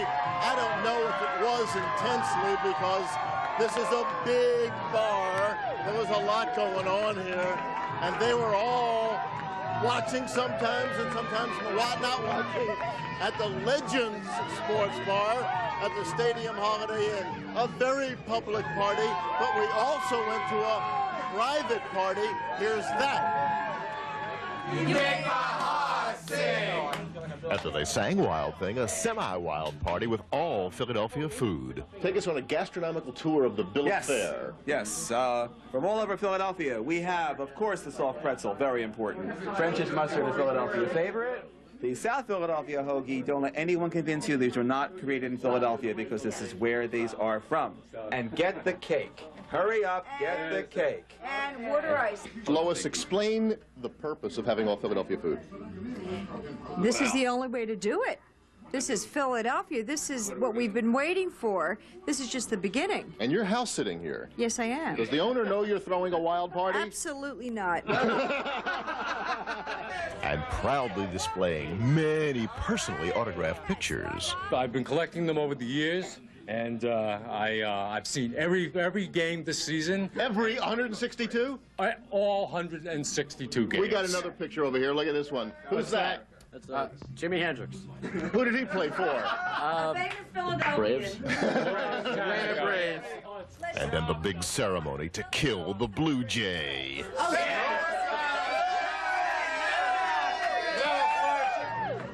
Okay, so they didn't kill the Blue Jays. But as one guy here said to me tonight, we'll get him in 5, right? We're going to take him in 5! All right. Now I have with me Mike Gaffredo, the unofficial mayor of South Philly, who played professional baseball for Baltimore and in Toronto. Played in Toronto, right. I was telling one of the writers, matter of fact, before they went up to Toronto, they said, Mike, what kind of a city is Toronto? I said, it's one of the cleanest cities in the world. I said, the only dirty spot you're going to find is where John Kruk stands. I have to say, Steve, I have to say there's a good and a bad and what happened with tonight's game with the Phillies. The bad thing is we lost Game 1. The good thing is we didn't have to see the Valiant kid, Mitch Williams. But we'll get him in 5. We're going to take him home. They all we believe get a Steve Levy Channel 10 News in a chaotic South Philadelphia. The Phils will never lose their enthusiasm. Thank you very much, Steve, for that live report in South Philly tonight. Well, the excitement began building very early. Some young Phillies fanatics showed their spirit to anyone passing by their house today. Phillies! Phillies! Phillies are gonna win! These young fans and their parents in Northeast Philadelphia wanted to make their show of support for the Phils big and bold with a 10-foot by 12-foot banner, and many drivers along Frankfort Avenue just couldn't help doing what the sign said. Whoop, there it is. The sign, by the way, is the idea of a local auto shop. And some Phillies fans are on the cutting edge with their support for the Phillies. Channel 10's Mike Strug reports that many of the players may be sporting long locks, but some fans are going for an entirely different look. It may sound like just another Saturday here at Pompetti's Barber Shop at 19th and Jackson in South Philadelphia, but as you can see, Phillies fever has struck here as well, and it's not confined to just pictures and streamers. You see, Karen Pompetti, who took over her father's shop 8 years ago, also adopted his Phillies spirit. Love the Phillies. Can't wait for the game tonight. And all the kids are coming in and getting peas shaped in the back of their head. It's not only kids like 10-year-old Eric Pateri. Tom Principati didn't stop with just a pea. I'm such a Philadelphia sports fan. I had to get this haircut one time because I seen all the kids with it. I said, let me see what I would look like with this haircut. Everybody likes it because Cameron did a good job in carving the Phillies name, and I like it myself. I think it's going to stay even until next year. Right through the winter? Right through the winter, I'll keep it for the Phils. What do you think, Eric? I like it. Good. What do you think your classmates will say about it? Nothing. You think they'll like it? Yeah. The Phillies, we hear, are taking a lot of heat up in Toronto over their hairstyles, or lack of same. Karen would be happy to take the Clippers to Williams or Kruk or Dalton. Yeah, I'd give them Phillies peas. Yeah, I'd shave the sides, keep the back long. Of course, a little battery-operated razor might be somewhat underpowered. You'd need industrial-strength clippers to handle the Phils. I'm Mike Strug, Channel 10 News. Those are what you call die-hard fans. A lot more on the World Series opener coming up in sports, but already the Phillies and their fans are looking toward Game 2, and you can catch that game right here on Channel 10 tomorrow night. The game live from the Toronto Sky Dome begins at 8 o'clock. And, of course, stay with Channel 10 for complete coverage of the 90th Annual World Series. Channel 10, your station for Phillies World Series excitement. Now, in other news this hour, Kenneth Lakeberg, the father of a separated Siamese twin, is spending the weekend in an Indiana jail. He surrendered to authorities late last night after an arrest warrant was issued because he skipped a court date. The hearing was supposed to decide whether to revoke Lakeberg's probation after he admitted using and buying drugs. He got the money from donations meant to cover the cost of separating his conjoined twins. Amy and Angela were separated August 20th at Philadelphia's